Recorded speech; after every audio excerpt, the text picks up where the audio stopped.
The young man suddenly looked at his glowing right hand, not understanding what was happening. Then, because he was so hungry, he ignored the strange phenomenon. He quickly tossed a few beans into his mouth and chewed to quiet his stomach. The moment they entered his mouth, they suddenly transformed into a fully grown bean plant, leaving his face bewildered. Even his hunger and fatigue vanished at once. "This isn't my power," he thought. "What a remarkable discovery, definitely worth studying if there's a chance. But for now, the most important thing is to deal with supplies before the apocalypse arrives." Saying that, he glanced outside. All of this must be tied to some future moment. At this point, the Earth had entered an ice age, in some frozen scene. A reporter risked his life to inform people. "Global temperatures are continuously falling with no sign of improvement, but please do not lose hope. The government will not abandon us. If we unite, we can overcome this disaster." The image here began to experience signal interference. Because right behind the reporter, a giant frozen airplane was plummeting straight toward him. Finally, all signals were cut off at that moment. Inside a filthy room filled with trash, a girl's voice sounded from outside the door, "Han Feng." Hearing the call, Han Feng grabbed his spiked baseball bat and went outside. Instead of opening the door immediately, he carefully peered through the small peephole. Through the peephole appeared a beautiful girl trembling as she called his name. Recognizing her, Han Feng hurriedly opened the door and asked, "Hui Na, why are you here? Come inside quickly. It's very dangerous out there." But before he could say more, the girl suddenly put a hand out to hold the door closed. She then stood on tiptoe and kissed Han Feng squarely on the lips, catching him completely off guard. After about 10 long seconds, they reluctantly pulled apart. Embarrassed, Han Feng said, "You opened the door and kissed me. Hui Na, what's gotten into you?" Tears welling, the girl answered, "Because I realized, Han Feng, you are the one worthy of my love. Adversity reveals true hearts. Only someone who truly loves me would unconditionally pay the price for me. If you don't believe me, feel my heartbeat. Right now I can do anything with you." Saying this, she took Han Feng's hand and placed it on her chest, making the tough guy blush and indulge in fantasies. "Anything," he murmured. The girl grew bolder, rubbing her legs between Han Feng's, causing his breathing to grow rapid. "Ah, Hui Na, I understand your feelings and I'm truly happy, but right now," Han Feng stammered with excitement before she interrupted him, "Don't say anything now. Close your eyes, okay?" She leaned in close, making Han Feng's head swim. "All right, my eyes are closed. What happens next?" He spoke with a tone of eager expectation, unaware that danger was approaching. Just at the moment he was most expectant, a man suddenly lunged out from the side and smashed his baseball bat down onto Han Feng's head. He collapsed into a pool of blood, and Huna trembled as she said, "What, did you kill him?" It seemed the two were accomplices who had deliberately lured Han Feng into a trap. In response, the man angrily shouted, "Don't pretend in front of me, you know he deserved to die, right? Besides, this world has no rules. Nobody will notice if one person disappears. Now find the supplies he hid. As long as we get through a few days carelessly, someone will come to rescue us." One of the men gave the order. Meanwhile, our protagonist Han Feng still retained consciousness, but when he tried to stand, he discovered he couldn't move at all. "I can't move. Have I been murdered? So this is what death feels like." Thinking that, Han Feng could hear the unpleasant voices of the couple ahead. "Oh my, you're so despicable. Where are you touching? Wait and then do me. What a little actress. Wait and I'll reward your performance from earlier." The man spoke while his hands never stopped moving. In the end, poor Han Feng, no matter how foolish, finally realized he'd been led like a chicken. "After all, it's that wicked woman. Next life I won't be such a fool," he told himself then. His consciousness slowly sank into darkness until suddenly a shaft of light appeared before Han Feng's eyes. "Huh, is that light? It's so warm. Is this the road to heaven?" he said, reaching his hand toward the beam. But things were not as he thought, because just before his hand could touch the light, his body began to disintegrate into tiny pieces. "No, my hand seems to, he screamed in a tragic shout, before his entire consciousness was torn into countless fragments. Cut to a neat room bathed in warm sunlight. Suddenly Han Feng jolted awake as if emerging from a Nightmare and taking in the peaceful surroundings, his eyes showed bewilderment. Where am I? Half an hour quickly passed, and by now Han Feng had confirmed everything. It's so warm, I thought I'd never feel this again. Let me double-check the date. It's 6:28 and the apocalypse begins on 7:15. The man who had been killed had returned to half a month before the apocalypse began. This meant he had been resurrected. But this revival seemed to come with a strange phenomenon. From the moment he woke until now, a red light had always enveloped his right arm. Aside from feeling some warmth, the light brought no other odd sensations or functions. At first he thought it was a hallucination. As he thought this, a cold gust of wind blew by, causing the protagonist to sneeze. Then upon another glance, Han Feng noticed the light on his hand had turned blue.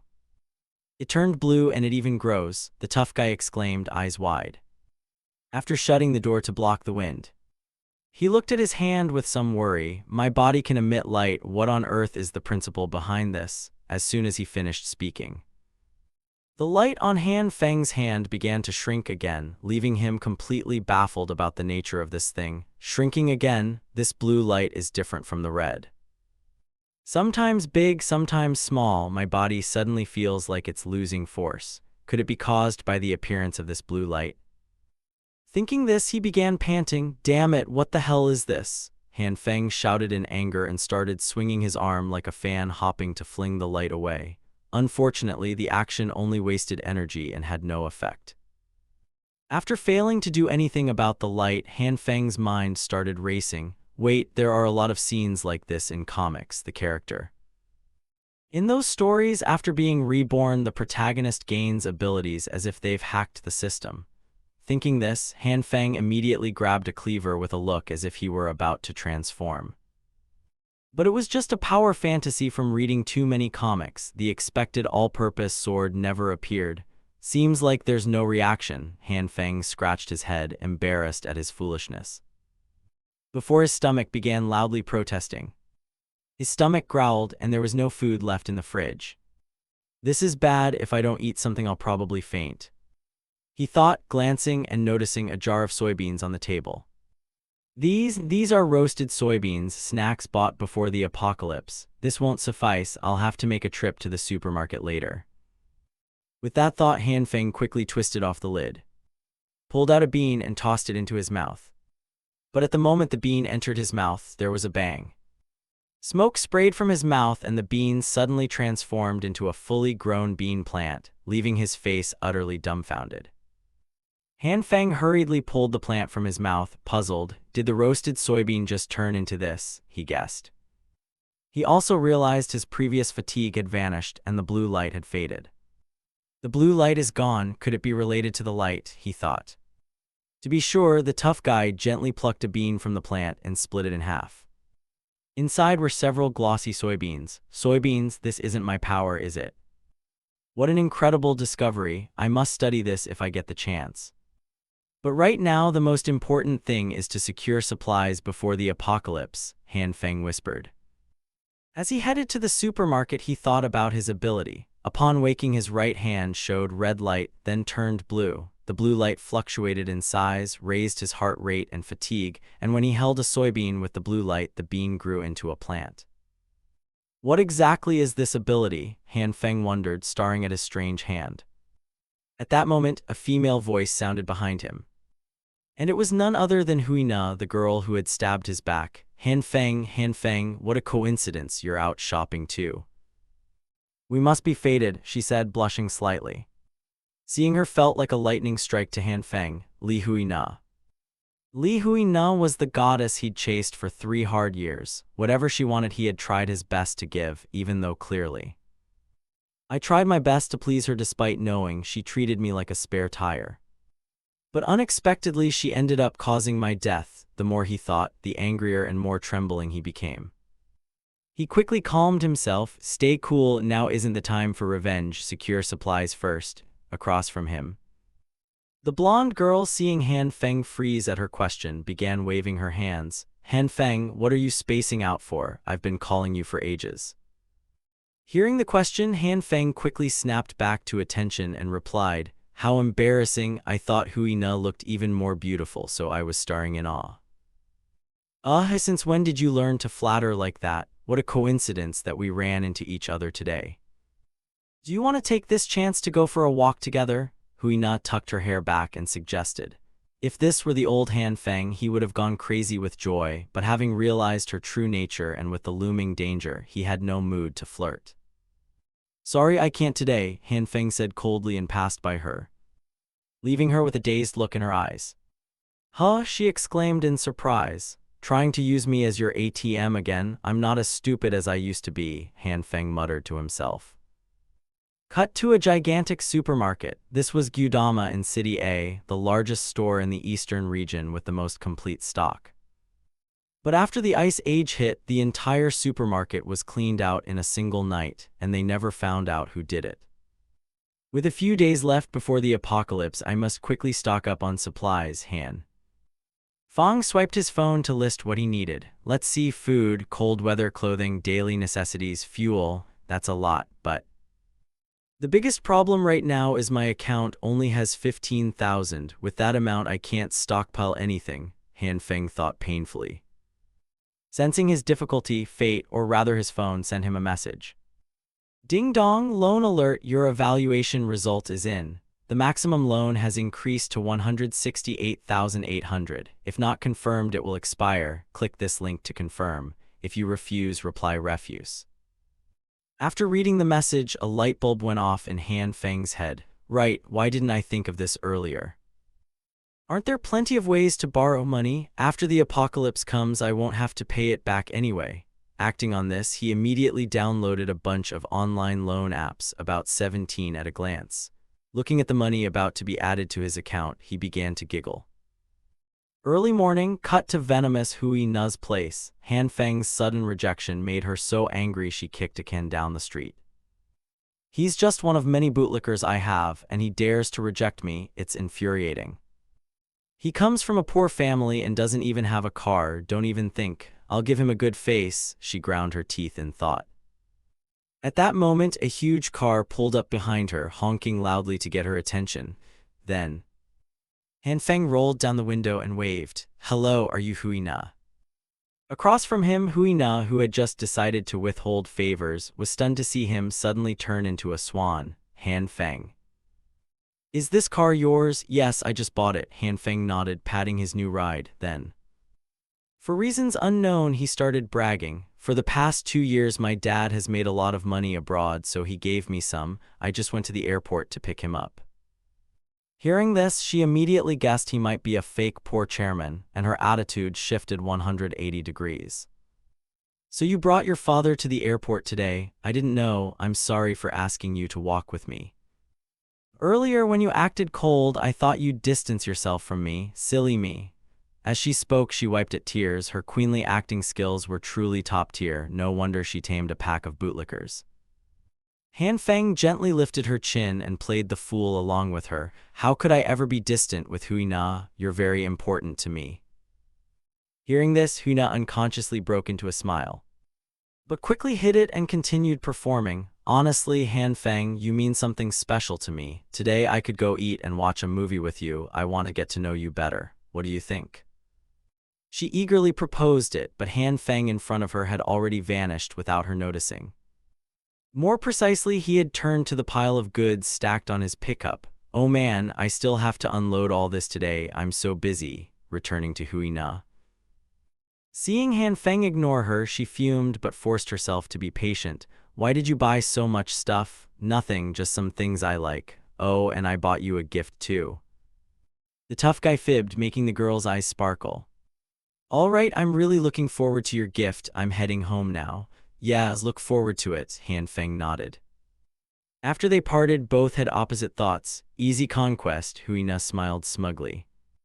And Han Feng from behind wore a similar smile. I can't let her find out I'm hoarding supplies. Those supplies are the capital I need to survive the apocalypse. The debt between the two of us can be settled after the end comes.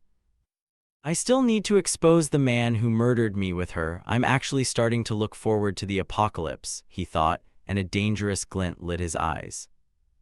In the following days, Han Feng continuously stocked up on the necessary supplies to face the disaster.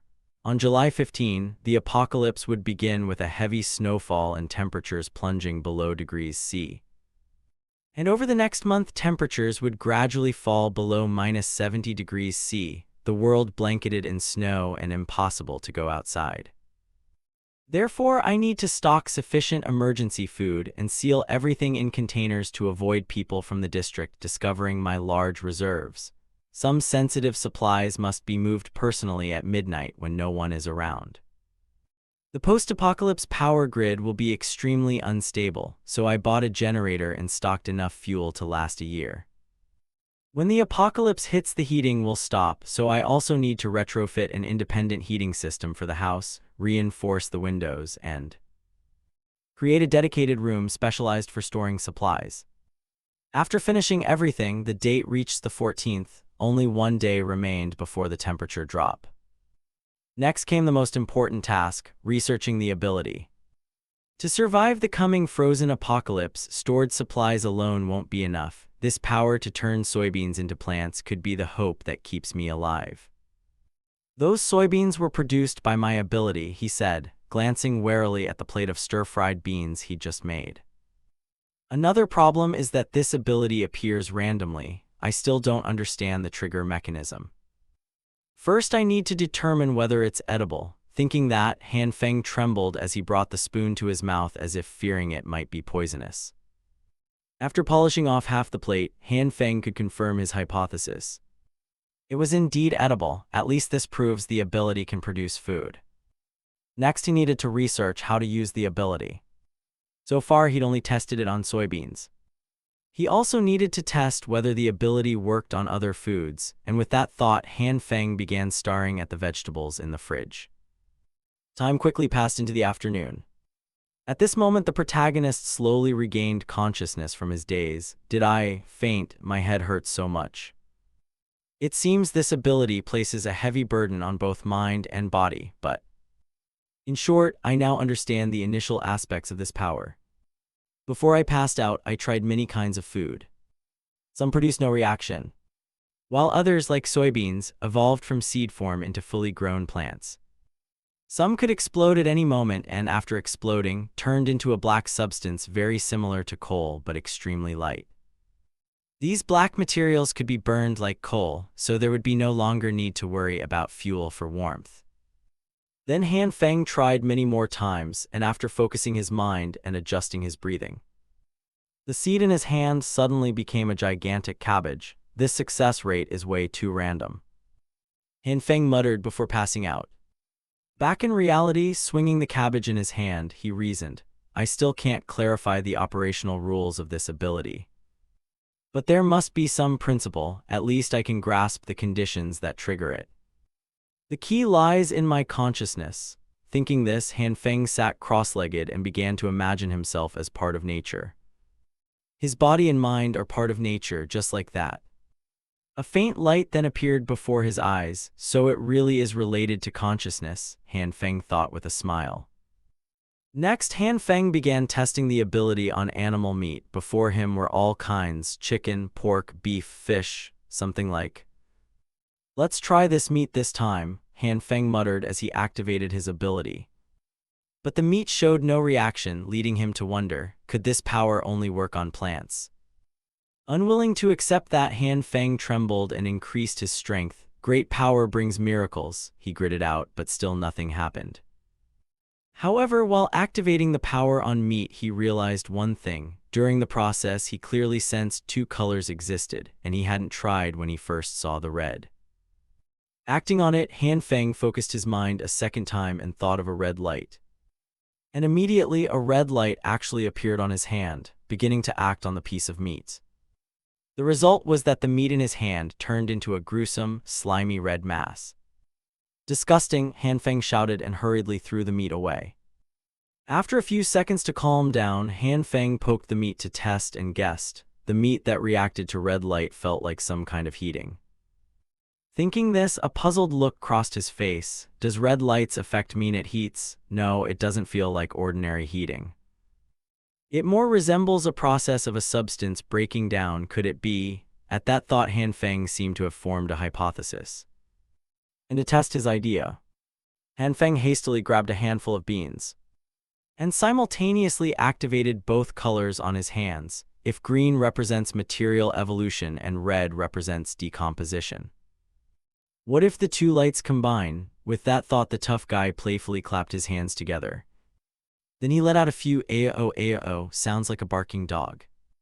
And to Han Feng's astonishment, the piece of meat in his hand had grown as big as a rug. The meat has gotten bigger. The soybeans in my hand are gone too. Did they fuse with the meat?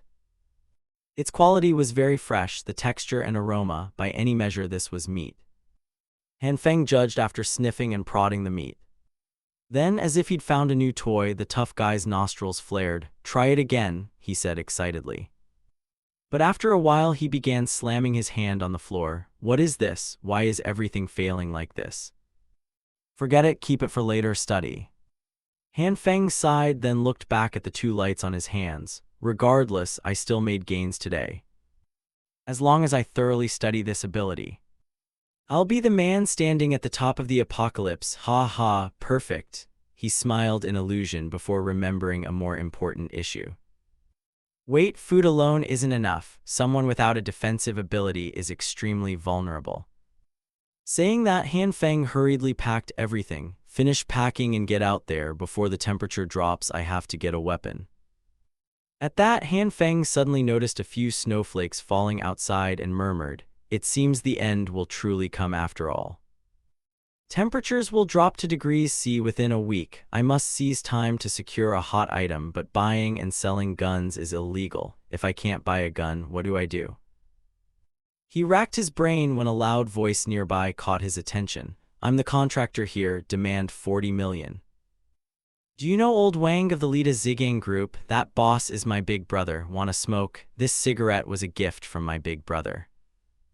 As he spoke, the flashy-dressed youth shakily pulled out a cigarette. From his conspicuous manner, Han Feng seemed to recognize him. He looked vaguely familiar. With that ostentatious style of dress, people in the district often called him a thug. And just as Han Feng guessed, the blonde youth put on an attitude. "What politeness, make a smoke, why won't you show me some respect?" This blonde youth was named Li Zi, called Brother Li by others. He lived in the same district and was said to handle contracting work, earning fairly well in the area. He had no legitimate job but always gave the impression of being busy. "Hello, Brother Li, make a smoke, where are you headed?" someone said, offering a hand. Li Zi waved it off. "No thanks, I only smoke flowers, other types make me cough. I just finished helping my good boss with a project. He said he'd take me to a massage to thank me. For finishing that order you needed, right? That 40 million order. What? There's still a million order you need my help with." Back in the present, Han Feng stared at him and guessed, maybe he has a channel to buy guns. Thinking that, Han Feng began waving in greeting. "Long time no see, Brother Li." Hearing the call, Li Zi turned to him with a puzzled look and asked, "Oh, do we know each other?" "It's me, little Han, we greeted before. Brother Li, haven't forgotten me, have you?" Han Feng smiled. Meanwhile, Li Zi clearly didn't know who he was but replied to see what he wanted. "Oh, little Han, construction's been hectic lately, memory's not great, don't blame me. What's up?" Hearing this, Han Feng glanced around to make sure no one was paying attention. Then he hurriedly whispered into the man's ear, "Actually, blah blah." Back to Li Zi. Upon hearing this, he was startled and broke into a sweat. What is it? What do you need this for?" he warned cautiously, making Han Feng feel a bit uneasy. Then he shoved his wallet in Han Feng's face and warned, "Listen, kid, I have to be clear with you, don't do illegal stuff. This kind of gun isn't something you can handle casually. Even though I have wide connections, I still can't." Across from him, Han Feng hurriedly explained, "Brother, don't get worked up, you misunderstand. It's actually because of some personal grudge. I want it for self-defense." Saying that, Han Feng immediately made up a story to brag to the man. "The other day I was riding my bike to work, and an uncle spat carelessly and happened to spit right on my face. When I went to argue with him, he spat on my face again. After that I beat him up. Before he left, he said he wanted revenge. The next day, he brought people to ambush me at the intersection, saying he'd beat me whenever he saw me. I can't stand being treated like that, so I want a weapon to protect myself. That's basically the story. Back to Li Zi. For some reason, after hearing this tall tale, he flew into a rage. Disgusting, disgusting. How can someone spit everywhere like that? That's an untrained animal. I think the focus is a bit off, Han Feng thought awkwardly. Then, so moved by Han Feng's story, Li Zi decided to help him. All right, kid, Brother Li will take care of this. I'll contact my good boss right away. Let's head out now. Thanks, Brother Li, Han Feng said awkwardly. Then we'll take the bus. If my Ferrari weren't in for service, I would have driven you myself. No, ride with me, the snow's pretty heavy, Han Feng said, pointing to his car. Which surprised Li Zi a little. Kid, you do well for yourself. How much did this car cost on the road? About 700,000. Han Feng replied, not bad, that's pretty cheap. At the fork up ahead, turn left. As he spoke, the guy took the chance to show off. And immediately posted online with the caption, this new off-roader I bought is so solid. Cut to the front of a building where a few men sat around a fire outside. This damned weather is crazy. Summer suddenly turned into winter. At that moment, a man with a tie warned, someone's coming. Then Li Zi stepped out of the car, surprising them a bit. Oh, it's old Li, why are you here? Ha, I'm here to see Boss Liu about something. Brothers, have a smoke of Hua Zai. The man with the tie looked at the car and asked, wow, isn't that the Manhwa off-roader? You bought it. What's the on-the-road price? Not much, only about 700,000.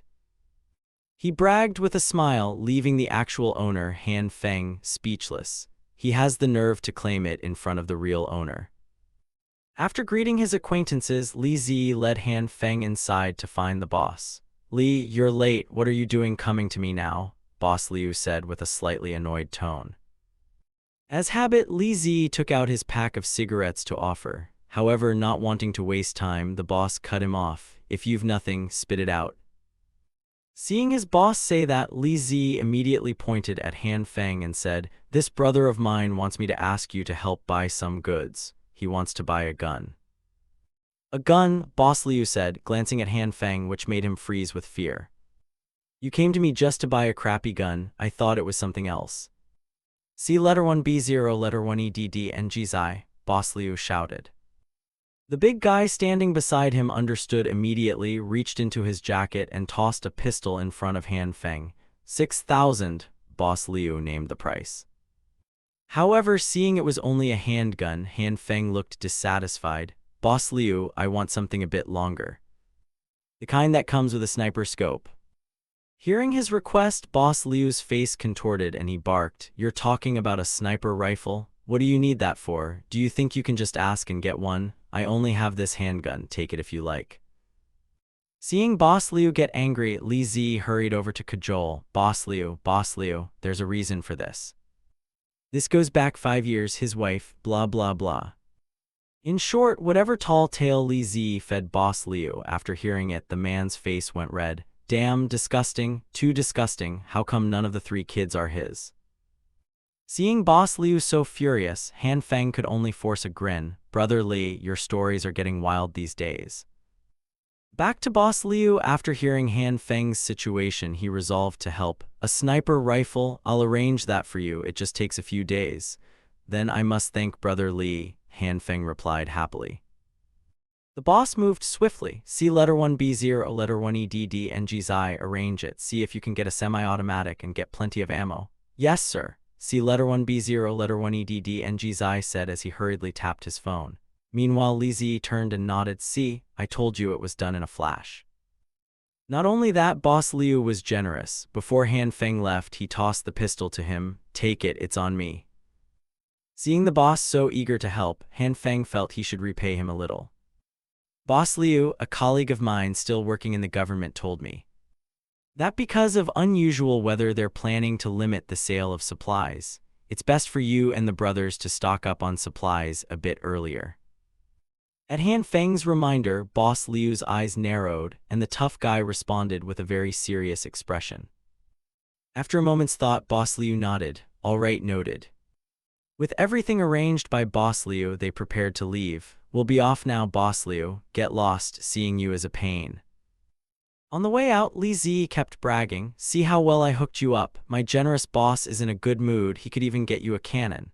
Hearing Li Zi's boast, though knowing he exaggerated, Han Feng still nodded and admitted, thanks brother Li for the help, I'll buy you some cigarettes later. Cigarettes, kid, you're too polite, I help people because it pleases me. But if you insist on giving something, give Hua Zai, you know other types make you cough. Don't buy much, 7 to 8 packs is enough. When my project's done I'll take you to the sauna, Li Zi promised. But his project finishing might have to wait till the next life. Meanwhile, Li Zi's words barely registered with Han Feng. He was busy thinking about other things. With supplies and weapons secured, at least I can get through the early days of the apocalypse comfortably. Next, I must focus on studying my ability. If I can completely solve the food issue, my survival odds in the apocalypse will increase. Thinking that, and with his eyes on his rear plus the road being a bit slippery, he wiped out, slipped, and tumbled on the ground like a dog. You okay, kid? Li Zi asked anxiously when he saw Han Feng trembling. My leg, I think it's broken. Please take me to the hospital. As he spoke, Han Feng handed him his car keys. Faced with the request, Li Zi awkwardly replied, I don't have a license either. Oh no, I didn't bring my license. I can't drive without one. There's a way, let me support you over there, try to lean on me. So the young man, face flushed, began to half-carry Han Feng. Just take a taxi, I'll pay, Han Feng said in a voice full of helplessness. Cut to a hospital. In the office, a girl left the room and said to the nurse beside her, I'm off, Zhai Yan, take care tonight.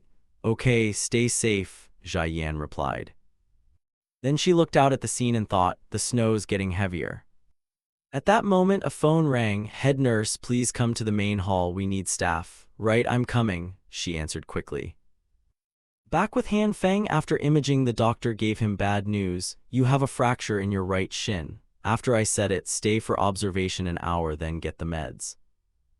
Hearing this, Han Feng silently took his x-ray and waited in the corridor. Meanwhile, Li Zi, seeing everything done, gave instructions. All right, kid, I'm off, got some business to handle. Call me if anything. Take care, Han Feng replied. After watching Li Zi leave, he sighed aloud. I really broke my leg, and of all times, just before the apocalypse. With the sudden drop in temperature and blizzards, incidents have spiked. Extra emergency beds are set up outside the ER. When will I ever get my medicine? Han Feng said despondently. Then he noticed a pair of bouncing breasts ahead. Head nurse Kim, I finished cleaning the wound at bed 5, please check. Got it, Zhai Yan replied. She then quickly examined each bed. Stable. In 10 minutes give him a dose of glucose. If it drops to 80 give her adrenaline. Each clear command she issued left Han Feng watching from behind, mesmerized. Amazing, so young and already head nurse. Highly competent, kind of patience. And very beautiful, really beautiful.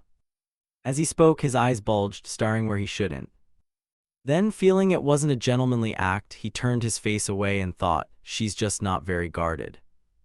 At the same time, an old man beside Han Feng called out, Excuse me, head nurse miss. Hearing the call, Zhai Yan smiled and answered, Coming. Sorry, we're short-staffed right now, it will take a little time, can you wait? Hearing this, the old man began rubbing his waist and said, Yo, my waist suddenly hurts again. It's been getting worse since earlier, can you check what's causing it? As he spoke, the pervert slipped his phone under Zhai Yan's skirt and secretly filmed. Meanwhile, Zhai Yan knew nothing and smiled. Sorry, we need an x-ray first to determine the cause. Yo, just check for me now, I'll show you here, right here. As he spoke, the lecherous old man stood up and grabbed her waist hard, making her so frightened she nearly cried. So, sorry, I'm afraid of itching. Please wait for the attending doctor to come check you. Hearing her, the old man began to grin like he'd hit the jackpot and grew bolder. Sorry, seems to be a bit lower, he said as his filthy hands slowly started feeling downward. Nearby, Han Feng saw the groping clearly. He immediately threw his crutch at the old man, sending him tumbling to the ground. Are you okay? Zhai Yan asked anxiously.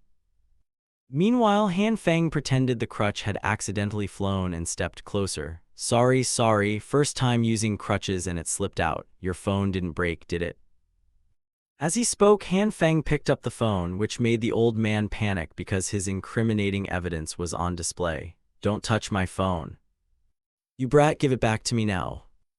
Looking at the phone screen, Han Feng's expression turned serious. "Sure enough, sir, you've got some nerve filming the hospital's nurse and even reaching to grope her. If you don't want the police to drag you to the station, you'd better get out of here," he whispered so only they could hear, making the old man grit his teeth. And to be safe, Han Feng had no intention of returning the phone. "Of course I won't give your phone back. If I ever see you again, I'll expose you and post it online." Threatened by Han Feng, the old man ground his teeth and fled as if chased by ghosts. Meanwhile, the innocent Zhai Yan watched him suddenly recover and run off like a dog and blinked. Wait, didn't he have a bad waist? Why is he running so fast? Are there really people that naive in this world? Han Feng thought to himself. Then began to enlighten her. That pervy old man just filmed under your skirt earlier. Oh really, how did I not notice? Zhai Yan exclaimed.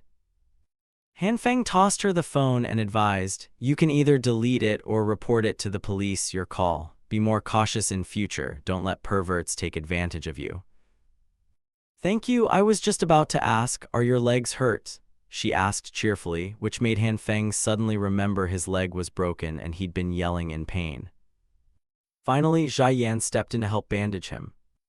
Doesn't hurt much, right?" she smiled. "Thanks, it really doesn't hurt at all."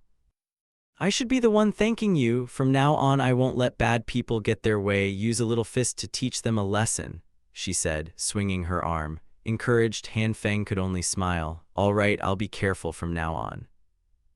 As he said that, Han Feng realized Zhai Yan's chest was pressed against his leg, making his face flush. "She really isn't paying any attention at all," he screamed inwardly. At that moment, a staff member approached from behind and called, "Head nurse, please come here." "All right," Zhai Yan replied. Then turned to remind Han Feng, "Remember to come back in a week to change your dressing." "Ah, okay," he waved absent-mindedly. While thinking to himself, "A week, maybe I won't see her again." Time quickly passed to the next day. Now Han Feng sat calmly listening to the weather report. Interrupting broadcast, an urgent morning bulletin. All regions of China will face a severe snowstorm and a sharp temperature drop within the next 24 hours. Based on footage our reporters overseas obtained, temperatures are falling sharply worldwide. Chinese experts and representatives from 46 countries are urgently heading to the United Nations to discuss the cause of this sudden weather change. However, experts say this weather won't last long. Please heed local disaster warnings and follow arrangements by your local authorities. We hope the public won't panic, spread rumors, or hoard supplies. This disaster will pass quickly. Back with Han Feng hearing the host say that he could only sigh. The government always hides the truth, using fake news to reassure the public. If I hadn't died once before, I'd believe it too. In short, this time I've stocked up on supplies, reinforced the house, and finished the heating equipment. I'm well prepared, no need to worry about survival for now. Thinking that, Han Feng rewarded himself with a glass of wine. At the same time, Han Feng's phone notification sounded. It was a message from a group chat called Happy Community Owners 268. "Liu Bang, did you see the news? It's snowing in Egypt. Wu Quan, terrible, it's my first time seeing snow in June. Kim Tai and Heem, freezing to death, can't go outside. The snow is so thick it's up to my calves. Tuuk, just got notice, heavy snow working from home. Liu Yen, the snow's getting heavier, feels like degree C coming."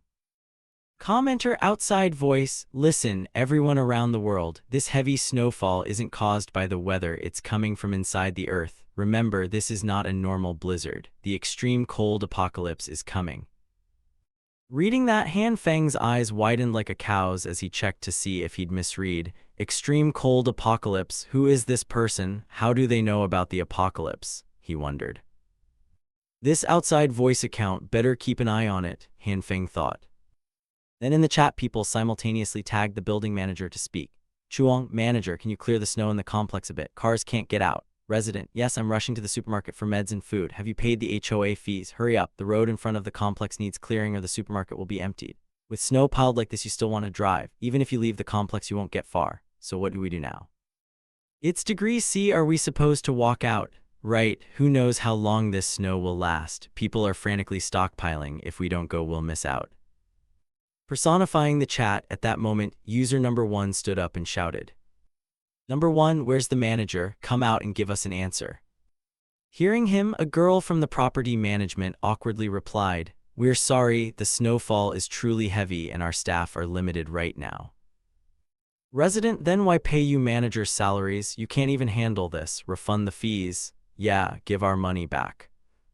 The crowd chanted. At the same time, Han Feng in the group board said, "This arguing is pointless. The snow isn't something people can clear by force." At the same time, the resident of apartment 1204 stepped forward to calm everyone. "Everyone, stop arguing. Chuang, with snowfall this heavy, even if you clear it, a few hours later it'll be covered again. Instead of arguing, it's better if we clear snow together now so we can get out sooner. The building manager is only human, there's nothing he can do against a natural disaster," he said calmly. However, after hearing this, people grew angrier. "Who do you think you are telling us what to do? You're just venting. Are you part of the management? Why are you defending them? Yeah, are you from the building manager's team?" Suspicious voices began to rise. But the man smiled and explained, "Folks, I'm not defending the manager, I'm just giving my opinion. Pressuring the manager right now won't help, the issue can't be solved that way and we won't get the outcome we want. Then what do you suggest? Wait to starve to death?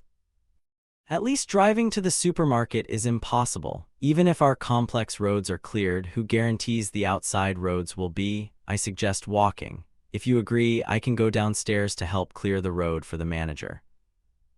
On this side, watching everyone talk, Han Feng felt a bit familiar, saying that, "I seem to have some impression of this Chuang fellow.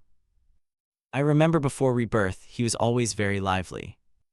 At that same moment, another guy logged in and spoke up, "This whole thing is indeed a bit complicated. If you want to go out, shovel the snow. If you're not going out, shut your traps. It's just shoveling snow, yet you're all whining about it all day long. It's so damn annoying." Finishing his piece, he logged straight off, leaving everyone speechless. At that moment, perhaps realizing this was the best suggestion, an older guy using a black cat avatar spoke up, "I'm heading down to help too. Hurry up and clear the path. I still need to discuss a multi-million-dollar business project with my good big brother." Hearing him, Han Feng felt like this voice belonged to someone he knew, Li Zi. Seeing someone respond, others began to volunteer. "I'll go down too. Count me in, the food at home is running low. I need to stock up for the next few days." "Pink Cat, I'll go too, but my strength is a bit weak, heh. Some pink cat girl nominated herself. Right after that, another girl stepped forward. "Even though I've caught a bit of a cold these past 2 days, since Brother Jiang is setting a good example, I'll go down and help too." It seemed the new person messaging was Huina. And the fact that she claimed she wanted to go downstairs to help genuinely made the male lead somewhat suspicious. Since plenty of people in the compound apparently knew her, as soon as she said that, several simps immediately rushed to chime in. "There are so many men here, how could we let our Huina go downstairs? Just stay home and rest up to get better." Just like that, these simps started swarming in to fawn over her, and this was precisely Huina's goal, to gracefully get out of having to go down. "Thanks for everyone's concern. Well, I'll have to leave all the cleaning up to you guys then." Returning to Han Feng, seeing the men's reactions made him feel somewhat sick to his stomach. Acting all delicate like that, Huina really knows how to play people. Right at this moment, the girl Huina sent Han Feng a few private messages. "Han Feng, what have you been busy with these past few days? You agreed to get in touch with me, I'm still waiting for you. Oh right, when you come to find me, swing by the supermarket to pick up some food, buy a good amount. Wait for me." Writing this as an upfront payment to Han Feng, she also sent him a rather provocative photo. But of course, having been betrayed once already, Han Feng remained completely unfazed. "Ha, dressing like this in weather like this just to seduce me, to turn me into your errand boy, you're really paying a high price. Let me think how I should reply, heh, got it." Finishing his thought, who knows what Han Feng replied, but on the other end, Huina was so furious she kicked her phone screen. "Han Feng, you bastard, you just wait. Today is the 3rd day after the snowfall and the outdoor temperature is -20 degrees Celsius.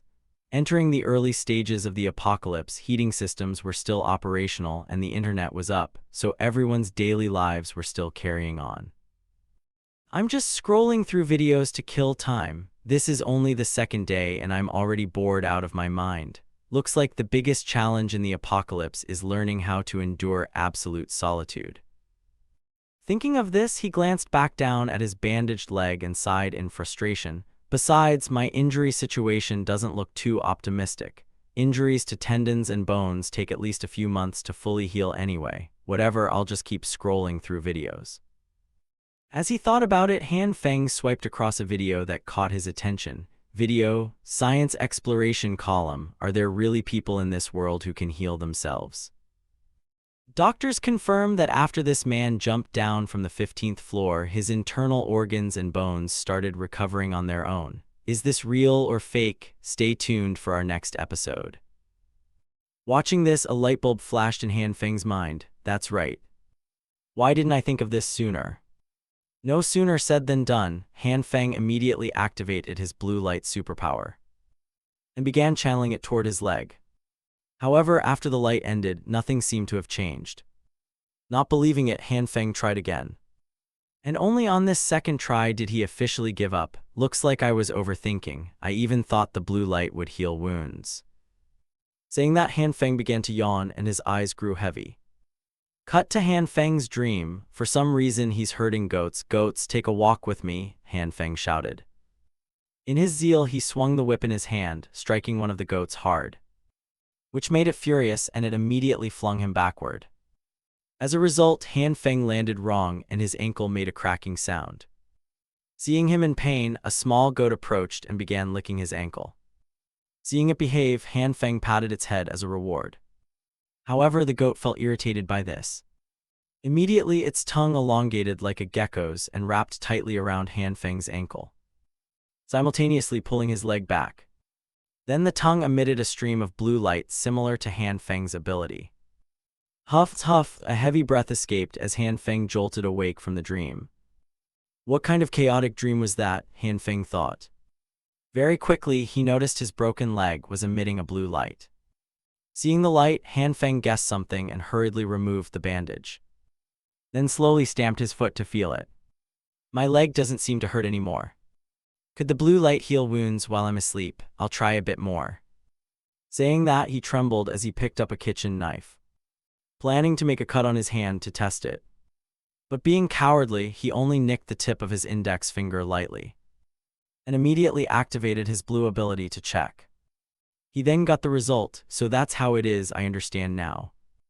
Cut to the outside of the complex. People had gathered and were clearing snow together. Thanks for your hard work, Uncle Liu. Thank you for your effort. In such heavy snow, you're still helping us. This man was Chuang Yaoxu, the one who had suggested everyone clear snow together earlier. Replying, Uncle Liu Guangdiu pointed to the twin brothers beside him and laughed. Haha, I don't have that strength. I'm relying entirely on these Kim brothers. The two brothers, the one on the left is Kim Tai Van, the one on the right is Kim Tai Vo. At that moment, someone nearby suddenly fell onto the snowy ground, drawing the brothers' attention. Are you okay? The ground is frozen, be careful. As he spoke, Kim Tai Van reached out to pull the girl up. And she was none other than Kim Jai Yan, the head nurse Han Feng had helped before. I'm fine, thank you, she said with a smile. We'll clear the main road first, call us if you need help, Kim Tai Van instructed. You go help, I can handle this, Jai Yan replied. Back to Chuang Yaoxu, he surveyed the surroundings and told the older man in front of him, the snow is getting thicker, when we go shopping later we'll need to hurry. That's right, Liu Guangdiu nodded in agreement. Then, as if recalling something, he began to murmur, speaking of shopping, I remembered something. What is it, Uncle Liu? Ah, it's not a big matter. I heard that a few days ago there was a household in the complex that seemed to be moving every day. A small truck kept bringing down a lot of stuff and carrying it inside. Isn't that pretty normal? Maybe a new family moved in or the house is under renovation, Chuang Yaoxu said with a smile. But with the experience of someone who's lived through things, old man Liu Guangdiu didn't think it was that simple. but I saw gas cylinders and even a stove. This doesn't look like an ordinary move. More like they're preparing for winter. Before he could say more, the Kim twins ran over to report. Brother Chuang, Uncle Liu, the main road is clear now, we can probably pass through. Oh, thanks for your hard work, you twin brothers, the old man replied with a smile. But at that moment, someone patted the twins on the shoulder and then stared, asking, "What were you saying just now? Preparing for winter? Sounds interesting." His ghostly look really frightened Kim Tai-vo. Almost immediately, a snowball flew from behind and slammed into the back of that man's neck, causing his eyes to bulge. Then Liu Yen's complaining voice rang out, "Ngo Tone, don't be lazy, get to work."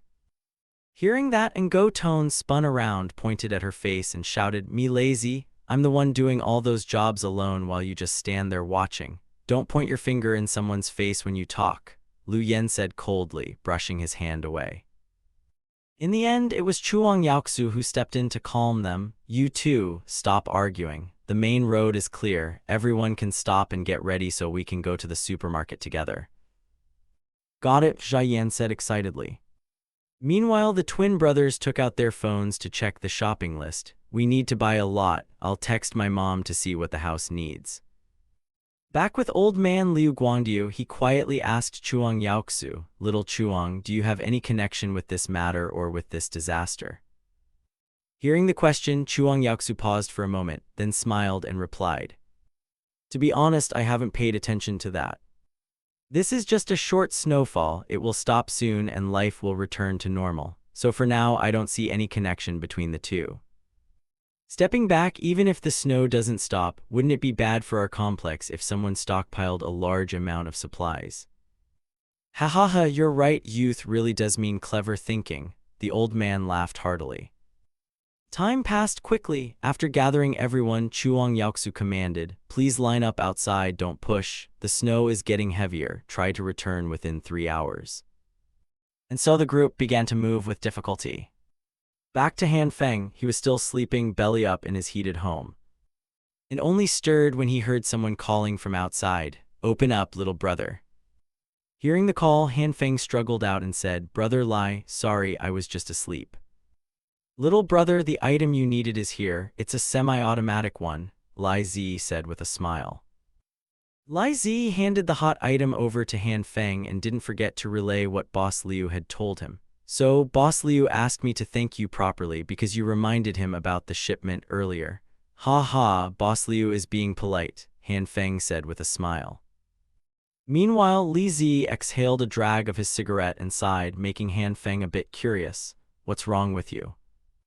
"Hey, have you heard about the Eastern supermarket? We cleared the snow and went to shop today, but the supermarket was emptied by others overnight." "Emptied overnight?" Han Feng exclaimed in surprise. Although he already knew, he had to pretend so Li Zi wouldn't suspect. Sure enough, something had happened. Back with Li Zi, after finishing up, he circled away. "Then I'll head off first. Dress warmly, little brother." "Okay, take your time," Han Feng replied with a smile. After locking the door tight, Han Feng's expression changed at once. At this point, he began to have wild associations. How could a supermarket be silently emptied overnight? I once read novels and comics where abilities that pull all items into a space could do something like that. Could a space-type ability really exist? It unsettles me. Thinking this, the protagonist couldn't relax and surf the web anymore. He had to study his own ability thoroughly. If other powers really appeared, at least he could cope. So far, he knew his ability could interact with food to produce survival effects, but the success rate was extremely low. Soybeans succeed on average once in 10 tries, and meat is hard to succeed even after 10 attempts. What the hell is going on? Thinking that, Han Feng activated his power on the seed once more. As always, after being affected by the blue light, the seed exploded and produced a puff of smoke. But instead of a plant appearing, the seed in his hand turned into a lump of dirt, making Han Feng shake with anger. "The failure rate is far too high. Today I must figure out the method," Han Feng told himself, crushing the lump of dirt until it cracked into pieces. Time passed quickly until 10:45 p.m. At this point, after being exhausted like a dog for a while, Han Feng gradually grasped some rules about how this ability worked. Finally, I've got a bit of the usage down. It turns out the blue light's energy isn't fixed when used. Each type of food requires a different energy value. If it's not correct, it will fail. Thinking this, Han Feng felt the mechanism was very familiar. Wait, this mode is familiar. It's like that online rhythm dance game people loved more than 10 years ago. If you map energy values to the up, down, left, right arrows, each sequence of energy inputs needs to be completely correct. He finally pinpointed the threshold values. He acted on the idea, concentrated, and tested his power that way. Sure enough, his thoughts succeeded. The bean in his hand immediately became a fully grown bean plant. Next came experiments with different kinds of meat. Meat isn't the same as vegetables, and when it fails, it turns into a horrifying black fluid.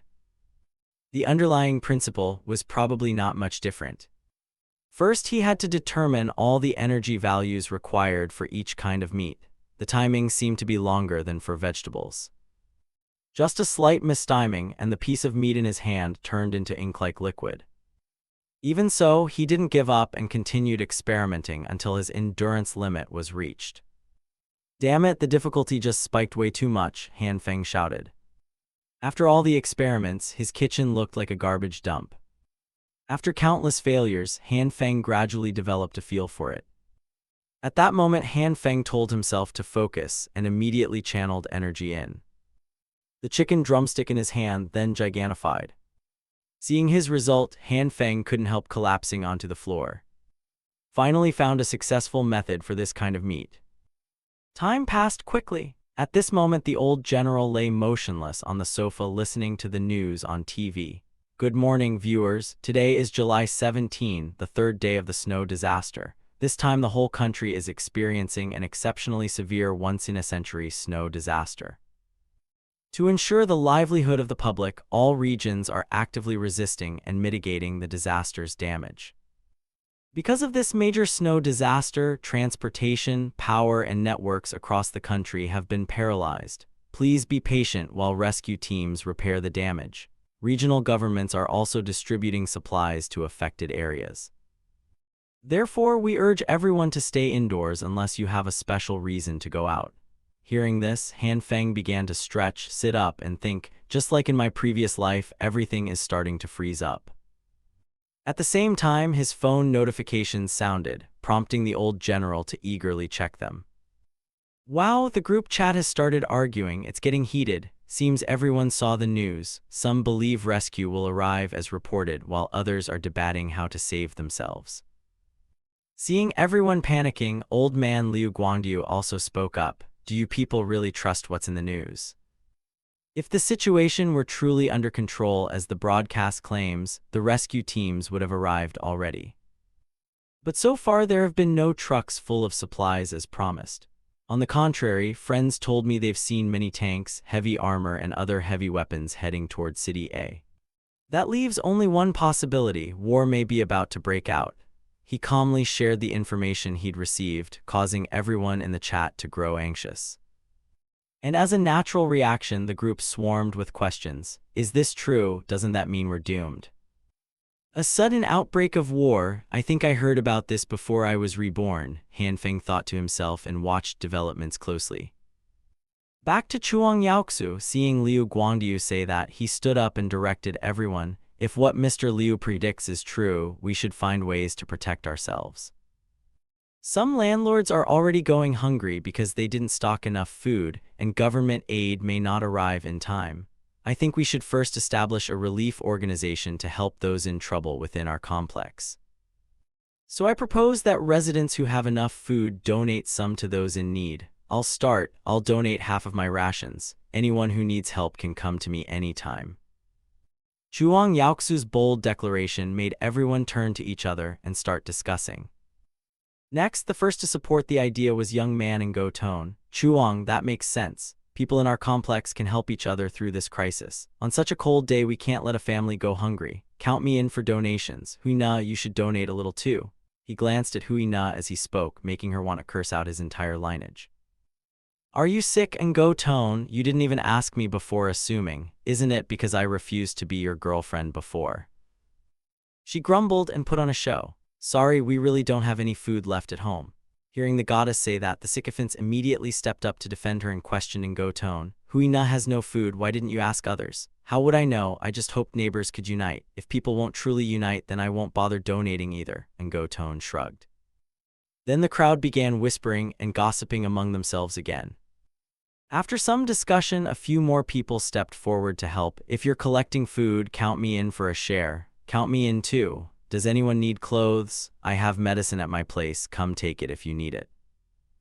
Voices began to rise. At this point, young Chuang Yaoxu also stepped up to steer the conversation. I'll thank everyone on behalf of the residents. There are quite a few people here, so we should appoint a representative to be in charge, which is equivalent to forming a temporary emergency committee to handle the recording and distribution of donated supplies.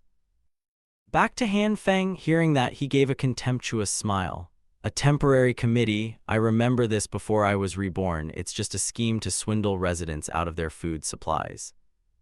Time passed quickly. July 19, the 5th day of the apocalypse. The temperature outside had dropped below degrees C.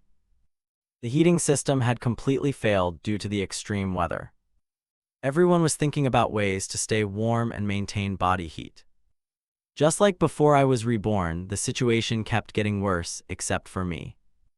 While everyone else was huddled and shivering, Han Feng was lounging decadently, playing video games in the warmth of his home. Just then, his phone rang, forcing him to pause his fun.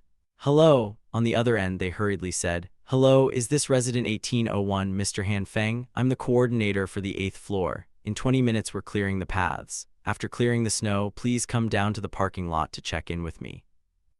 It's snowing so hard outside, are you blind? Clearing snow, I'll clear you people, the old general shouted inwardly.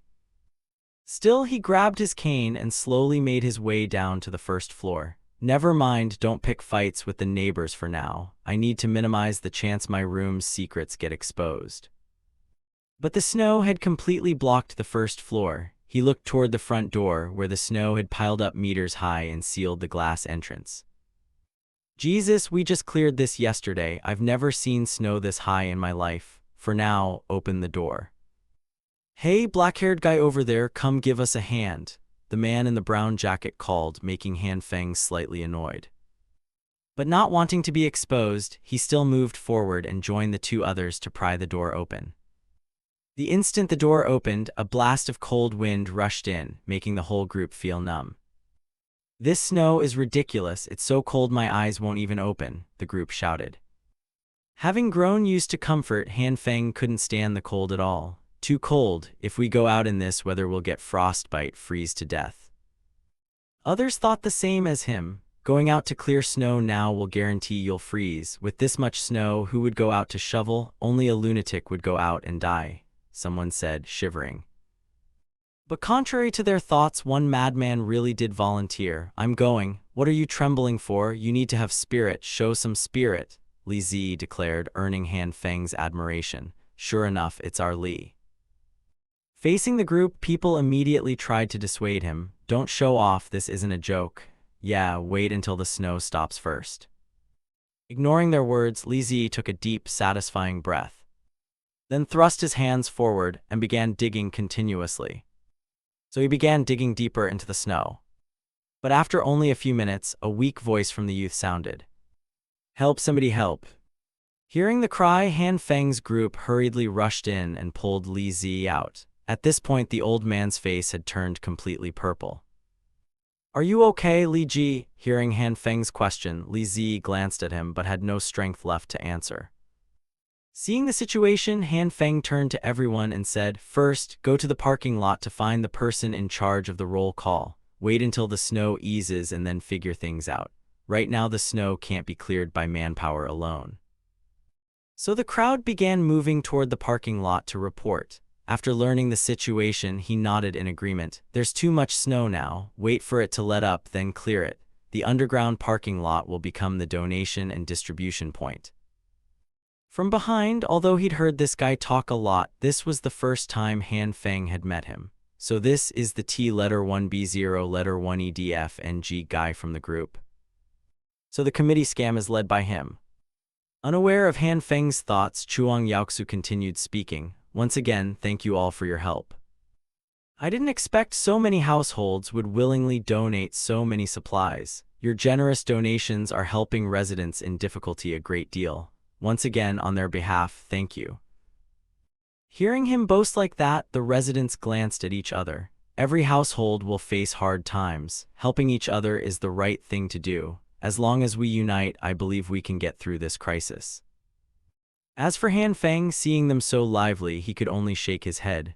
Look, accidents won't stop. Before long, you'll regret this. At the same time, Li Ziyi, freezing to death at the side, hurried back to his den. Little brother, I'm heading upstairs first. All right, go ahead. Han Feng nodded in response. Then a figure brushed past in front of Han Feng that caught his attention. It was the nurse. Sorry, excuse me a moment. Sorry, excuse me a moment. As she spoke, Zhai Yan began weaving through the crowd. Before she bumped into someone and lost her balance, stepping back a little. Luckily, Han Feng had been paying attention from the start and caught her in time. Are you all right? Yes, thank you. Oh, it's you. How did your leg heal so quickly? Her surprised remark made Han Feng's face go slightly pale. With no choice, he hurriedly explained, I've had powerful regenerative ability since childhood. A normal fall like this heals in a few days. That's all there is to it. Fortunately for Han Feng, this girl was naive. So hearing his implausible explanation, she believed it wholeheartedly. So that's how powerful it is, Zhai Yan said with admiration, making Han Feng a bit embarrassed. Then he reached out to take the pile of items in Zhai Yan's hands. Let me carry that for you. No, it's fine, it's heavy. She hurriedly refused, but Han Feng confidently insisted, I have great strength. Consider this my thanks for bandaging me. If you say so, then I'd be troubling you. After she let go, the weight of the box immediately caused Han Feng's legs to buckle. May I ask, what do you have in this box? You mean this box, mostly some medical supplies and items for donation.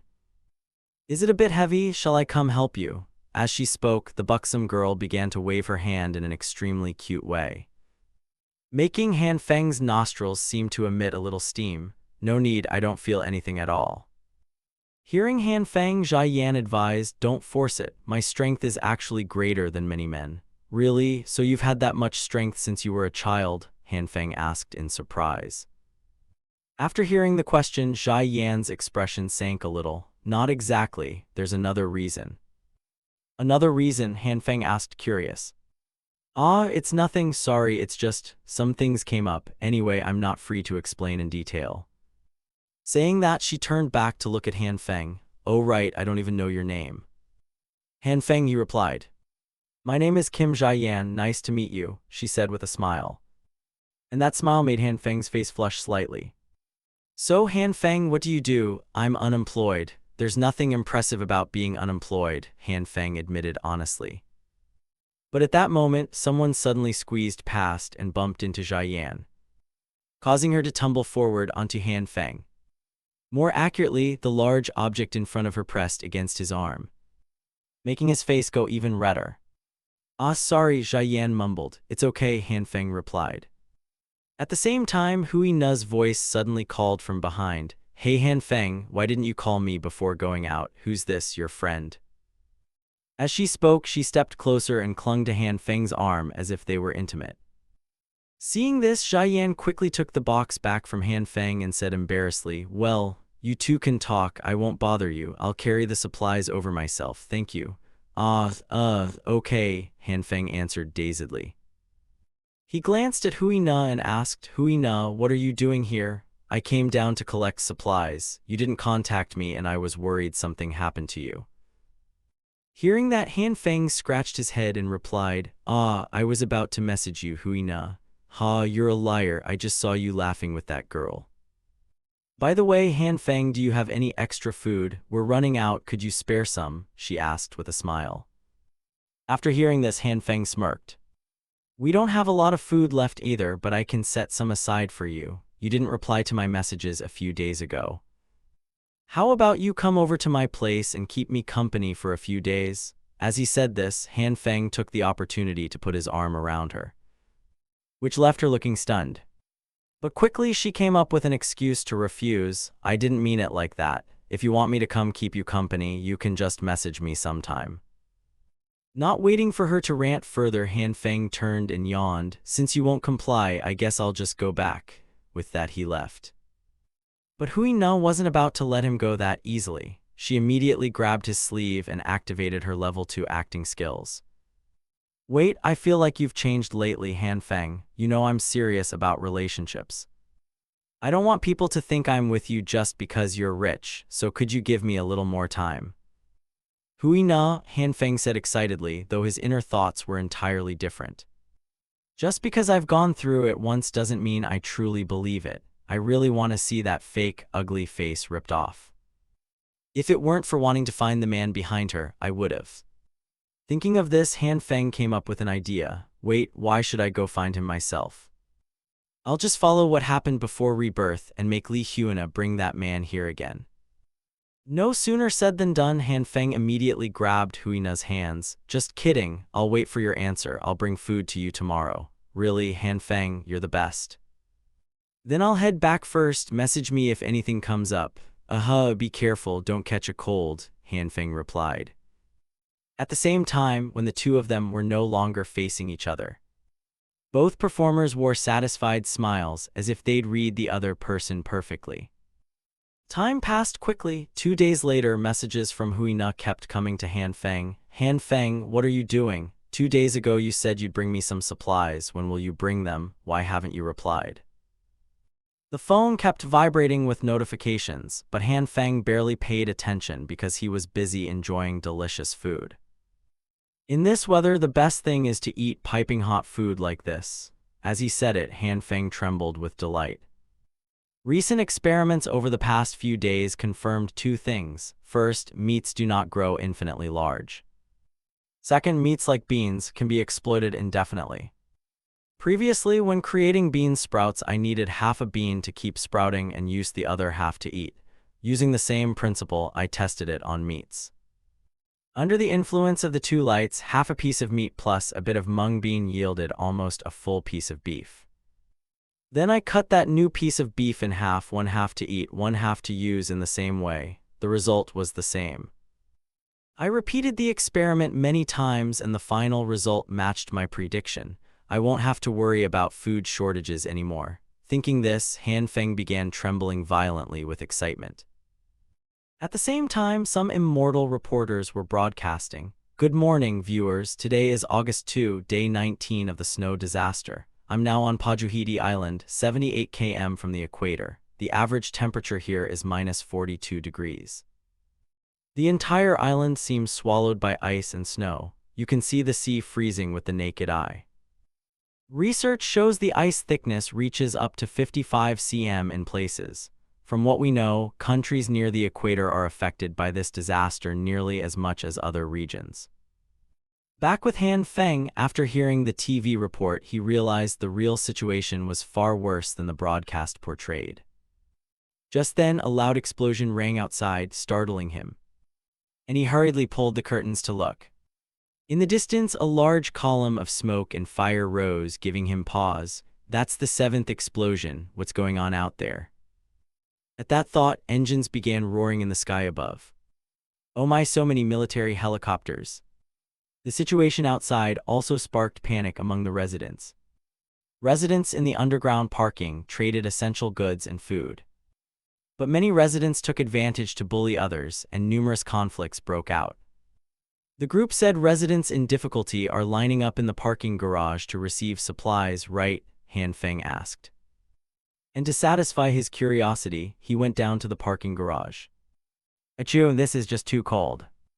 If it weren't to gather some information, I wouldn't bother coming down here," he thought as he glanced at the crowd arguing about queuing up ahead, then recalled events from his previous life. He remembered that before rebirth there had been a riot in the neighborhood, but at the time he didn't know the specific cause of that unrest. This time he had to understand the situation first to minimize danger later. There were indeed quite a few households in difficulty. Han Feng sighed inwardly as he observed the large number of people around. Just then a commotion ahead caught his attention. "I donated supplies earlier, now you're giving me this little food?" a man shouted. Chuang Yaoxu calmly explained to him, "Everyone is divided equally."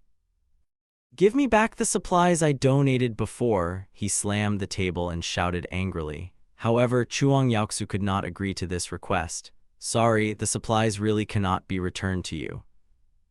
Right now, while the natural disaster is still ongoing, I hope you can think a bit bigger. Wait until this accident passes and I'll open my wallet to compensate you. Is that okay?" Lai Til Eder-1-Eed Engia was talking big. The men were not fools. "Who knows how bad this snow disaster will be? I just want the supplies I donated earlier," he shouted. Those behind them began to complain. "Is it a problem? Mr. T letter 1B0 letter 1EDF NG already said he'd compensate you. Give him some face. I see you trying to get more supplies. Take the food and go.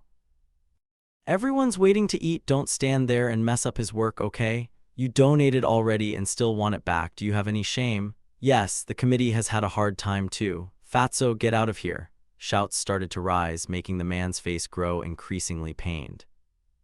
Han Feng, watching from behind, was not surprised. They couldn't be allowed to take back the supplies now. But it was shameless to put oneself on a moral high ground and force others to donate more food. "Really, I've never seen anyone so shameless." A voice suddenly rang out, catching Han Feng a little off guard. The speaker was none other than Lai Til Eder-1-Eed Engia. However, his face was now haggard. "Oh, it's you, little brother. What a coincidence, long time no see, how have you been?" Han Feng smiled. "Haha, still doing fine. Just a bit weak and flustered," Lai Til Eder-1-Eed Engia said tremblingly, leaving Han Feng unsure how to respond. "You call that doing fine?" "Lately I've been surviving on tap water to curb hunger, it's been tough enough," Lai Ka said, rubbing his stomach, which surprised Han Feng. "You have no supplies at all?" "Yeah, I thought I'd help the neighbors and donated a large amount of supplies to the committee. As a result, the food at home ran out. The snow disaster is still going on. And the committee only handed out a tiny bit of food. If I'd known, I would have kept more supplies for myself," he sighed. Seeing his good brother in such a plight, Han Feng didn't hesitate to help a little. "Hey, can you help me a bit? It's just that." Han Feng began whispering something into Lai Til Eder-1-Eed Engia's ear. After hearing it, he was astonished. Just that simple, and you'll give me 4 packs of instant noodles and 2 sausages?" "Yes, but don't call it little. The supplies you like are scarce too," Han Feng nodded, moving the braggart to tears. "Little brother here is just finding an excuse to give you food. I will never forget this favor. We're brothers, no need for formalities," Han Feng replied with a smile.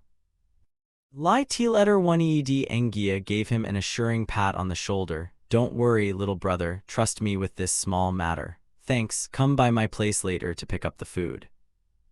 "All right, I'll go collect the supplies first then." With that, Lai Til Eder-1-Eed Engia hurried to get in line. Han Feng achieved his goal. It only cost a few packs of noodles and sausages to get what he wanted. He wouldn't have to gather intelligence himself later. Although he felt guilty, after all, which household lounges on a sofa eating good food and playing games? Having delegated the information gathering to Lai Til Eder-1-Eed Engia, Han Feng didn't want to linger and immediately turned back to his dog den. Just then, a loud shout rang out, "Han Feng!" At the same time, a hand slapped him squarely in the face. The one who struck him was HU letter 1EC7 Na. "You've disappointed me too much. Why do you never reply to my messages?" HU letter 1EC7 Na yelled, drawing some attention. Meanwhile, Han Feng's eyes nearly couldn't believe what they saw. He had just been slapped by her. He still hasn't settled the score from last time, and now she slaps me for no reason. Does she think I'm easy to be messed with? As he thought that, veins began to bulge on Han Feng's face. Seeing Han Feng stay silent, HU letter 1EC7 Na pressed her advantage. "Are you deaf or mute? Can you hear me?" Han Feng took a deep breath to calm himself and replied, "Sorry, HU letter 1EC7 Na, the situation is like this." After a bit of bluffing, Han Feng had invented the story. "What? Stolen? Yeah, I left the supplies by the door to grab the keys, and when I came back the supplies were gone. Did you look for them? HU letter 1EC7 Na asked anxiously. Searched, but there was no clue. Hearing that, HU letter 1EC7 Na's face gradually turned panicked. So, do you still have any supplies? Not much. I can survive on one meal a day for a few more days, Han Fong said, wincing. As soon as she heard he still had food, HU letter 1EC7 Na smiled knowingly. That's great. If you eat every other day, can't you give me one of your meals? Then we can get through this disaster together. She clasped her hands and looked at him with hopeful eyes. Han Fong was truly astonished that she could say such things. How shameless she could actually say that. Indeed, in her eyes, he was just a tool to be used when needed. Han Fong smiled inwardly and replied, Fine, I've agreed with HU letter 1EC7 Na, split it in half. Really? Thank you so much, Han Fong. Can you help bring it down now? Tonight, I'll clean up and message you, Han Fong answered.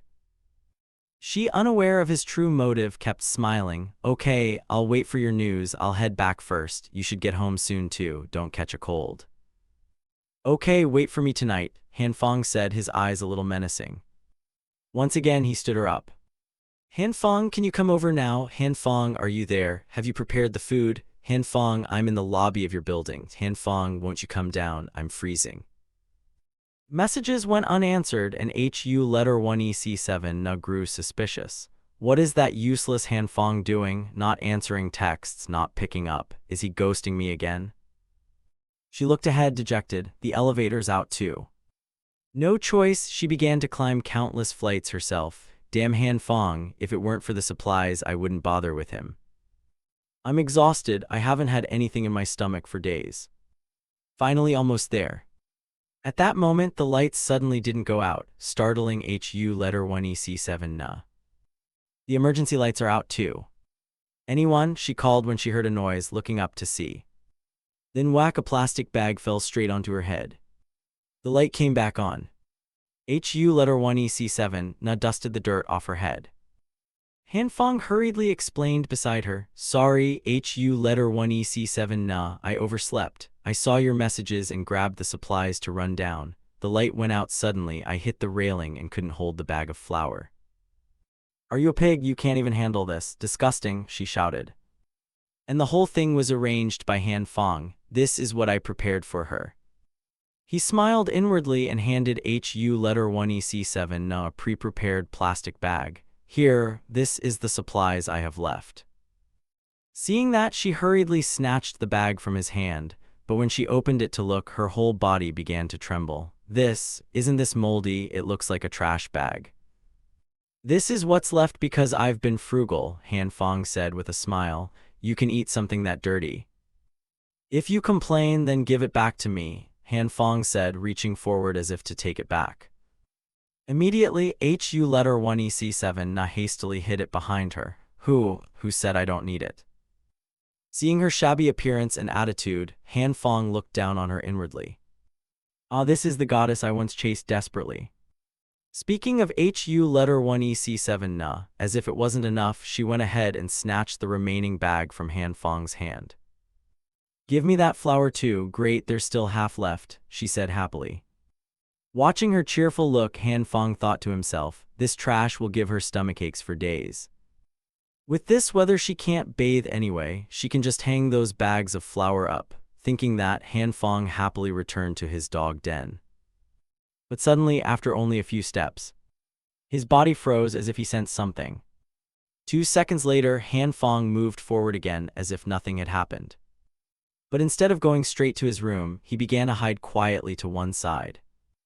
Not long after, a dark silhouette was cast on the ground by the light. And just as the person stepped up to the door, Han Fong immediately grabbed the collar of the person and sat on top of him. Looking for trouble, Han Fong said with a smile, preparing to swing his fist. However, after taking a closer look at the face, his smile froze. Little girl. After a few seconds of surprise, but since it was the middle of the blizzard, Han Fong had no patience for any FBI issues and instead demanded, Hey, are you tailing me? What are you up to?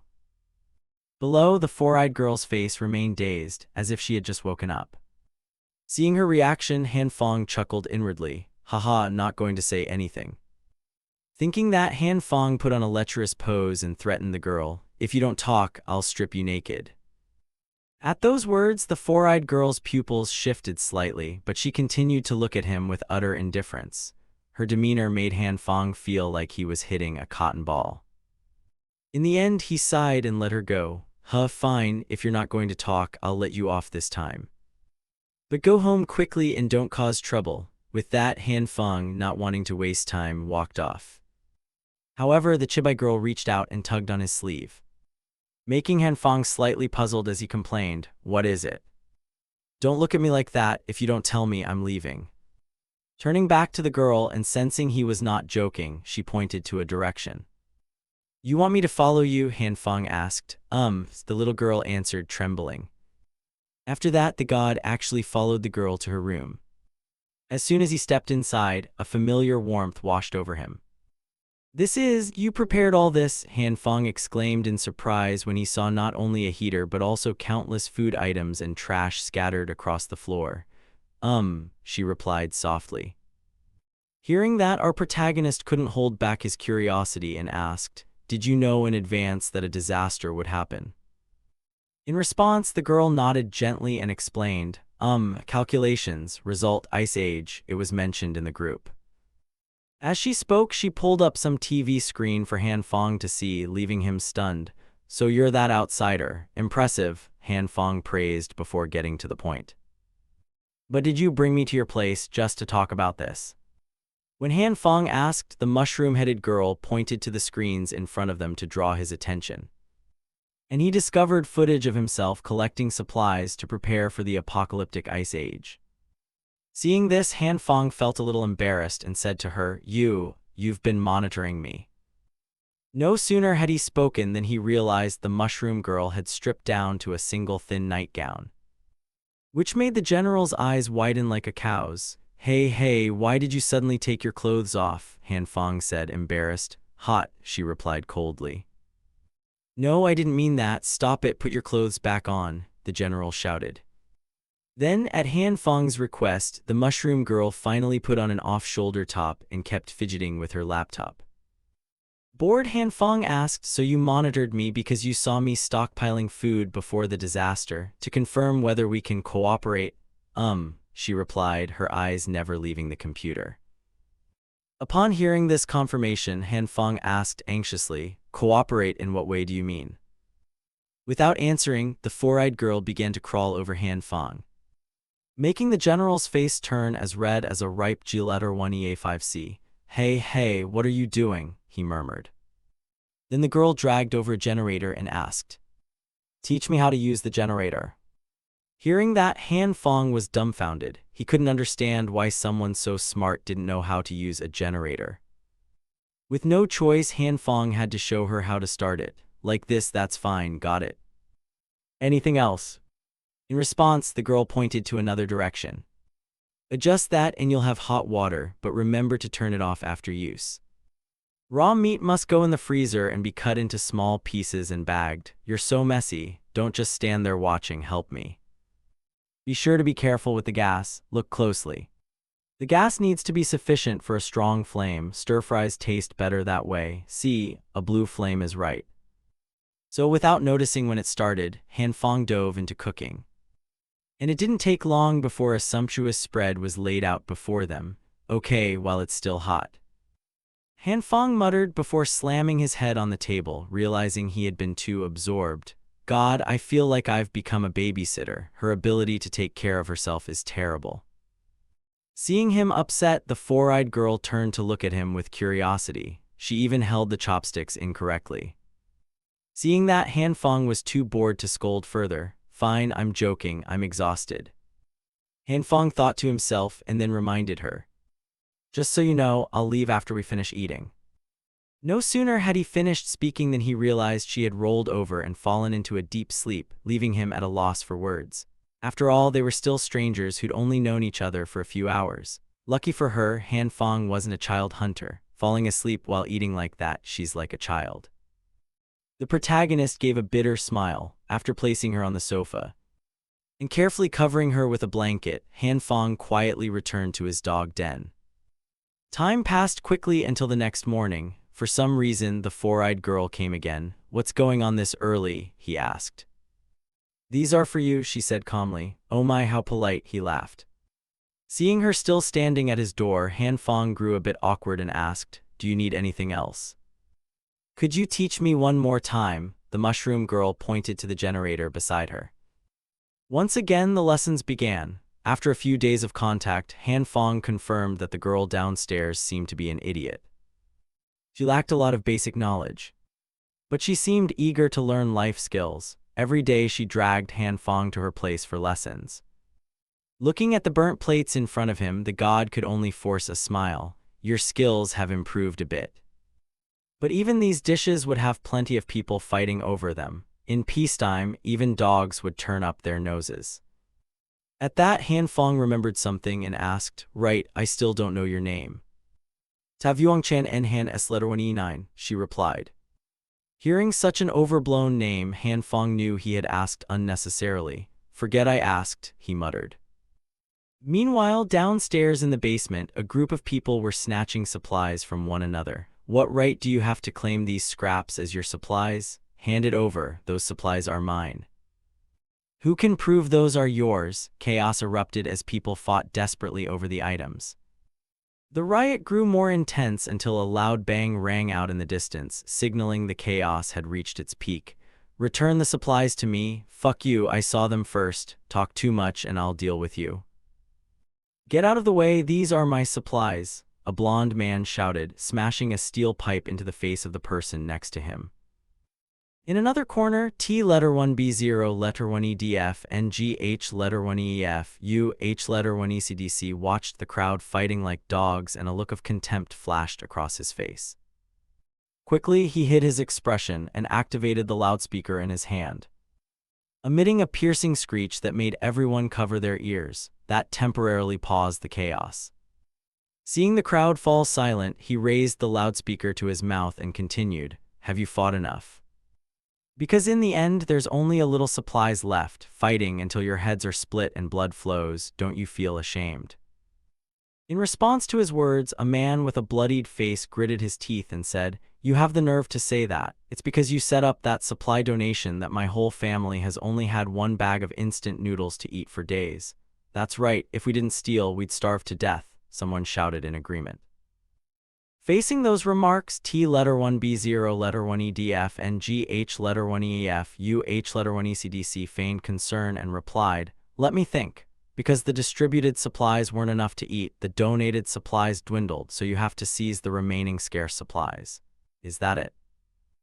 "What you guys just said is ridiculous.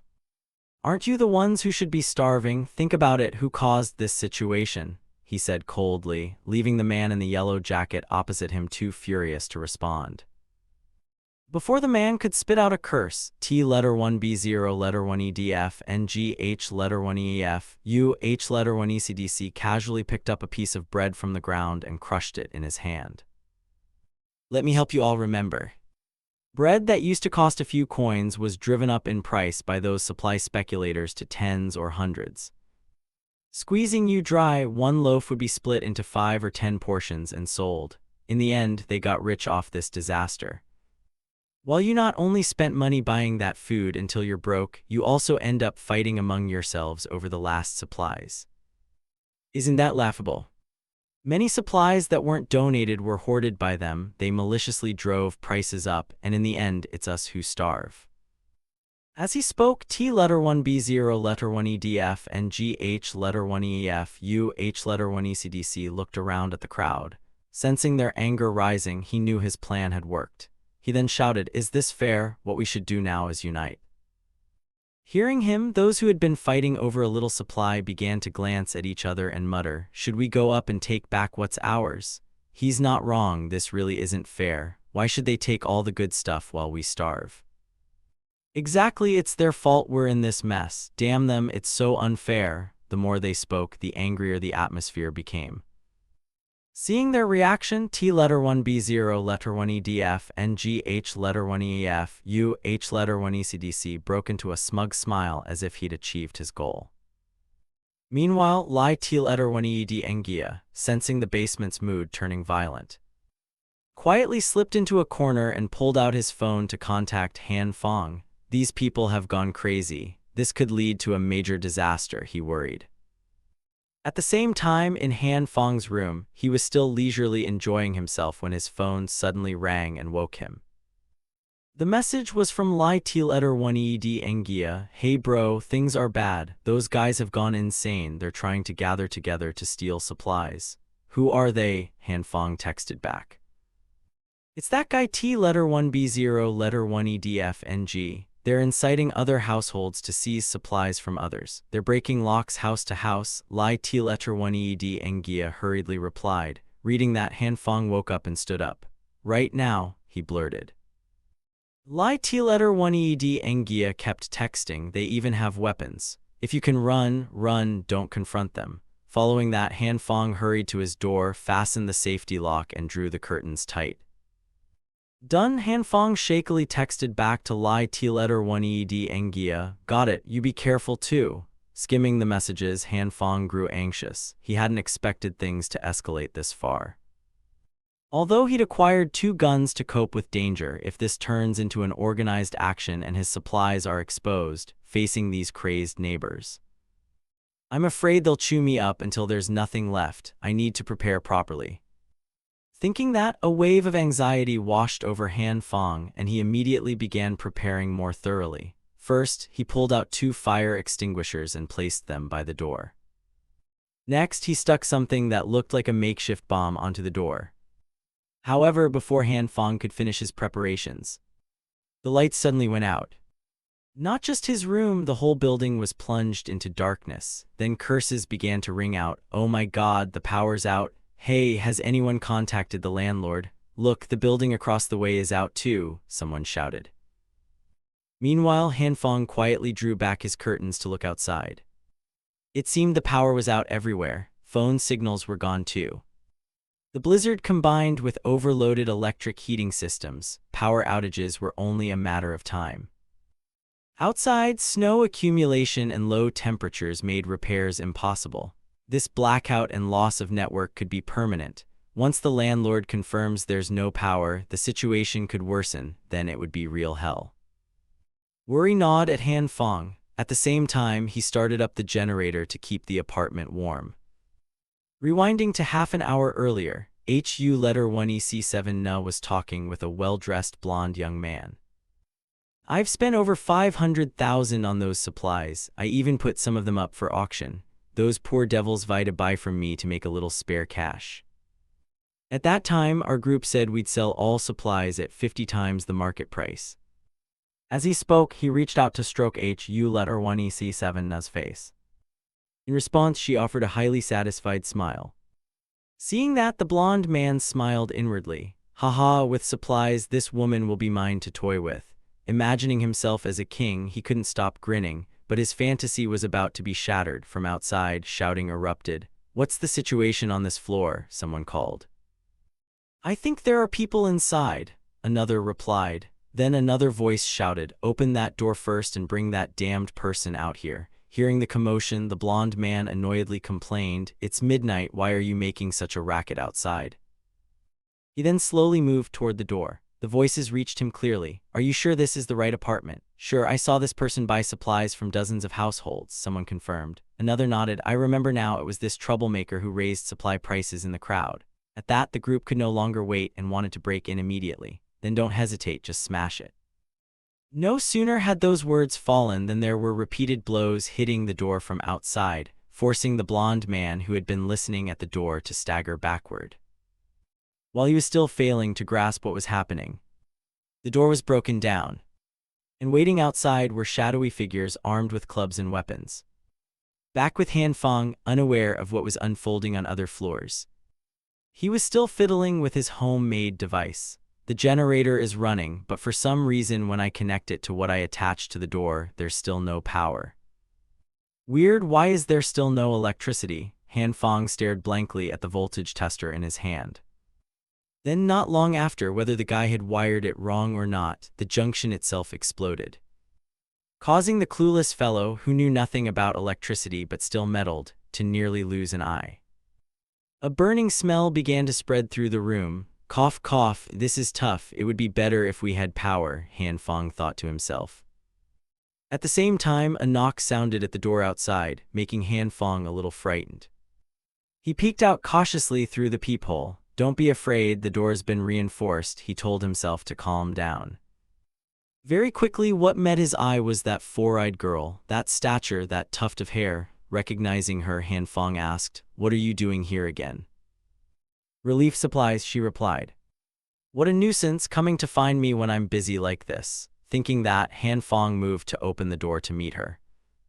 But remembering how he was betrayed in his past life, he stopped opening the door and said, "Well, I just got word that some people specialize in prying open doors and taking things, so go back quickly, I won't open for you." Hearing that, she stopped knocking, but she didn't leave. She curled up, trembling, and sat with her back against Han Fong's door. Soon enough, the group below had come up the building to borrow food. "Hurry up, don't let others grab it first," someone shouted. Hearing that, another voice called out, "How many households on the 18th floor? Why bother checking, just go in." The voices made the four-eyed girl pay close attention. Then on the stairwell, the thugs moved up the corridor, muttering to each other. "Looks like nobody's on this floor. So the two apartments inside are ours," he said with a grin when he saw the empty hallway. Then he turned to a companion. "Hand me the crowbar." The man next to him tossed over his crowbar. Now armed, he put on an act in a low voice. "Hello, we're here to deliver supplies." "Hello, is anyone home?" he said politely. Inside, Han Fong held the four-eyed girl tightly and clamped a hand over her mouth to keep her from making a sound that might alert them. Next, perhaps sensing that those inside had discovered their ill intent, the group began to batter the door to force entry. However, Han Fong had prepared in advance and his door held firm. "Don't be afraid, my door's reinforced," Han Fong whispered to reassure the little mushroom girl. Outside, the thugs twisted the knob, then started hammering and battering, but the door remained intact, which made them grind their teeth in frustration. "Why's this door so tough? Even kicking it doesn't break it." Hearing this, a younger thug suggested, "Boss, should we break the wall first?" "Nah, forget it. Just mark this place and move on," the boss grunted irritably.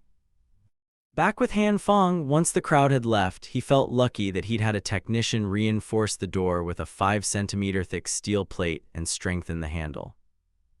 Thinking that, the fellow suddenly realized he was still clutching the little mushroom girl and panicked as he let her go. "Are you okay? I was afraid they'd discover someone was inside, so I..." Without letting him explain much, she nodded and said thanks. Back to Han Fong. After pressing his ear against the door and listening for a moment, he continued speaking. "Looks like those people really have left. Once I finish fixing this, if they dare kick the door again, I'll scare them to death." As he said that, he began fiddling with the wires using his pliers. "What's this?" the little mushroom girl asked. "It's an electric anti-theft device." "Oh man, even you don't understand when I explain it. I don't get it myself. Why is this junk so hard to make?" the officer grumbled. He had underestimated the Chibai girl. With just a glance, she already knew how it worked. Electric anti-theft uses differences in current and voltage. Hearing that, Han Fong widened his eyes and asked, "You know this?" "It's simple. After cutting the power, wrap the exposed wire around the doorknob for insulation. Then connect the grounding wire from the distribution box to the doorknob and finally switch the power back on," she said calmly. Although Han Fong wasn't sure it was correct, he followed her instructions. Sure enough, when he checked with the voltage tester, the light came on. It actually worked. "How do you understand this stuff?" he asked. "The Demon King's true eye can see through all the world's truths," she replied. Stop, forget I asked." Han Fong hurriedly waved her off. While tidying up, he asked, "If you want my help with something, say it quickly. I'm really busy." Silently, the purple-haired girl began rummaging through her clothes and pulling out a bunch of odds and ends. "Hey, I'm asking you," Han Fong repeated. "The Demon King's true eye will rest here," she answered. At those words, Han Fong flinched and quickly refused. "What did you say? Are you joking?" "Absolutely not. You come back right now." As he spoke, he moved toward the purple-haired girl. Unknown to him, his gaze was elsewhere, and then his feet caught on a wire and he tumbled face first into the table in front of him. "Ouch, that hurts," he cried instinctively, before realizing he didn't feel any pain at all. "Wait, no pain, but my tea table, it's become soft." The officer stared in bewilderment at his tea table, which was as limp as a mop head. Then he noticed a purple light emanating from his palm. Wait, purple light, could this purple glow be what made the tea table soft? Even the toolbox is like that, so this purple light can make objects go soft. Han Feng thought awkwardly as he looked at the hammer in his hand, now wilted like a vegetable. Quickly, Han Feng realized he wasn't alone in the room. The little mushroom girl was there too. Immediately, he stared at her in panic. "It's over, I forgot someone was still here." Opposite him, contrary to Han Feng's thoughts, the little mushroom girl's eyes shone as she looked at him like a kindred spirit. "Are you also a messenger chosen by the Demon King's true eye?"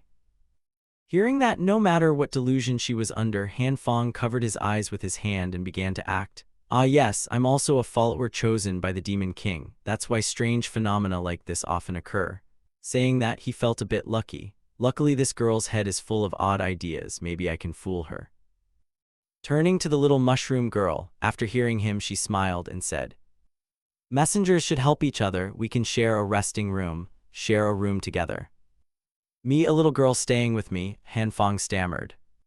Before he could finish, the purple-haired girl slipped into the back room and slammed the door, leaving Han Feng at a loss for how to respond. "Hey, I didn't agree to that yet. Seriously, have you already declared this place the Demon King's den?" He sighed and shook his head. "Oh well, suit yourself. What was that purple light just now anyway? Its effect can turn objects soft. Looks like my light isn't just two types, I just haven't discovered them all yet." The purple light appeared when the wire made me fall and then hit the tea table. Thinking back to that feeling, Han Feng tried to concentrate and recall the moment as if to trigger the purple light again. Sure enough, two blobs of light like jelly appeared in his palms. It's appearing, just recalling the dangerous moment triggered the purple light," Han Feng said cheerfully, then looked at the limp wire in his hand. "This purple light works on wires too." Next, to explore this new ability, Han Feng hurried into the kitchen, grabbed a butcher's knife, and decided to test it. "Let's try other things." He activated the purple light again. Quickly, the knife in his hand softened like wilted vegetables under its effect. Seeing that, Han Feng couldn't help but be amazed. It even works on steel. The softness is like fruit jelly. Time flew by. Before Han Feng lay countless warped items of every shape from his experiments with the softening light. "I've tested many items. The longer this purple light is applied, the more seriously the object softens. Other than that, there aren't any other changes. But this effect is like chicken sinew," Han Feng said sadly, feeling this new power wasn't very useful. Bored, he tried activating both the green and purple lights at once and applied them to the knife in his hand. "If I mix these two lights together, then..." "Bankai," he muttered. Then the once flaccid knife suddenly returned to normal, even seeming somewhat newer than before, enough for him to use it as a mirror. Oh, the knife reverted. At that, Han Feng glanced at the box of tissues nearby and conceived a bold idea. He then applied both green and purple lights to a tissue, turning it into a super durable material that he couldn't break no matter how hard he tried. By now, Han Feng had begun to understand the combined effect of the two lights. So that's it. Mixing these two lights can change an object's pliability. And the hardness can be rather exaggerated, he said, stroking his chin. Speaking of hardness, Han Feng's eyes lit up as if thinking of something, likely some mischievous idea. Back with the gang of thugs, they were carrying heavy sacks of goods. Behind them, a underling nervously asked, "Boss, you're not planning to hand in the stuff we stole earlier, are you?" Hearing this, the blonde leader ground his teeth and replied, "Who would hand it in? I don't even have enough to eat." "After handing it in, we still have to divide it among the women and the elderly." "On what basis?" The underling agreed. Meanwhile, the boss didn't forget to remind them, "We must keep this matter secret. If anyone else finds out, we're done for." Speaking of the underling, he suddenly noticed something on the wall and yelled in panic, "Hey, look behind you." Seeing his frightened posture, the blonde boss grew curious and glanced at the wall. And discovered the characters 18p moving. The wall is wriggling, he said in confusion. Then, before the two of them could figure out what was happening, a face suddenly emerged from inside the wall, pressing up close to the blonde man's face and letting out two moans. After that, two hands stretched out as if ready to crawl out of the wall at any moment. Seeing this, both of them froze in terror, ghost a ghost. They screamed and hurriedly fled down to the lower floor. Of course, the ghost was actually Han Fong in disguise, trying to scare them. "Holy shit, I'm about to suffocate," he said as he turned left and right. And with some effort, he managed to pull his face out of the wall, nearly choking in the process. "Phew, using the wall was exhausting. I'm dead tired." After saying that, Han Fong began using his power once more. This time, he used the combined lights to increase the wall's hardness. When finished, to test it, Han Fong took out a sledgehammer and muttered, "Might as well test the hardness result. Let's begin." Saying that, without any hesitation, he swung the hammer hard against the wall. After a long session of hammering, the only marks he left on the wall were a few faint traces. Seeing this, he couldn't help but admire his own power. So exaggerated, not even a small piece fell off. In another scene, back in the basement area, those who had been looting houses for supplies returned to hand in what they'd gathered. "Many homeowners have basically run out of food. I only collected a little, sorry," one man said, scratching his head awkwardly, while the person across from him took out paper and pen to record it. However, a man behind him suddenly grabbed his shoulder, twisted his arm, and forced him down to the ground. "Tell us, where did you hide the food bags you stole?" the blonde youth shouted. But whether the older man had hidden anything or not, he protested. "Who would hide them? Everything I stole is right here." Hearing this, the blonde youth didn't believe him and began to twist his arm more painfully. "Don't pretend. I clearly saw you take 3 big bags, but now you only turned in one. It hurts. You must be mistaken. I swear I handed everything in," the man shouted. Seeing the old man still uncooperative, the freckled blonde youth couldn't contain his anger and prepared to strike. "Still won't talk. Looks like we'll have to beat you straight." He raised his fist to teach the man a lesson, but before he could act, the hypocrite T letter 1B0 letter 1EDF and GH letter 1EF UH letter 1ECDC stepped in to stop him. Seeing it was him intervening, the blonde softened his tone and asked, "Mr. T letter 1B0 letter 1EDF NG, T letter 1B0 letter 1EDF NG, why are you back?" In response, T letter 1B0 letter 1EDF and GH letter 1EAF UH letter 1ECDC put on a saintly expression and helped the youth to his feet. "Can you let him go first? If there's an issue, we'll talk it through." Turning to the youth, after hearing this, he replied with difficulty, "But this man hid food from everyone." "Yeah, I know. Can you leave this to me?" he said confidently, convincing the man with the cap. "All right then." Saying that, he released the old man and sneered, "HMPH, out of respect for Mr. T letter 1B0 letter 1EDF NG, I'll spare your life." Meanwhile, T letter 1B0 letter 1EDF and GH letter 1EAF UH letter 1ECDC reached out to help the old man up. "Are you all right?" he asked gently. T letter 1B0 letter 1EDF NG, "Mr. T letter 1B0 letter 1EDF NG, the old man stammered. Then, after some coaxing, the old man really did spit out all the food he had hidden. "Sorry, Mr. T letter 1B0 letter 1EDF NG, my household has 5 mouths to feed. The rations divided are truly insufficient. That's why I..." In response, T letter 1B0 letter 1EDF and GH letter 1EF UH letter 1ECDC generously took a box of pastries from his coat pocket, placed it in the old man's hand and said, "Take this. This is my ration for today." Seeing this, the old man's face showed astonishment as he asked, "T letter 1B0 letter 1EDF NG. Mr. T letter 1B0 letter 1EDF NG, what are you trying to do?" "Rules are rules. Collected goods must be handed in and then divided based on the fixed number of people. But I can understand your predicament. Take it and go." The villain acted the part perfectly. Sadly, the old man didn't know that. Seeing T letter 1B0 letter 1EDF and GH letter 1EAF UH letter 1ECDC share food with him, he was moved to the point of tears. "TH, thank you. If you ever need anything, just tell me. I'm Lao Vuong." He said this as he slowly stepped back. T letter 1B0 letter 1EDF and GH letter 1EAF UH letter 1ECDC nodded in reply. If there's any difficulty, let me know. Then he picked up 2 bags of food and told the others, everyone who has taken supplies, return quickly. Around them, the group, not wanting to stay out in the cold, began to say their goodbyes. All right, Mr. T, letter 1B0, letter 1EDFNG. Mr. T, letter 1B0, letter 1EDFNG, you should rest early too. Turning to the twins, Kim Tai Van asked, Mr. T, letter 1B0, letter 1EDFNG, how did you get him to hand over the hidden food?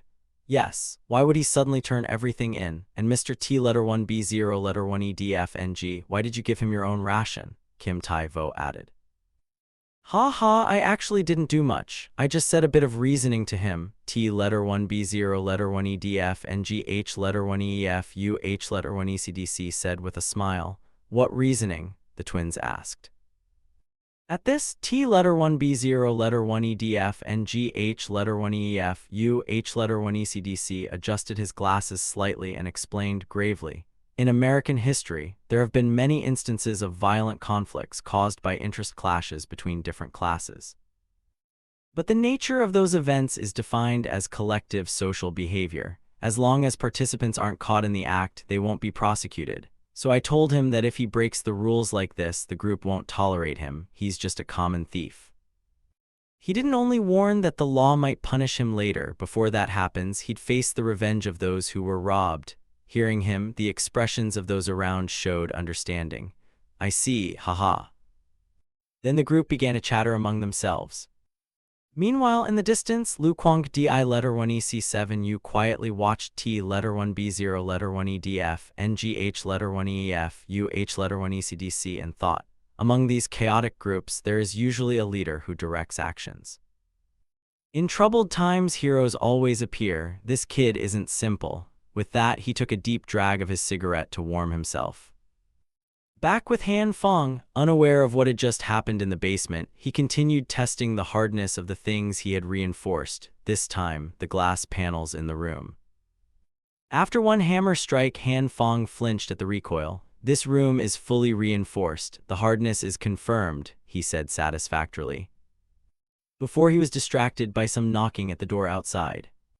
Hearing it, he walked lightly to the wooden door, wondering, could the neighbors be coming to steal supplies again? Who's there? He called, peering through the peephole.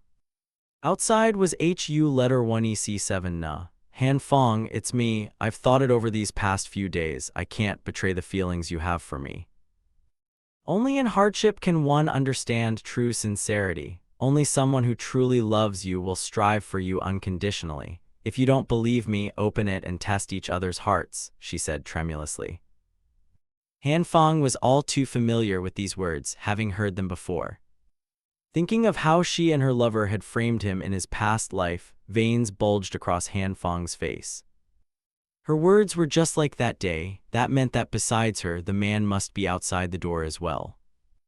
Finally, it's finally come. I have to shoot these 2 dogs dead myself. The more he thought about it, the more murderous intent rose within Han Fong. But then, as if guided by intuition, Han Fong paused for a beat to think more carefully. Wait a moment, with the power out, the enemies are in the dark and I'm in the light. If I don't deliver a lethal blow immediately, I could be killed instead. Using a taser would require tricking them into grabbing the doorknob at the same time, which is basically impossible. Besides, I don't even know how strong the electric shock would be. Calm down, this moment has finally come. I need to stay clear-headed. Right now, the greatest threat isn't lie HU letter 1EC7 Na, but the mysterious man hiding in the dark. So I need to go outside immediately to locate him, then deliver a killing blow. But how can I determine his position from inside the house? Han Fong frowned and ransacked his memories. Very quickly, he found something useful. Wait, I remember this man is definitely hiding in the shadowed corner behind my door. Then it's probably at this spot, although it will take some time. This is doable. Saying that, he began activating the purple light on the wall to soften it. Back outside with HU letter 1EC7 Na, unaware of Han Fong's plan, she continued her performance. Han Fong, are you there? Please open the door for me, Han Fong, she pleaded in a pitiful voice. Meanwhile, the mysterious man brandished a baseball bat, ready to strike as soon as Han Fong appeared. When no one opened the door, he said, Hey, is this kid worth the trouble of robbing? Hearing that, HU letter 1EC7 Na whispered, he still has leftover supplies. Besides, I just remembered he bought a whole truck of goods the night before the disaster. Ah, then this guy will feed us for a few days, the man smiled. Unbeknownst to them, the wall near him had begun to soften, and something like the head of a hammer slowly emerged from inside the wall. Hey, do you hear something? The man asked. Hear what? HU letter 1EC7 Na asked. I think I heard something behind us. Saying that, he turned to look back.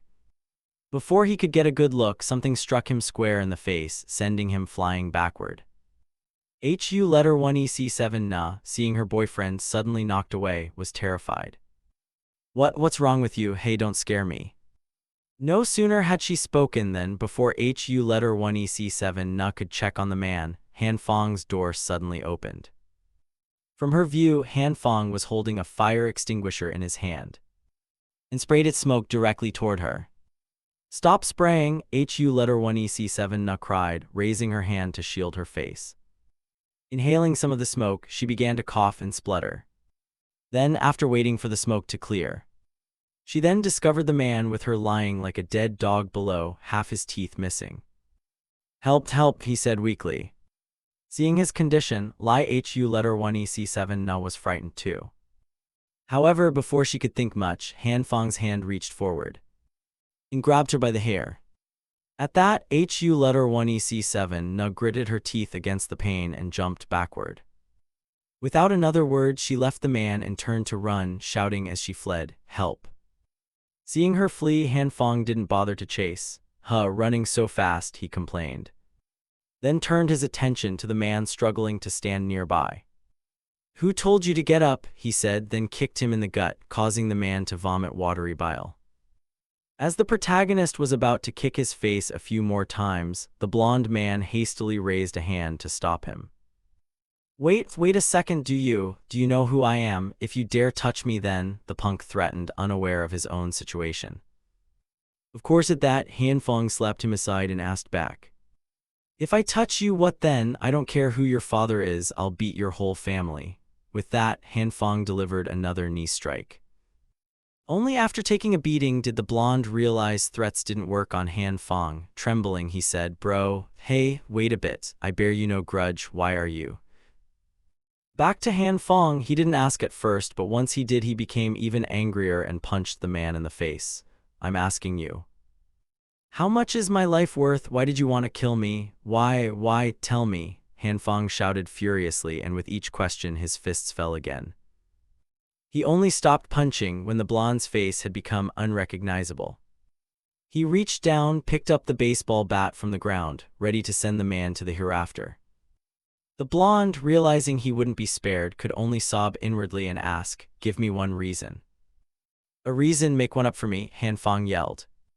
At the same time, he aimed the baseball bat at the man's head. Then blood splattered everywhere. When you kill me, do you need a reason? He sneered. Then a few seconds later, after calming down a bit, the protagonist's stomach churned violently and he vomited, as if overwhelmed by the sickness of having killed someone for the first time. At the same time, a loud noise sounded behind Han Fong, drawing his attention. When Han Fong turned, he found that, at some point, the Chibai girl had been standing by the door. Catching Han Fong's eye, she asked, Need any help? Time passed quickly. Now the two of them sat across from each other as if nothing had happened. Actually, Han Fong was the most astonished by this purple-haired girl's attitude. With such a terrifying scene, she showed no fear at all. This girl is a bit scary. Better not let her stay in my house.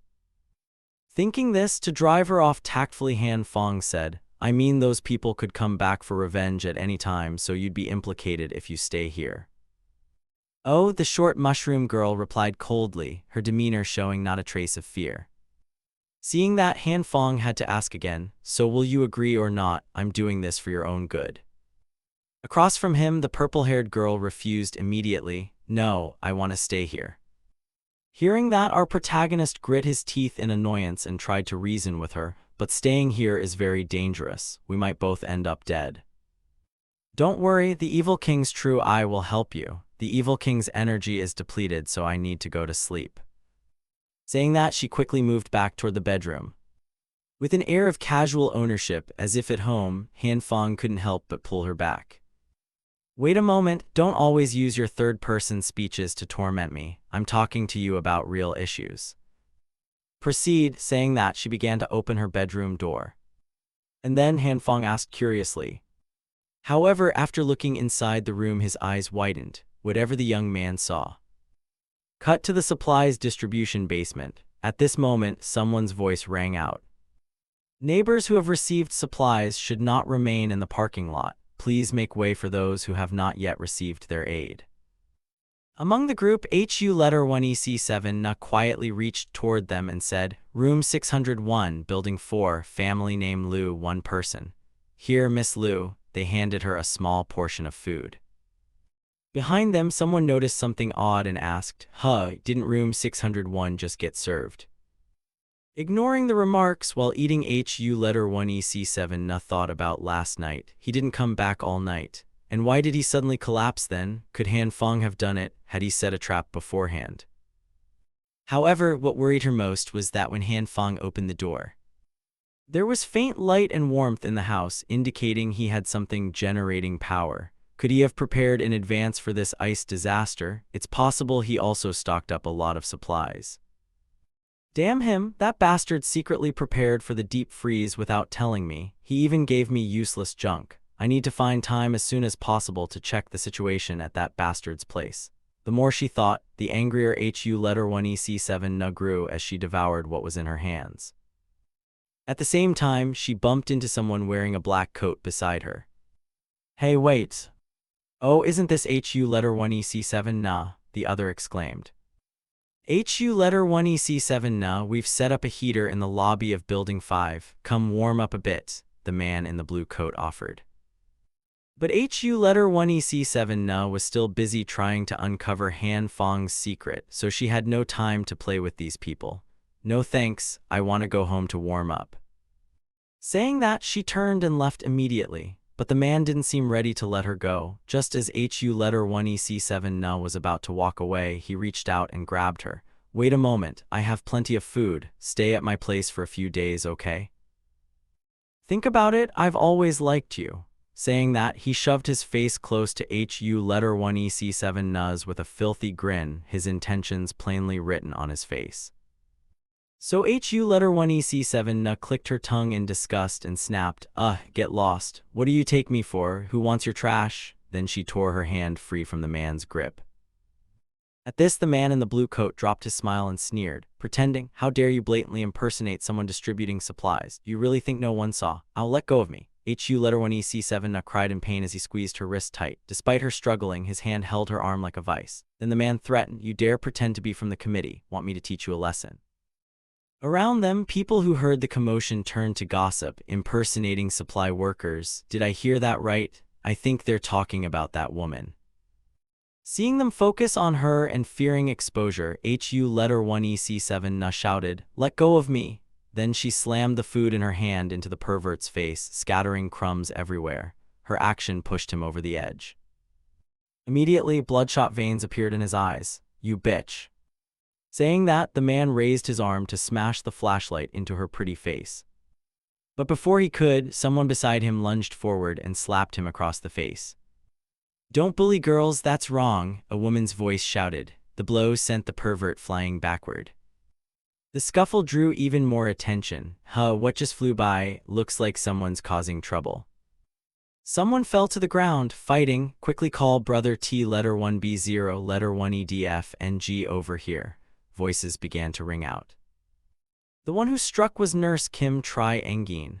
Afterward, she looked to HU letter 1EC7 Na and asked, are you okay? Are you injured? Do you feel any discomfort? No, I'm fine, thank you, HU letter 1EC7 Na answered quickly. Seizing the moment, the nurse promoted her skills. Here, take this, it's my card. If you feel unwell, contact me. She handed HU letter 1EC7 Na a paper listing. Head nurse Kim, chief nurse at the second-tier city hospital. Flu 1000 G supplies, fever 2000 G supplies, external wounds from 5000 G supplies upward depending on severity. Opposite her, HU letter 1EC7 Na was so poor she barely had enough to eat, let alone medicine. Coupled with the man's accusation that she was impersonating supply workers, she just wanted to leave immediately. "No thanks, I appreciate it," she said with a smile. At that moment, the man Kim had knocked over rose up, grabbed the nurse's collar, and forced her to the ground. "You bitch, who told you to stick your nose where it doesn't belong? You want me to kill you?" he shouted angrily, raising his arm as if to teach the nurse a lesson for interfering. But his bullying of a woman drew someone's ire. Before he could strike, another hand grabbed his collar and hurled him to the ground. The rescuer was the underworld brother Lai T-1-ED Engia. Looking down at the trembling punk, he sneered, "In this life, I hate men who hit women the most." No sooner had he spoken than the hypocrite T-1B0-1EDF and GH-1EF-UH-1ECDC, hearing the commotion, waddled over. "Everyone, make way. It's brother T-1B0-1EDF and G, he's here," they cheered. Seeing T-1B0-1EDF and GH-1EF-UH-1ECDC arrive, the man in the blue coat turned to accuse HU-1EC7 Na. "Brother T-1B0-1EDF and G, this girl is impersonating supply workers. I saw her sneaking around with people who hike up supply prices." I didn't," HU-1EC7 Na stammered weakly. Behind them, Lai T-1ED Engia couldn't contain his anger. "You, who hit women, what right do you have to accuse others?" Having said that, he wanted to rush up and land a few punches on the man. But before he could, T-1B0-1EDF and GH-1EF-UH-1ECDC grabbed his collar and demanded, "What do you think the management committee is? Protecting the vulnerable so everyone has food is our duty and responsibility." T-1B0-1EDF and GH-1EF-UH-1ECDC snapped, making the man tremble. "Sorry, brother T-1B0-1EDF and G, I was wrong." Seeing this, T-1B0-1EDF and GH-1EF-UH-1ECDC let him go for now, but warned, "If there's a next time, get lost." After saying that, he smiled and turned to Kim Tri-Engiern. "Sorry for scaring you, didn't you two think this through before?" In response, Lai T-1ED Engia put on a bored face and walked away. "I'm not interested in organized looting, I'd rather starve than join you." Beside them, Nurse Kim Tri-Engiern also refused to do anything wrong, so she declined gently. "Sorry, brother T-1B0-1EDF and G, I can't accept this. If you have patience, I can still help." "Ah yes, thank you, Nurse Kim." T-1B0-1EDF and GH-1EF-UH-1ECDC nodded. He then sighed, regretting that the two hadn't joined him. Back to HU-1EC7 Na. She began using her looks to seduce T-1B0-1EDF and GH-1EF-UH-1ECDC. "Brother T-1B0-1EDF and G, can I join you? Actually, I've admired you for a long time. It's a pity I never had the chance, but now it's different. We have plenty of time." She said this as she sidled closer to the four-eyed youth. But the four-eyed youth was sharp and wasn't taken in by HU-1EC7 Na's seduction. Before the schemer could say more, T-1B0-1EDF and GH-1EF-UH-1ECDC pushed her away and said sternly, "Miss Lai, do you have the wrong idea? One can fight, one can treat the sick. What can you do?" "Sorry, you're not valuable enough for me to recruit now," he said, then turned and walked away coldly. Seeing her looks had no effect, HU-1EC7 Na paused, thought for a few seconds, and made a decision. "Brother T-1B0-1EDF and G, what if I told you I know where there are supplies?" Hearing this, T-1B0-1EDF and GH-1EF-UH-1ECDC's steps froze. He turned and stared straight at HU-1EC7 Na. Back in Han Fong's private room, his complaining voice sounded, "How many times have I said it? It has a fan, a triangle shape, a square shape, and even a camera," he said, staring intently at the purple-haired girl. At that moment, in his view, a spatial hole appeared in her left palm, and the short mushroom girl used her right hand to reach into that mysterious space and pull something out. Found it," Han Fong said cheerfully. But when the item was fully pulled out, it turned out to be a mannequin from a clothing store. Han Fong's eyes widened. "Isn't this a display model from a fashion booth? How does this match my earlier description?" After saying that, Han Fong sighed heavily and thought to himself, Simply put, this high school girl has a special storage space ability. She can open a black hole in her chest and suck things she sees into it. However, the problem is it's easy to put things in but hard to take them out. The probability of finding a specific item is extremely low. Thinking this, Han Fong warned her, "If you still can't find it, my house will be filled with junk." But what's inside that black hole? Why is it so hard to find things? Is the space virtual or are items transferred elsewhere? He rubbed his chin. I've never explored it, but I can say the space is definitely very large. She shook her head. Hearing this, the reckless young man grew a bit curious and asked, "So can I stick my head in and help you search?" "You can," the chibai girl agreed. Then Han Fong slowly moved his face toward the spatial hole. Her hand moved naturally inside, so it should be fine, right? The man nervously thought. Very quickly, his head disappeared into the spatial hole. At the other end, half of Han Fong's body had already crawled into the mysterious space. Before him now floated countless assorted items drifting in the space. By now Han Fong had figured it out. No wonder a mutant could clear out the East District supermarket in one night. But isn't this like looking for a needle in a haystack? Han Fong thought to himself as his eyes reddened and drool began to run uncontrollably. It was all because there was no oxygen at all inside that space. With no choice, Han Fong hurriedly pulled his head out, coughing wildly. After about 10 seconds to catch his breath, the protagonist shouted at her, "Why didn't you tell me there's no oxygen in there? My skin feels like it's about to crack and my whole body feels drained of water." The purple-haired girl shrugged in reply, "How would I know? I can't go in. My hand isn't injured either."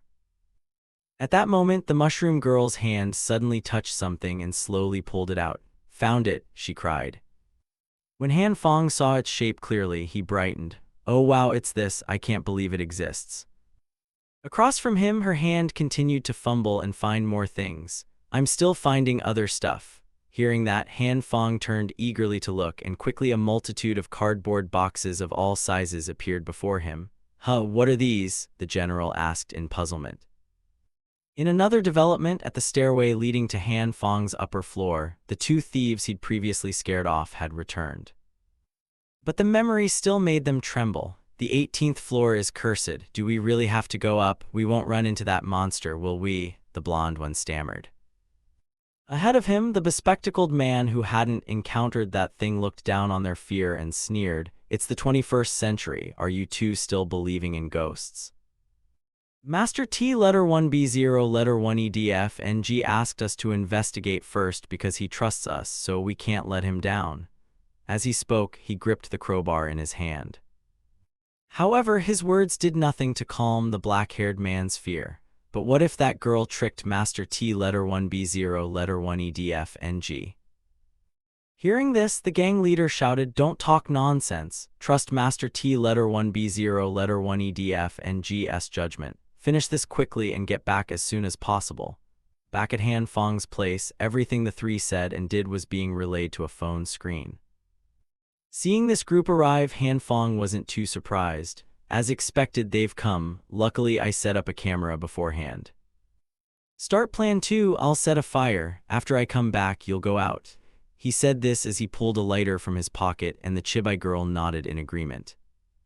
Then stepping outside, Han Fong took out a stopwatch and thought, "I have to time this precisely." Back with the three thieves, unaware their actions were being watched by Han Fong, they casually headed toward his room. Suddenly, a strange noise made the two henchmen's hair stand on end. "Hey, do you hear something ahead?" the boss asked. "See, could it be a ghost?" the black-haired henchman stammered. Then a few beams of light suddenly appeared from up the stairs. Those beams were all produced by the lights of toy cars. "Toy cars?" the leader asked in confusion, not understanding why so many toy cars had appeared. However, these weren't ordinary toy cars, because numerous firecrackers were firmly attached to them. Then a loud explosion rang out, making the group cough violently. "That's rock dust, where are you people? My eyes hurt so much." Panic-stricken shouts began to ring out. But Han Fong's assault wasn't over. Immediately after, a drone carrying a huge firecracker flew right above the group's heads. The whir of its rotors also drew the leader's attention. Seeing the burning firecracker overhead, he panicked and shouted, "Run!" With that, they scrambled down the stairs. However, the drone hovered close behind, not letting them escape. Should I throw it? The chibai girl asked. Wait until it's closer before you throw. We need to teach them a lesson this time, Han Fong barked. As the drone neared the leader, he suddenly turned and swung his crowbar straight at it. Take this, you, he cursed. Han Fong shouted in alarm, be careful, don't let the drone get smashed. Hearing that, the chibai girl hurriedly piloted the drone back and forth to dodge. But no matter how skilled she was, she couldn't avoid everything, and one rotor was struck by the crowbar. The drone began to wobble drunkenly. Left rotor lost, can't stabilize, she reported coldly. Beside her, Han Fong heard this and turned pale with worry. Regain control, that's the only one we have. There were 3 seconds left until the firecracker exploded. The short mushroom girl piloted the drone out of the building, causing the firecracker to detonate midair. At the same time, the impact of the blast also affected the drone. Right rotor damaged descending, she warned. Then find a place to land it quickly, don't let it get wrecked, Han Fong urged. Following his instruction, the purple-haired girl managed to pilot it down beside a window. Successfully stopped outside the stairwell window on 1 floor, she reported. Back to Han Fong, because the drone was so valuable he couldn't leave it stuck at the window. I'll go get it right away, that drone is very important to us. He began gearing up to go out, but through the camera the 4-eyed girl noticed something and said, there's a corpse on the stairs. Hearing that, Han Fong stopped what he was doing and leaned in. A corpse, zoom in so I can see. As he said this, he closely watched the screen. The person on the monitor was Lai Til 1 Eed Ngia. Isn't that brother Lai? Why is he lying there? Could he have been shot too? At the thought, Han Fong broke out in a cold sweat from worry. I'll be right back, I have the key, so don't open the door. He quickly opened his safe. At the same time, the 4-eyed girl tossed him a walkie-talkie. What's this? Han Fong asked. To keep communication secure, she explained. Thanks, he took the walkie-talkie, clipped it to his chest, and loaded the pistol he had bought earlier. Hopefully he wouldn't have to use it, the general muttered to himself. With that, Han Fong switched on his flashlight and cautiously stepped outside. As he walked, the 4-eyed girl reported the situation. 17th floor clear, 16th floor clear, 15th floor clear. Back to Han Fong. Once outside, he finally felt how bitterly cold it was. According to the drone's readings, the temperature was degrees C. Without protection, a person would freeze to death within half an hour. Lai's condition was unstable, so it had to be a quick strike. The thought made Han Fong unconsciously pick up his pace. In another development in the basement, the blonde man with glasses was reporting the situation to the hypocritical T letter 1B0 letter 1EDF and GH letter 1EF UH letter 1ECDC. That's the situation. If you go up, be extremely careful. Hearing him, T letter 1B0 letter 1EDF and GH letter 1EF UH letter 1ECDC across from him took out a pen and paper to jot things down and nodded. Yes, I understand. Thank you for your trouble. Saying that, he turned to the person beside him. First, give them 3 sets of clothes and shoes. Yes, sir, the man replied. The 3 recipients, hearing this, happily said, Thank you, Master T letter 1B0 letter 1EDF and G. It's the least we can do. We will never betray everyone's contribution. After saying this, he casually picked up 3 packets of noodles and handed them to the 3, who nearly wanted to kneel and worship him. Thank you so much. Thank you, Master T letter 1B0 letter 1EDF and G. As for HU letter 1EC7 Na, seeing the 3 had received food and left, she spoke up. Brother T letter 1B0 letter 1EDF and G, can I join you all now? Hearing the question, T letter 1B0 letter 1EDF and GH letter 1EF UH letter 1ECDC coldly replied, No, first we can't confirm whether your friend was behind this. Second, if Mr. Liu didn't see the transporter with his own eyes, I don't trust you at all. Having said that, he turned to the group beside him. Let's go upstairs together and take a look. Yes, Master, Kim Tai Van nodded. Pack up immediately, get another tool for Ms. Lai. Regardless of whether her information is true or false, or what her real motive is, in the actions to come I expect her to prove her value. At the same time, Kim Tai Van brought a steel pipe over to HU letter 1EC7 Na. And with T letter 1B0 letter 1EDF and GH letter 1EAF UH letter 1ECDC's mindset, if she couldn't provide tangible value, he would be far from letting her join them. So whether she wanted to or not, HU letter 1EC7 Na had to take the weapon and prepare to fight. I understand.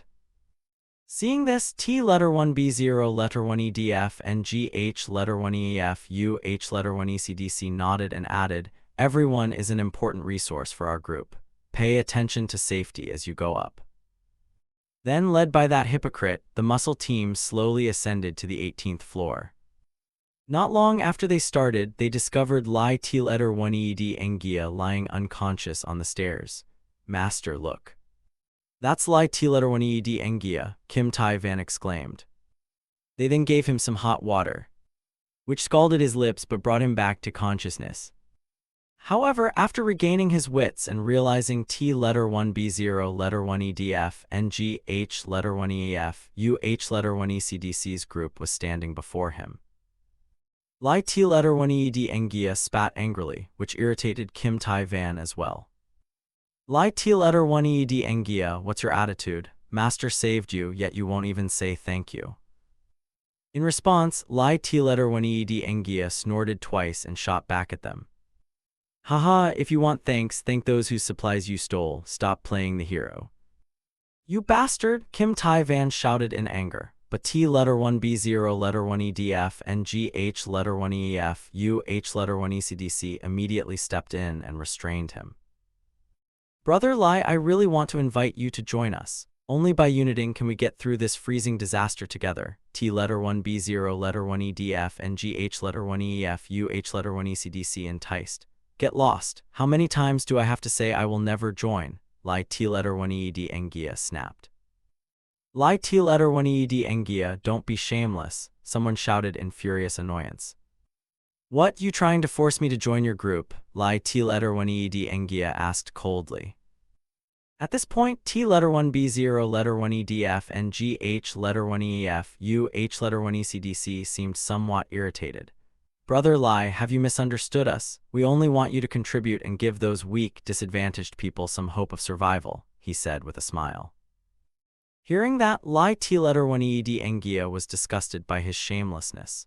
Without hesitation, he pointed at him and shouted, You T letter 1B0 letter 1EDF NG, don't think I don't know what you're planning. You give those people one meal every 3 days, what's the difference between that and letting them die? Besides, I'm fatherless and motherless, so don't think your tricks can fool me. Back to Han Fong, he was now on the stairway above the group. Hearing Lai T letter 1ED Engia's words, the protagonist broke out in a cold sweat. One meal every 3 days, that showed T letter 1B0 letter 1EDF and GH letter 1EF UH letter 1ECDC didn't care about them. That made sense. To recruit young people, the property council would have to take in the elderly, sick, and disabled. If that continued, sooner or later internal conflicts would erupt within the committee, the protagonist thought to himself. Meanwhile, Kim Tai-van couldn't be as patient as T letter 1B0 letter 1EDF and GH letter 1EF UH letter 1ECDC. He leapt forward, grabbed Lai T letter 1ED Engia by the collar and asked bluntly. Lai T letter 1ED Engia, don't be unreasonable. So do you want to join or not? If you won't join, get out and stop blocking our way. In response, the streetwise young man delivered a headbutt to Kim Tai-van, sending him crashing backward. How can I dodge if I don't? As for T letter 1B0 letter 1EDF and GH letter 1EF UH letter 1ECDC, seeing Lai T letter 1ED Engia's attitude, he sighed in disappointment. He then looked at the men behind him and nodded a signal. The looter hounds tightened their grips on their weapons and slowly closed in on Lai T letter 1ED Engia. And though facing a crowd, he showed no fear. Come on then, do you think I'm scared of you? Back to the protagonist. Seeing Lai T letter 1ED Engia was likely about to be beaten, he hurriedly stood up. Oh no, Lai's condition was nearly collapsing. I have to help him. He prepared to jump down, but after noticing the number of men, Han Fong paused. No, there are too many of them. What could I do alone? But Lai had helped many people before. I can't just stand by and watch him die. Thinking that, Han Fong unconsciously reached into his coat, pulled out his pistol, and fell into deep thought. Below, unaware Han Fong was above. Lai Til Eder Waned Engia kept shouting, "Damn it, come on, do what you want already." No sooner had he finished speaking than a gunshot rang out in the silent space. A bullet hole smoking with heat appeared right at Kim Tai Van's feet, leaving him stunned with fear. "Hey, what was that sound just now? A gun? Seriously, don't joke, how could that be?" the group said in panic. At that moment, Han Fong rushed down beside Lai Til Eder Waned Engia, leveled his pistol at them and shouted, "Quiet, nobody move." Lai Til Eder Waned Engia, seeing Han Fong arrive with a gun, looked a bit worried and said, "Little brother, what are you?" Across from them, witnessing the scene, T letter 1B0 letter 1EDF and GH letter 1EF UH letter 1ECDC suddenly fell silent, turning inward and saying nothing. Meanwhile, HU letter 1EC7 Nus slowly stepped back to avoid the gunfire, thinking, Han Fong, how dare he go outside, why does he have a gun? Unaware of her thoughts, Han Fong took a key from his coat, handed it to Lai Til Eder 1ED Engia and said, "Brother, this is the key to my place. Take it, we'll retreat slowly." "Ah, okay," Lai Til Eder 1ED Engia hurriedly replied. Seeing them begin to withdraw, the thugs turned to ask T letter 1B0 letter 1EDF and GH letter 1EF UH letter 1ECDC for guidance. T letter 1B0 letter 1EDF and G Master T letter 1B0 letter 1EDF and G, what should we do now? Do we need to? He paid no attention. They whispered among themselves as if ready to act. To cut off their plan, Han Fong fired again, shooting at their feet and warning a second time, "I told you, don't move, drop your weapons and kneel on the ground." Hearing this, the group fell silent, dared not utter a word, and reluctantly set down their weapons and knelt. Seeing that, Han Fong remained on guard and said sternly, "Brother Lai, let's go. Anyone who moves, I'll shoot." As he spoke, he slowly backed up the stairs. Only after they had completely moved up did T letter 1B0 letter 1EDF and GH letter 1EF UH letter 1ECDC calmly stand and ask, "Does anyone know who that was?" Hearing this, HU letter 1EC7 Na turned and said, "That's Han Fong, we're approaching his place." "Then why didn't you say earlier that he had a gun?" Kim Tai Van shouted. "Because of that misinformation, they nearly all got killed." This is my first time seeing this too," HU letter 1EC7 Na said, flustered. Back to T letter 1B0 letter 1EDF and GH letter 1EF UH letter 1ECDC. Seeing HU letter 1EC7 Na's demeanor didn't seem deceitful, he went over to advise Kim Tai Van, "All right, I trust Ms. Lai has no reason to deceive us. Think carefully, if he has such an important weapon, why wouldn't he have supplies?" As he spoke, he turned to entice the group. The moment they heard supplies, the greed in their eyes lit up and the earlier fear vanished. Right, besides, maybe he was the one who drove up the price of supplies back then. Back with T letter 1B0 letter 1EDF and GH letter 1EF UH letter 1ECDC. Remembering Mr. Liu's words earlier, he felt more certain. In other words, the person Mr. Liu met was very likely him. Back to Kim Tai Van, guessing Han Fong held a large amount of supplies, he greedily asked, "Brother T letter 1B0 letter 1EDF and G, do we stick to the original plan? But what if he shoots?" In response, T letter 1B0 letter 1EDF and GH letter 1EF UH letter 1ECDC smiled confidently and asserted, "No, if he dared to kill, he would have acted earlier. I don't believe they can stay in the room forever." Thinking that dealing with an armed man isn't easy, he temporarily suspended the plan to rob Han Fong. "Everyone, the plan has changed. We'll go back to prepare safety measures and return later. Quickly secure room 1804. Cut to Han Fong's room 1804. At this time, Lai Til Eder 1ED Engia was still fumbling with the door. "Sorry, little brother, my hand's a bit shaky." Hearing that, Han Fong calmly said, "Don't worry, it seems they aren't chasing us anymore." Hearing this, the streetwise man calmed down a bit and inserted the key. The moment the door opened, a warm breath rushed in. So warm, Lai Til Eder 1ED Engia thought with satisfaction. Only when Han Fong reminded him did the older brother snap out of it, "You go in." After entering the room, Lai Tiletter Engia could hardly believe the sight before him. There's a stove, even a generator, and supplies in this room. Brother, what on earth is going on at your place? Lai Tiletter Engia exclaimed. It's a long story, Han Fong scratched his head. At the same time, the Chibai girl opened her door and asked, "Where's the drone?" Hearing her, Han Fong's face twisted as he remembered he hadn't retrieved it. I forgot. What drone? Lai Tiletter Engia asked curiously. Time passed quickly. 2 hours later, while munching, Lai Tiletter Engia was filled in on everything by the two of them. Oh, so that's how it is. This is really impressive, being able to predict the snow disaster and prepare so much. Studying hard really paid off. Across from him, Han Fong felt a bit embarrassed and said, "Sorry, I was worried news of the supplies would leak, so I didn't dare tell you the truth before." In response, Lai Tiletter Engia wasn't angry. He even bowed sincerely. "Thanks, little brother. If it weren't for you, I'd have starved. You've treated me so well, truly wholeheartedly." Seeing his demeanor, Han Fong felt a little puzzled inside. "Brother Lai, don't say that. You've helped me a lot too. Come on, keep eating. I have plenty more food." "Little brother, you're really a good person," Lai Tiletter Engia said, tears streaming. The short mushroom girl beside them didn't know what to say at the sight. Putting the sentiment aside, Lai Tiletter Engia took the chance to share what he knew. "That's right, little brother, the situation in the residential area has changed a lot. Do you remember the message I sent you before the power went out?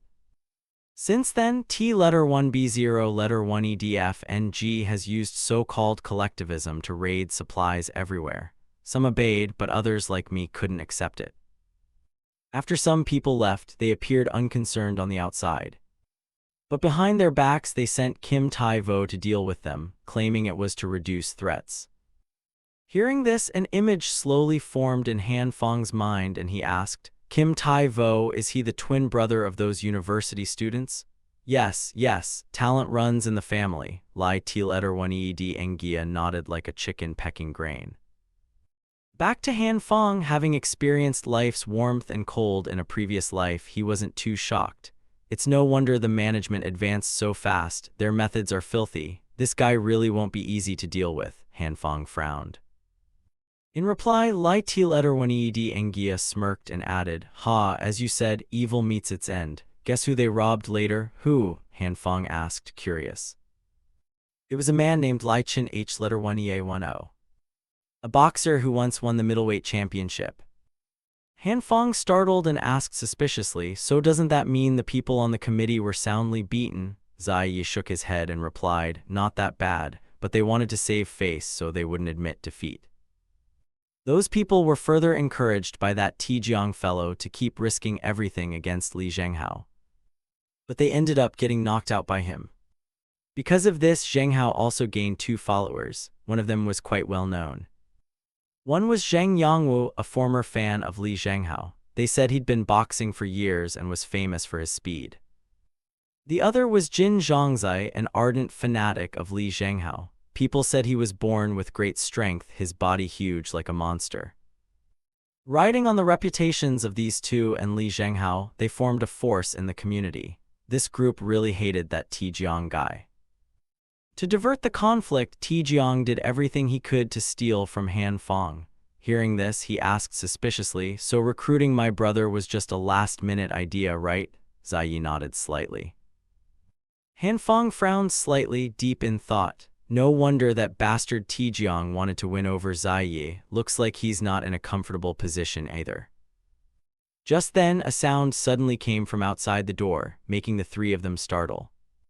The little Ta Wang girl looked through the camera and said, "Someone's here, it's Tijiang Yaoxu's crew again." Han Fong hurriedly stood up and said, "I'll go cut the power," but before he could do anything, his shirt was grabbed by a hand. The little Ta Wang girl said, "Just so you know, the girl over there smells of sulfur." Han Fong flinched. Before he could calm down, the ground shook violently, knocking everyone to the floor. Han Fong, a bit angry, cursed, "How dare they blow up my place?" The little Ta Wang girl said nonchalantly, "They probably used localized explosives. These aren't very powerful." Han Feng frowned and asked, "You know about this too?" He was only teasing. He then looked at the camera again and quickly saw a familiar figure. He couldn't help but sneer. So it was that Hyuna who brought Tijiang Yaoxu here. Saying that, he went to the shelf and began testing the power. Then he suggested everyone stand back from the door a bit. After the two stepped back slightly, he started the electric shock. Immediately, screams rang out outside. The person at the door was electrocuted and fell to the ground. Yaoxu was somewhat surprised to see this. But he quickly regained composure. He immediately ordered, "Place the explosive at the junction between the door and the wall. This time use 2 packs. Tai Vo followed the order and placed 2 packs of explosives in front of the door. With a bang, a deafening explosion sounded. Cracks began to appear in the wall, but the door still didn't budge. Yaoxu frowned slightly. He hadn't expected this to happen. The explosives must be fine. It seems Han Feng had prepared defenses beforehand. After thinking for a while, he said, "This time use 3 packs of explosives. I'll designate a spot to detonate. If it still doesn't move, increase the dose."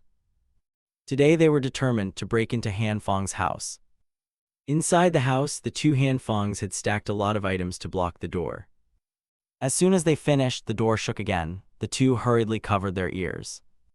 Han Feng called out something, but Ziyi practically couldn't hear anything at all. When the piercing noise subsided, Han Feng startled and shouted, "What was that sound?" Ziyi hurriedly said, "The wall's been breached. Go grab something to block it." Han Feng grew anxious. He feared that if the explosions kept up, the cracks would only get bigger. After thinking, he said, "Blocking it won't help. Quickly move everything out. I have a solution." Ziyi frowned suspiciously and asked, "Move things now, at this hour?" Before Han Feng could answer, the little Ta Wang girl came over and said, "I'll help." Ziyi glanced at her. "Are you kidding me? Go back to the bedroom and hide." No sooner had he said that than he saw a spatial hole appear in front of the girl. But the more astonishing thing happened. As objects were drawn into it in waves, before long everything had been sucked into the space. Ziyi cried out in terror, "That's terrifying, everything's been pulled in." Before he could recover, he saw a purple light appear in Han Feng's hands. "Try softening the wall, see if it can be reshaped, but control the area, otherwise the solidifying process will take too long." Immediately, the purple light enveloped the entire wall. Moments later, Han Feng's eyes suddenly lit up. One of his hands shifted to a green glow. Quickly, the 2 streams of light blended together, working to reshape the wall. Han Feng watched the wall being repaired bit by bit, a look of satisfaction appearing in his eyes. Seeing this, Ziyi exclaimed in shock, "Nice work, kid. What kind of superpower is that?" While Han Feng hesitated over how to explain, the little Ta Wang girl suddenly shouted, "Get down." At apparently the same moment, the ground shook violently again. The wall that had just been repaired began to crack, causing Han Feng to panic slightly. The little Ta Wang girl hurriedly explained, "They're blowing it up from the front." Biting his lip aggressively, Han Feng was angry. If that's the case, no amount of repair will help. After thinking for a while, he spoke, "I have a dangerous idea. Are you all willing to trust me?" The little Ta Wang girl agreed without hesitation. Ziyi also quickly said, "Whatever it is, just say it, kid." Satisfied, Han Feng nodded seriously and said, "All right, do exactly as I say." In an instant, thunderous explosions rang out. Han Feng's room door began to shake violently. Before long, it had cracked open. The men led by Tai Vo slowly entered. He called out, "Careful, ransack every corner for supplies." Yaoxu at the rear also warned, "Everyone be careful, they might snipe, check the house for supplies." Immediately, a group of men like a band of thieves began rummaging through Han Feng's house for supplies. Unfortunately, there was nothing. Tai Vo came out of the kitchen carrying a box, his face sour as he said, "Tijiang, the kitchen only has some trash and this seed box." Yaoxu was a bit surprised to see the seed box. Tai Vo angrily cursed Hyuna, "Damn it, you didn't trick us, did you?" She immediately shook her head to deny it. "I didn't, maybe he hid it in his room." Hearing her words, the 2 went into the room to search for supplies. They entered cautiously. They didn't want to take a bullet.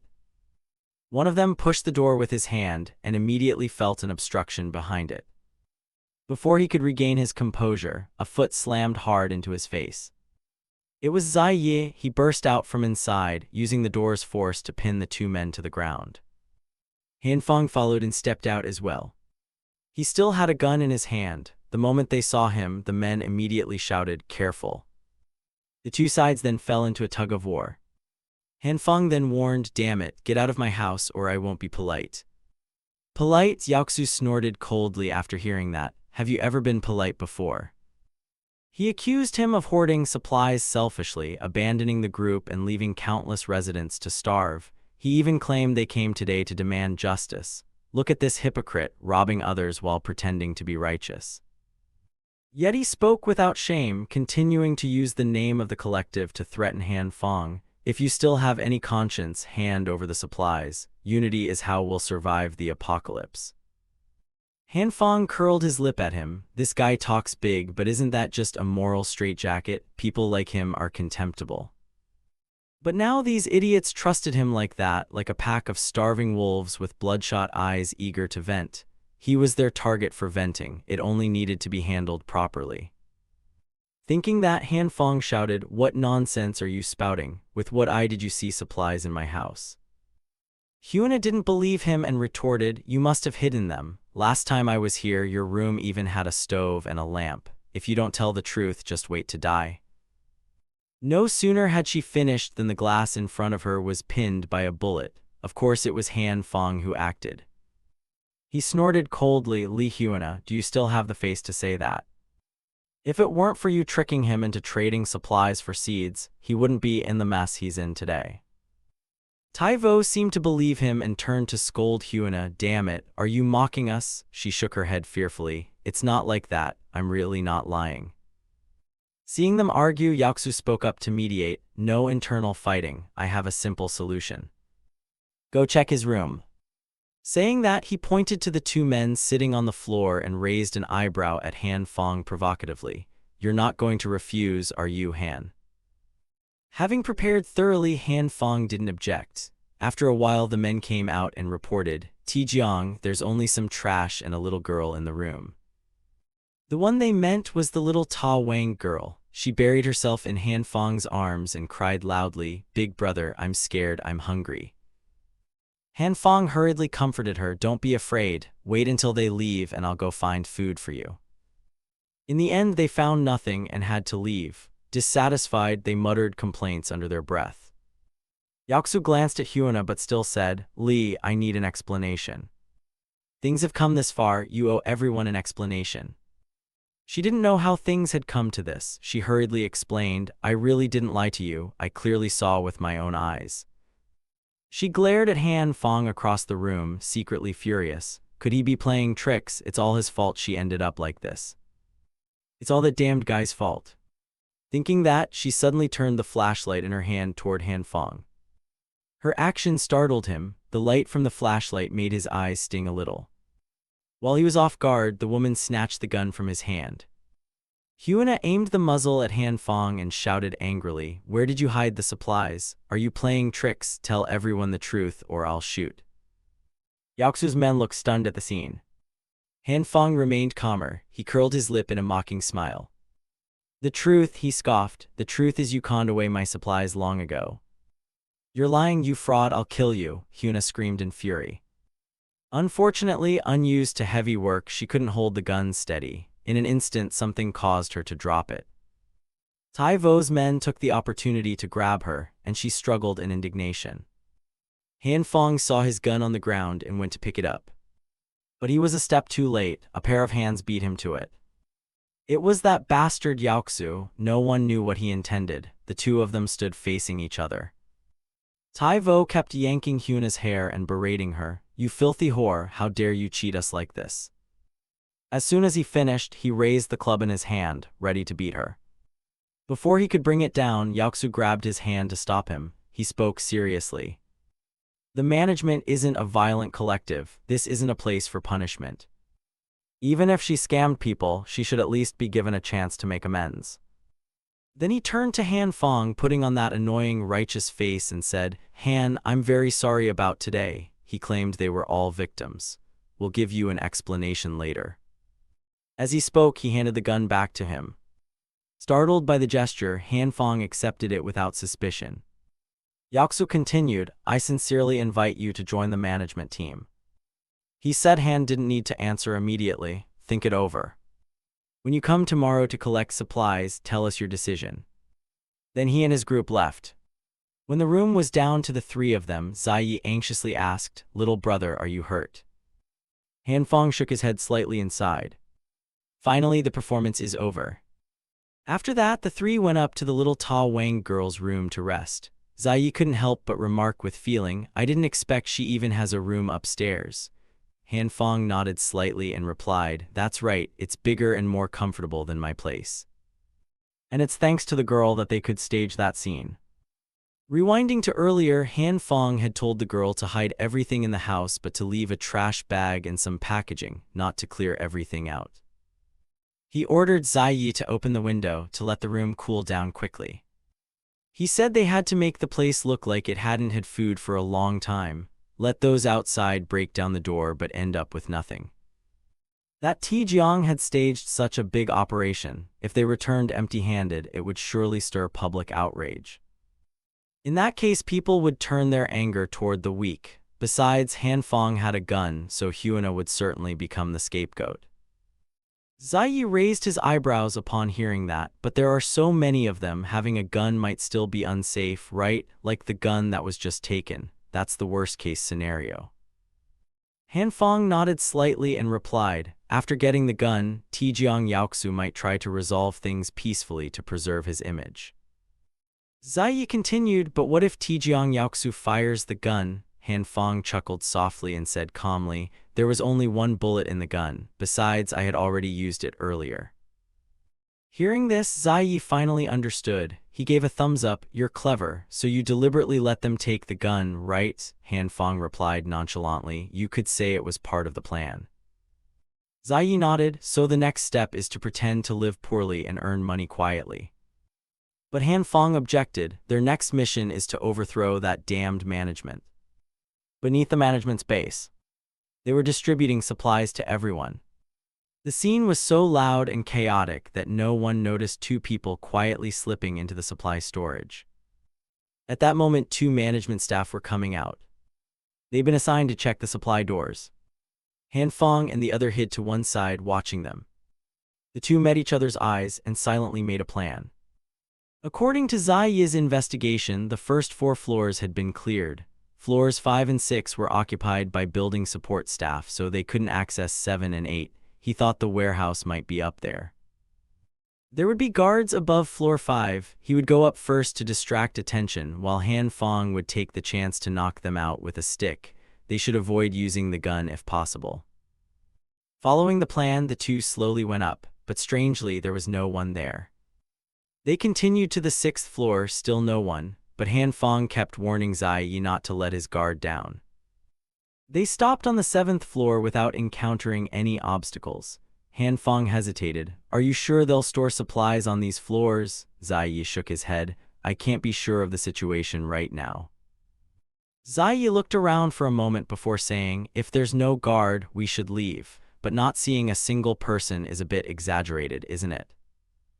They couldn't be certain, so they proceeded cautiously. Ziyi suggested they split left and right and call out if anything happened. Han Fong nodded and carefully moved inward. He had expected a fight to get up here, but this was fine too, just a reconnaissance run. Earlier in Ta Wang's room, the three had eaten while discussing plans. Han Fong said seriously, "There are too many people in management. We can't defeat them alone. The only way to topple them is to destroy them from within." In your view, management is an organization held together by supplies. If they find the warehouse storing the supplies and let Ta Wang clear it out, management will instantly collapse. That's easier said than done. Who knows which room they kept the supplies in? They still had to be careful. Someone could come up at any time. While Han Fong was thinking, he saw Ziyi happily running over from the other side. He felt a bit helpless. Hadn't he told him to be careful? A moment later, the two stood before the warehouse door. Han Fong asked suspiciously, "It's labeled so clearly, don't you think it looks more like a trap?" Ziyi frowned slightly, "But the writing here says it's the warehouse." What's more surprising is that the key is already in the lock. Very considerate, it looks exactly like a trap. But Zai Yi disagreed. He whispered, maybe they forgot to remove the key, let's open it and find out. He said this and reached out to turn the key, but Han Fong spoke up to stop him. Wait, do you see a thin wire wrapped between the key and the handle? It's a classic trap. Han Fong warned them to be careful. He remembered the two earlier mentioning inspecting the supply door. Perhaps they were referring to this trap. In any case, don't touch it recklessly. It's enough to know it's there. They'll go upstairs to take a look. We just need to locate the warehouse and then find a way to open the door slowly, Han Fong suggested. Zai Yi nodded in agreement. At that moment, the two of them encountered two others coming out of the door. The eight of them stared at each other in bewilderment for a long moment. Han Fong reacted faster, grabbing Zai Yi's hand and pulling him to run. The two of them sprinted forward. But the two men caught up. One raised his club to strike Zai Yi. Han Fong hurriedly used his arm to block. Seizing the opportunity, Zai Yi swung his leg and kicked the attacker. Then the two pushed open the door in front of them and used an iron bar to prop it shut. Han Fong held his aching arm and asked suspiciously, you said there was no one here to distribute supplies? Zai Yi vaguely shook his head. Who knows? Last time they didn't let you onto this floor. Just then there were footsteps on the stairs. Han Fong frowned and called out, damn, someone's coming up. He suggested they go up first. There were probably fewer people up there. Shortly after, they went up to the 8th floor. Zai Yi worriedly looked at Han Fong and asked, kid, your hand? Han Fong shook his head slightly and replied, I think it's broken. But he paid it little mind and calmly said, first we need to find a hiding place. Then Zai Yi suddenly pointed behind them and shouted, kid, behind you. Han Fong turned around suspiciously. Before he could react, a hand clamped over his mouth. He was yanked toward the back of that door. Han Fong was pulled and fell inside. The door was slammed shut immediately. He couldn't help but groan twice. Outside, Zai Yi anxiously pounded on the door and shouted, little brother, are you okay? Wait, I'll save you. In front of Han Fong stood a man. He frowned at him and coldly asked, what are you kids doing here? Han Fong watched him warily and gritted out, we're here to collect supplies. But the man didn't believe him. He stamped on Han Fong's hand with his foot, making him cry out in pain. The man snorted coldly, do you take me for a toddler? You deliberately avoided floors 5 and 6, so you must know something about management, right? Han Fong frowned at him and asked suspiciously, have you been watching us? Watching, the man sneered. Did you really think no one was guarding this place? At that, Han Fong was startled to notice a group of people lying unconscious in the corner. Had this man killed them? Just then angry voices rose outside. Grab that one, anyone else, search the rooms. Panic seized Han Fong. Oh no, Li is still out there. But the man in front of him remained extremely calm. He snorted, unreadable. Then he strode toward the window. He opened it without hesitation. Seeming to anticipate his intent, Han Fong cried out in surprise, this is the 8th floor. What are you doing? The man replied casually, actually it's only the 4th floor. The snow has piled up to the 3rd and 4th floors now. With the snow as cushioning, the height won't kill you. He raised an eyebrow at Han Fong and said seriously, jump or be beaten to death, your choice. As Han Fong hesitated, the footsteps and the sound of the door being broken grew closer. He glanced toward the window. The man was nowhere to be seen there at all. At that moment, the door was being forced open. At the same time, Han Fong climbed up to the window. He gritted his teeth and jumped down. In that instant of falling, a purple light appeared around his arm. On the other side, the man landed safely. Hearing the commotion, he glanced over to the other side and saw Han Fong clawing his way up through the deep snow. Up above, the pursuers looked down and shouted, he's still alive, there's another one. While Han Fong stood there dazed, the man's figure swept past his face. He saw the man fiercely hurl himself at the glass door, shattering it. Seeing this, Han Fong couldn't help cursing inwardly, Jesus, what a beast. But he had no time to dwell on it. Snow kept falling. He quickly followed the man's lead and went in. A short while later, the pursuers chased down but could no longer see either of them. Inside the room, the man had lit a fire to warm up. Han Fong sat beside it, lost in thought. This man was fairly decent. If it hadn't been for him just now, Han Fong would likely have been discovered. He was very experienced at escaping. Although it ran counter to logic and Han Fong didn't fully trust it, the truth proved the man's decision was right. As he daydreamed, the man suddenly said, "Well, scared now. After all, they're just dead people." Startled, Han Fong asked, "Why did you help me?" The man snorted coldly, "Help you? I just regret I couldn't kill you myself. The fact that the two of you didn't fall for that idiotic 7th floor trap shows you have some brains." He wanted you to tell him everything you know about management. He didn't forget to warn, "Of course you can stay silent. That just gives me another meat shield." Han Fong couldn't help feeling displeased. Judging by the people the man had knocked unconscious, it seemed he had come to steal supplies or had a grudge against management, and the appearance of the two had interrupted his plan. Thinking that, he looked at the man and asked, "Do you have a grudge against them?" The man curled his lip and said, "If you say I do, then I do, if not for the secret on that Yaoxu fellow." Before he finished, Han Fong shouted, "What secret?" The man smirked. He stood before him and said coldly, "So you do know Tijiang Yaoxu, and you two have some kind of connection." He warned him, "Either spill information related to management, or become the second corpse in this place, your choice." In an instant, Han Fong's expression darkened. By the flickering fire in the room, a narrative began to form. Han Fong looked at the man earnestly and said, "Then that Tijiang Yaoxu brought explosives to my house, then kidnapped the woman and took my supplies." Saying that, he set his gun on the table, took a deep breath, and continued. "To get revenge on them, I took this thing from the bottom of the chest, but one basic gun alone can't deal with them, so in the end I had to use it to find a way to survive. The facts were mixed with lies, and with just this gun, how much credibility did it have?" He silently waited for the man's reaction. After a while, the man spoke. "A battered basic gun is nothing to management. That he didn't disarm you and let you go is the best proof." Han Fong quietly exhaled. It seemed the man believed him. Thinking that, he added, "But why didn't he take it?" "I think there are two possibilities," the man answered calmly. "Either it was a performance to maintain his leadership, or he has a more dangerous weapon." He asked, "Did you bring Ziyi here this time to deal with the Tijiang group?" Han Fong nodded slowly and replied, "No, with him around, management will be a bit less troublesome." In fact, management's original intent was good. At least it genuinely helped some people survive. But Tijiang's view is to make people believe that the worse you are, the easier life will be. After the apocalypse, those who have lost their conscience won't be able to reintegrate into society normally. So Han Fong believed management needed to be overthrown.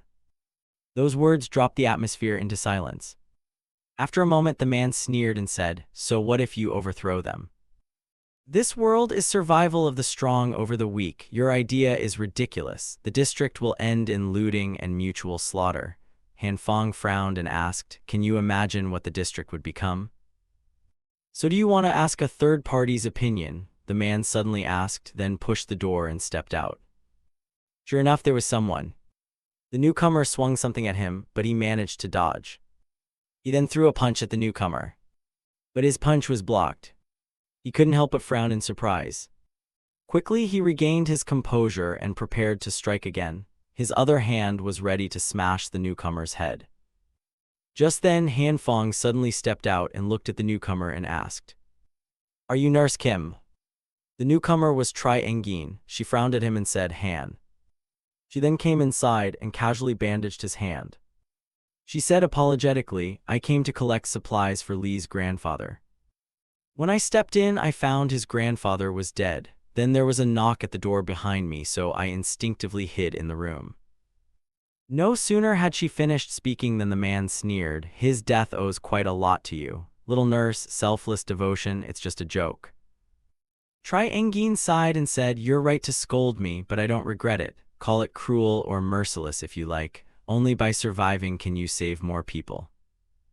The man fell silent. There are many people like her in the apocalypse. What to call them? Living bodhisattvas looking after themselves first, then trying to save fools. At that moment, Han Fong suddenly asked her, "Did you get in here because Jiang Yaoxu arranged it earlier?" Tri Engin nodded slightly and replied, "He gave me a pass.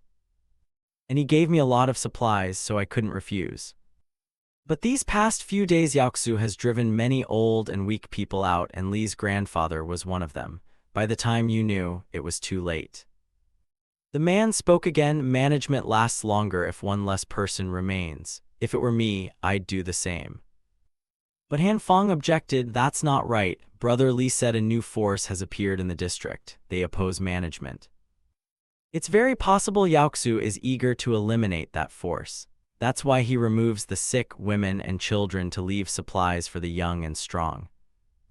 Combined with him randomly planting a bomb outside your house just to take supplies, there's a chance he's provoking that force."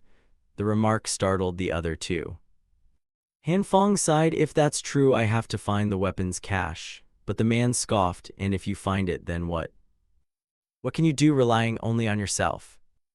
Han Fong glared at him. "I don't want to be buried with the people in the district. If I find the weapons cache, I'll figure out how to deal with it." The man studied him for a long moment. He snorted coldly and said, "If you want to die, go ahead. In this apocalyptic world, Yaoxu's management is only a small power. There will be many survival wars to come. The strong prevail and the weak lose. The victor will be the last one standing." After saying this, he left, leaving the two behind. Han Fong stood there stunned. A moment later, Tri Engin looked at Han Fong and asked, "How can I help you?" Han Fong shook his head slightly and said, "No need, I don't want you dragged into this mire." But Tri Engin replied firmly, "Don't say that. If your judgment is correct, the district is in danger, and I find what happened to you very unjust." Han Fong felt a little awkward. Yet her eyes were full of determination, leaving him unsure what to do. After some thought, he said, "Thanks. If anything comes up, I'll ask for your help." Elsewhere at management's place, the group who chased Han Fong returned to report. Someone asked suspiciously, "Was it really Han Fong?" But they were adamant. At that moment, footsteps sounded from behind. They turned around in alarm and saw Han Fong walking toward them. What awaited him next was a dark room. Tai Vo threw him inside. The man kept berating him. "Mr. Jiang spared you once already, and you still dare to steal supplies." He wanted to cripple his remaining hand to see if he'd still dare steal. But before he could do anything, someone burst in from outside to stop him. "Something happened. Mr. Jiang told us to gather upstairs." The movement in his hand froze, then he turned and left, leaving Han Fong tied up on the ground. When he was alone, he used his blue energy beam to untie himself. He considered himself to have infiltrated the place. After his wounds healed, he would search for the weapons cache. This could no longer be postponed. Before long, the ropes were off. His broken bones had also healed, but the treatment drained so much energy he nearly passed out. He'd need time to study fixed recovery later. If this kept happening every time, he'd be doomed. Just then he heard noise on the other side. The door was quickly opened. Han Fong hurriedly retied himself. People from outside stepped in, threw a bound person inside, then left. Hearing footsteps in the door closing, Han Fong opened his eyes. He turned his head to look at the person who had been thrown in. But on closer inspection, he realized the person was Zai Yi. He quickly untied him. A little while later, he finally woke. He cleared his throat twice. "Thanks, little brother, that slap of yours was useful. Next time, hit the side that isn't swollen. My left side has gone numb now." Han Fong smiled softly. "All right, so what happened where you were?" Zai Yi recalled what had happened. After you were dragged into that door, he saw the corridor door about to be smashed. So he had to unlock the electrical distribution room door and hide inside. As soon as he entered, he saw something, a large hole that seemed to lead very deep down. He thought those people would sooner or later open the distribution cabinet, so he climbed down along the power cables. He expected it to lead to the first basement parking, but it actually led to the second basement. Although no one was there, many boxes were stacked up. Each was sealed tightly. Zai Yi opened a few and saw they were filled with bologna. Each one was as big as his forearm. He was about to take one out to inspect when suddenly there was a sound behind him. When he turned in reaction, Han Fong had already awakened him. In the end, he understood why management was so brazen. They even had piles of bologna, each very long. Hearing this, Han Fong frowned and asked suspiciously, "Does the packaging say bologna sausage?" Zai Yi shook his head. "No words at all, it just looks exactly like a bologna sausage." Han Fong's expression grew serious. "Something's not right. Tell me, could that place be Tijiang Yaoxu's secret warehouse?" Zai Yi was startled. "Then tell me what you saw." While the two were still speculating, a strange voice outside suddenly said, "Why is Mr. Tijiang suddenly eager for us to eliminate Li Ziyi? Wasn't he always trying to recruit him before?" Hearing this, the two of them were shocked. They intended to kill witnesses. Immediately, the door was pushed open. Two people entered from outside and didn't see the two. They were a bit suspicious. They had clearly tied the two up here. While they were searching, Han Fong and Zai Yi hid behind the door waiting. Seizing their momentary lapse, Zai Yi launched an attack. Very quickly, the two of them bound the others together. Han Fong frowned and said, "He intended to kill someone. We need to see what that is." Zai Yi asked suspiciously, "How are we going to deal with it? There are like 10 boxes. Han Fong said slowly, "Don't worry, I've made arrangements. First, let's go meet with that girl, Ta Wang." At that moment, Ta Wang's voice rang out. Han Fong asked suspiciously, "Has the sister who was supposed to pick her up arrived? What's going on?" The girl on the other end answered quickly. "Earlier, she went to the house that stole his gun and even tried to kill him. Is that okay?" Hearing this, Han Fong was immediately startled. The one coming was that Huana.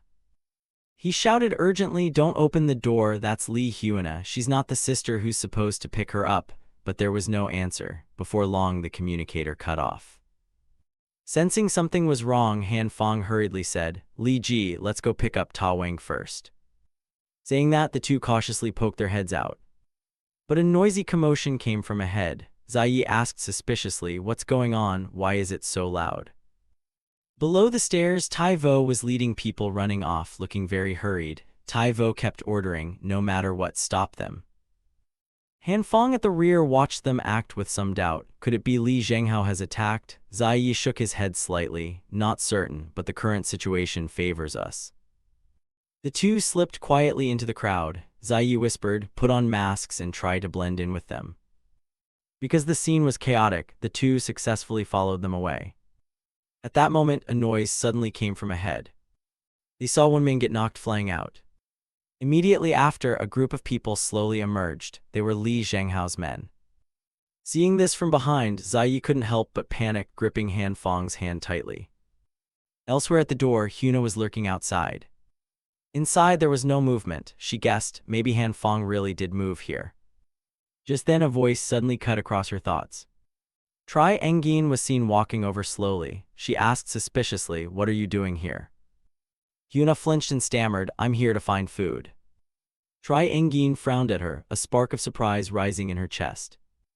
"Looking for food, then why bring so many people?" Huana, relying on her entourage, said, "Yes, what's wrong, and what are you here for?" Tri Engin replied coolly, "I'm here to treat and save people. Is there a problem?" Huana was a little startled. Han Fong ill? No, that she remembered the two of them were acquainted. She then looked to the people beside her, who seemed to be whispering among themselves. After a moment, they slowly advanced toward Tri Engin, causing her to step back in alarm and ask, "What do you want to do?" Huana snorted coldly, "As long as we catch you, I don't believe Han Fong won't open the door."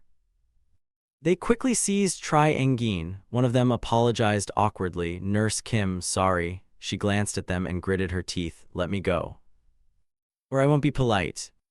They still held on, but soon felt their bodies lifted, as if they were being thrown upward. In the blink of an eye, the two men holding her were flung aside by her. Seeing this, Huana's group behind her was immediately astonished.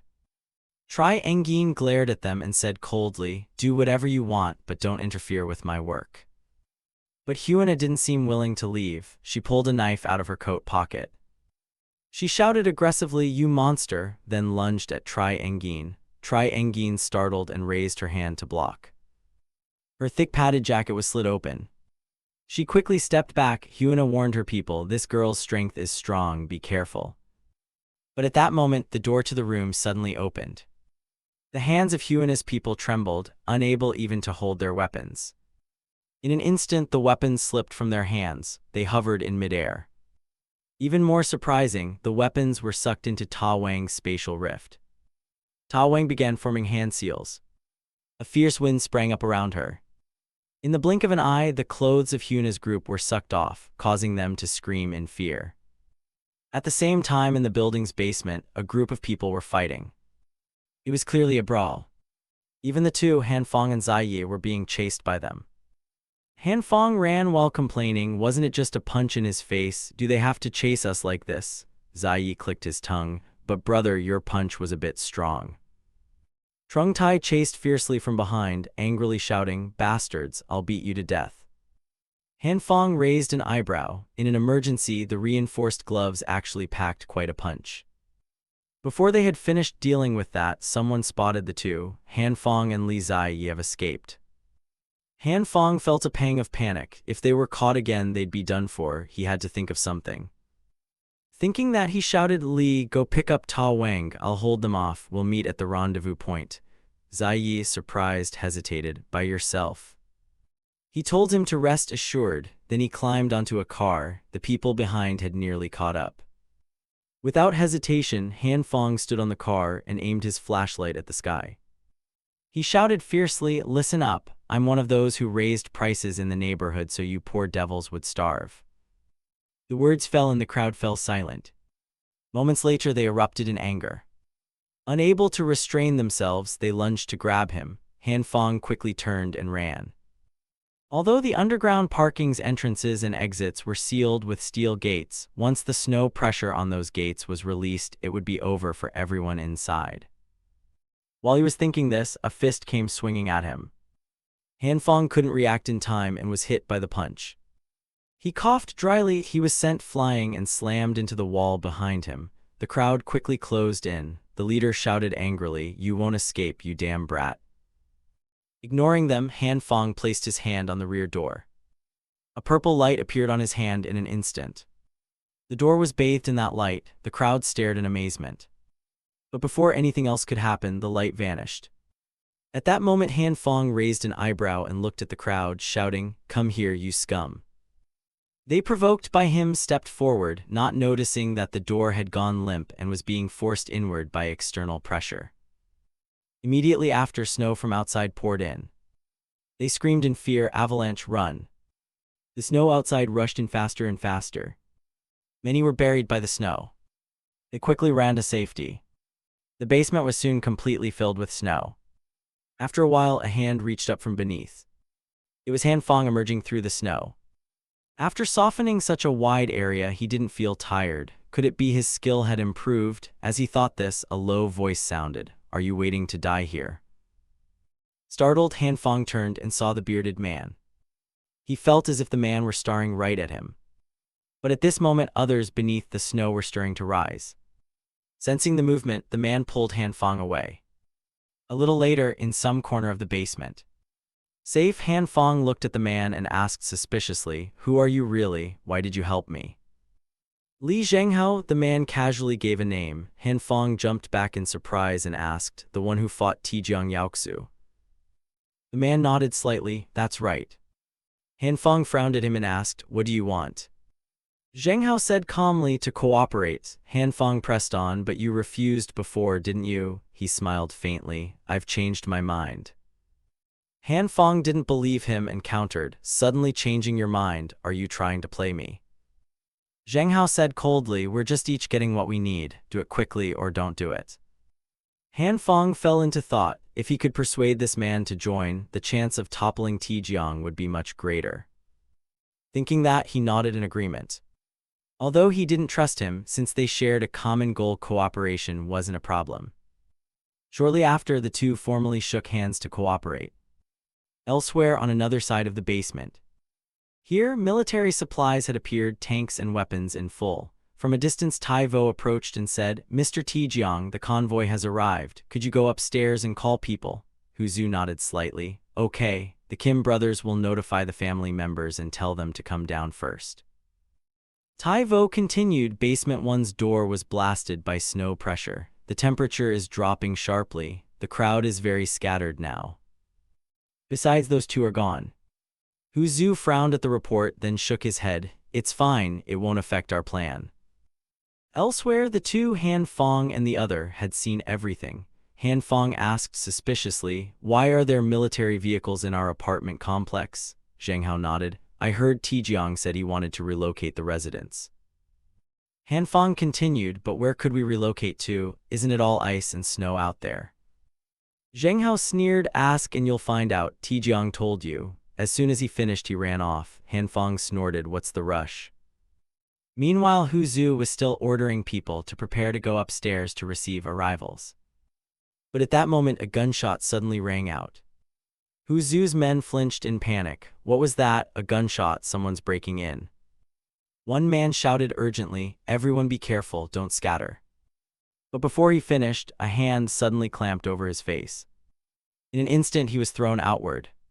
Seeing him, the others immediately opened fire in that direction. But before they could do anything, Zheng Hao lunged forward. Without hesitation, he punched the man's face. The others, terrified, tried to flee. Taivo immediately shouted a warning, "Don't run off, protect Mr. Tijiang." At the same time, a black muzzle was pressed to the back of Hu Zhu's neck. It was Han Feng who had run over and was holding him at gunpoint.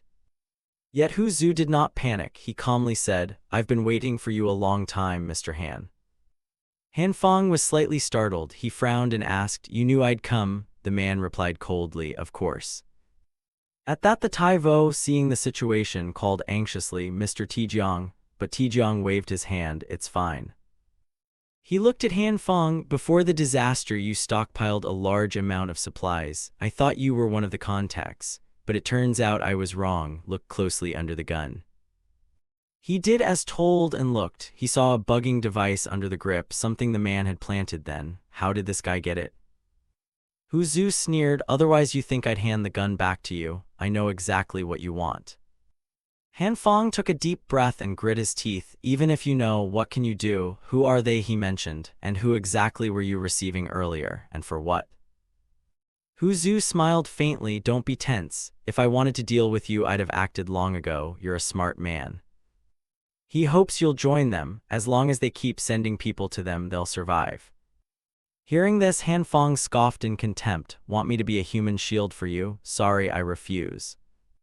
Hu Zhu sighed helplessly. What a pity. No sooner had he spoken than a group of special forces emerged from the rear. Han Feng was startled when he saw them. How was this possible? At that moment, a soldier trained his gun on him. He immediately turned and ran. Bullets chased relentlessly behind him. As he ran past a wall, a hand grabbed him, successfully pulling him into hiding against the wall. Han Feng looked up at the newcomer. He spoke in a trembling voice, "What are you doing? Retreat first."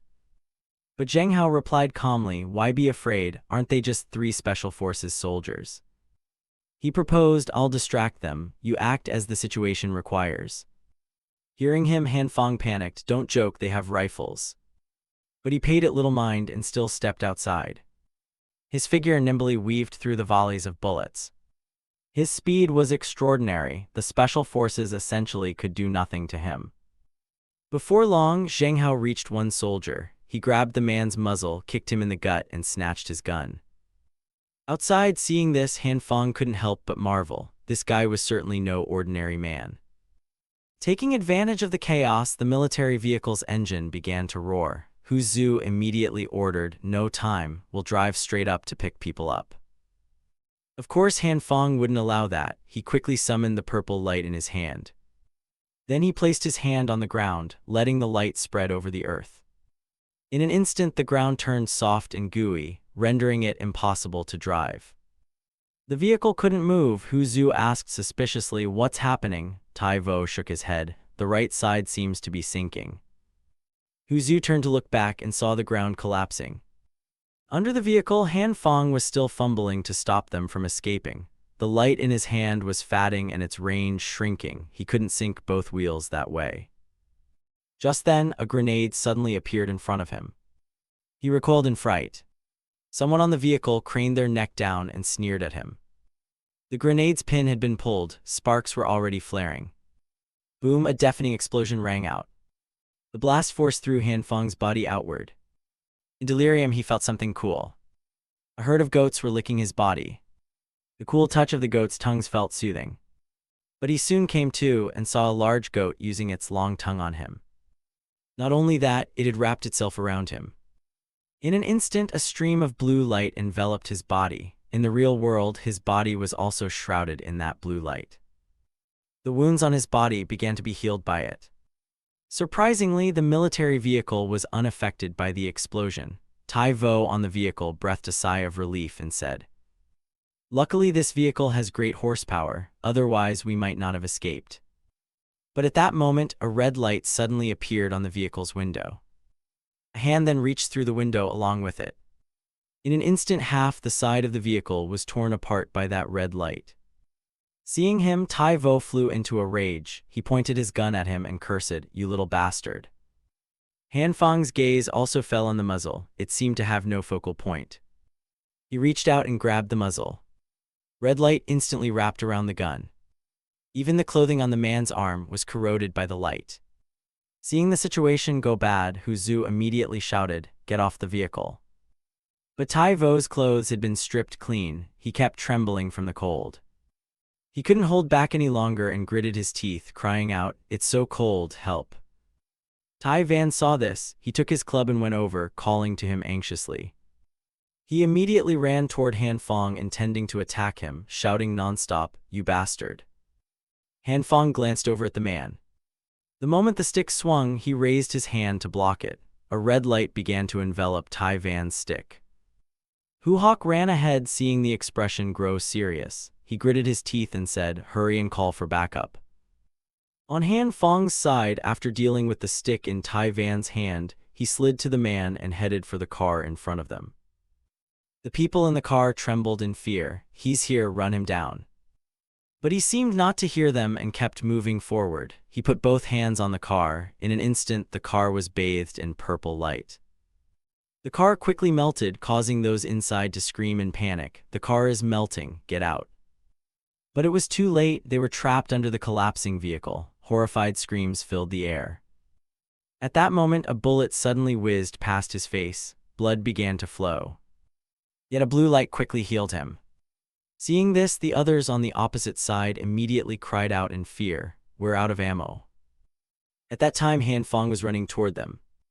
But after only a few steps, gunfire continued to ring out.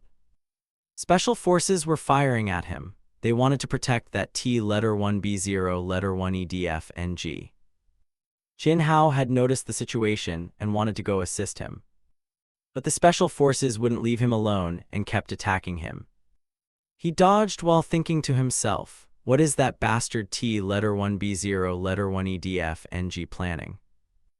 On Han Feng's side, under the onslaught of the special forces, he was pushed backward. But a purple light appeared in his hands. Without hesitation, he struck them down. The special forces felt the ground change beneath them. While they were still stunned, Han Feng leapt forward and grabbed 2 black gun barrels. He snapped the guns with his bare hands. Moreover, the broken gun pieces in his hands suddenly turned into something soft and vine-like. The 2 soldiers couldn't help trembling in fear. Unfortunately, he paid them no mind and attacked with what was in his hands. The 2 soldiers watched the scene in bewilderment. Before they could react, their throats were cut by that thing. They died like that. After finishing them off, Han Feng couldn't help but take a deep breath. But he didn't notice Tai Van silently approaching from behind. The man struck with the iron rod in his hand. Caught off guard, he was knocked to the ground and fell into unconsciousness. Tai Van curled his lip and snorted coldly, "Serves you right, die you monster." With that, he aggressively swung the stick at him. But before he could land the blow, he was punched in the face. The one who struck was Qin Hao. He had a knocked-out Special Forces soldier with him. He reached out and dragged Han Feng up, eyes full of doubt. "Is he unconscious? You were acting insane just now. Did you lose control?" While he was questioning, there was a commotion from the other side. He hastily pulled himself away. Hu Hawk's men had caught up. He squinted at everyone and suggested they carefully regroup with the 3 soldiers first. But before long, he saw two soldiers lying in pools of blood. They were clearly dead. Someone then asked, "Where's the other soldier?" Another shook his head and said, "Can't find him. Odds are slim. Tai Vo froze to death. Only Tai Van and those in the car survived." Someone asked Hu Hawk what they should do next. He thought for a moment before speaking. "The troops are all dead. We don't even know the location of their headquarters. The plan failed. They have to return empty-handed." Some time later in a room, a warming fire crackled. Han Fong suddenly woke from his delirium and shouted, "There's a grenade." But when he calmly looked around, he frowned and muttered, "I'm not dead. Where is this place?" A deep voice asked, "Back to normal yet?" He startled and turned. He curled his lip and asked, "Back to normal what? Aren't we in the basement? How did we get here? And what about the wounds on my body?" Chin Hao heard this and said coldly, "If you yourself don't know, how would I? But I do have some clues about T1-B0-1EDFNG's plan. Specifically, let him tell you." Saying that, he pointed at the Special Forces soldier tied to the chair. He raised an eyebrow and ordered the soldier, "You said the base sent you to trade with T1-B0-1EDFNG Hu Hawk. Trade what?" The soldier trembled and answered, "Weapons and food in exchange for the local residents." Hearing this, Han Fong suspiciously asked, "Exchange them for what?" The man replied, "To help build the base." The more Han Fong listened, the more his brows knitted. In this situation, instead of reducing the population, they expand the labor force. "Don't treat us like fools and toy with us." The man looked at him in fear and stammered, "It's all to rebuild civilization, to save humanity. In short, what we do isn't evil." But as soon as he finished speaking, one of his fingers was snapped by Chin Hao. He snorted coldly, "If you fail your mission, what then?" The man broke out in a cold sweat from the pain. He gritted his teeth and said, "The base will send more people." Chin Hao leaned close to his ear and asked in a cold tone, "Will there be superpowered people coming?" Immediately the man's face panicked. He avoided his gaze and shook his head. "What superpowered people? I don't understand." Han Fong frowned in thought. Judging by the soldier's attitude, it's possible the base has superpowered people. But judging by the base's actions, if there are superpowered people, they're more likely enemies. As for Li Chin Hao, he was indeed excessively ruthless. Without a word, he had already killed. Han Fong frowned and asked him, "It's not necessary to kill him now, is it?" He refused to give an opinion and asked coldly, "Do you believe the nonsense about saving people that he spouted?" "Don't delude yourself, it's just a new force. Who knows what they intend? Either eliminate them or leave and find shelter elsewhere." Upon hearing this, Han Fong nodded. "I'll go discuss it with everyone." After leaving Chin Hao's room, Han Fong carefully headed to where he wanted to go. He walked while thinking. Li Chin Hao is deep and unfathomable. Who knows what his people will do? If the Special Forces soldier's words are true, going out to find the base might be the safest option. A little later, he reached the basement. He was trying to find something. He remembered there used to be several military vehicles and large bulldozers here, but now they were nowhere to be found. While he was searching, he noticed someone approaching. Yet when he peeked back, there was no one to be seen. It was a setup. Someone suddenly attacked him from behind. He quickly activated the light energy in his hands and raised his arm to block the incoming strike. He couldn't help frowning. It didn't hurt at all. He hadn't expected the blue and purple lights appearing together to be so effective. While the two struggled, a voice suddenly called out, "Stop, we're all family here." Following the shout, flashlight beams swept over them. The arrivals turned out to be Lai Tu Angia. Their group gathered together and Han Fong told everyone what had happened. "That's the situation. That's why I came back to find a way to leave the residential area." Tu Angia, upset, said, "That T letter 1B0 letter 1EDF and GH letter 1EF UH letter 1ECDC is a bastard. How dare he trade residents for supplies?" Tri Engin hesitated, but if he could move residents to a survivable location, that's not necessarily wrong. Han Fong shook his head. Help build the base is just what that soldier claimed. If it were truly benevolent, T letter 1B0 letter 1EDF and G and his men would have fled the danger long ago. Why would they be escorting armed convoys? Besides, there are many things about the base that can't be explained. In short, their words can't be entirely trusted but can't be wholly dismissed either. Whether there is a base remains unknown. Tu Engia continued, so what if people really do come? Han Feng replied calmly, that's for later. If we can't find transportation, we have no way out. I'm counting on you all. Tu Engia nodded slightly. Okay, go check whether those two vehicles have any usable tools. Tri Engin went to search the rear as well. Han Feng reached the vehicles, but the keys had been removed. As he despaired, Tu Engia's astonished shout rose. Hey kid, come here. Oh my god, look at all these weapons. Han Feng hurried over and indeed saw a vehicle full of weapons. He said to Tu Engia, tell your junior to come collect these, we'll definitely need them. Tu Engia nodded, good idea. Han Feng examined the vehicle before him. It had melted like this, probably because of him. Tu Engia was about to call the girl Ta Vuong when he saw two girls standing before a large curtain. He murmured suspiciously, what are they doing? Han Feng looked over and after a moment suggested, go take a look. Very quickly the four had gathered in one spot. Seeing what lay before them, Han Feng asked suspiciously, why is there such a large drape? Tri Engin added, it sounds like there's something behind it too. Han Feng glanced at the girl Ta Vuong and asked, do you have a brighter flashlight? She nodded slightly and produced a flashlight from her space. Han Feng and Tu Engia stood on either side of the drape and counted down to pull it aside. The instant the curtain was removed, what was inside was revealed. The four faces immediately turned serious. Before them lay a tunnel leading who knew where. At that point Han Feng could say with certainty, there really is a base. Han Feng shone his flashlight down the tunnel and pondered, to secretly dig such a large tunnel beneath the district, these people must be more than simple. He recalled what the man had said earlier and worried. If the soldier's words were only the tip of the iceberg, then our district is far from safe. Tu Engia looked up and shouted ahead, everyone look. Han Feng saw Lai reach out and touch that pipe and said, it looks like this is the district's drainage pipe. He immediately grabbed a handful of Ta Vuong's hair to stop her. It's dangerous, don't go in, Tu Engia shouted when the girl complied. Kids, stop right now. Han Feng spun and quickly left the tunnel. Let's go, we'll head back first.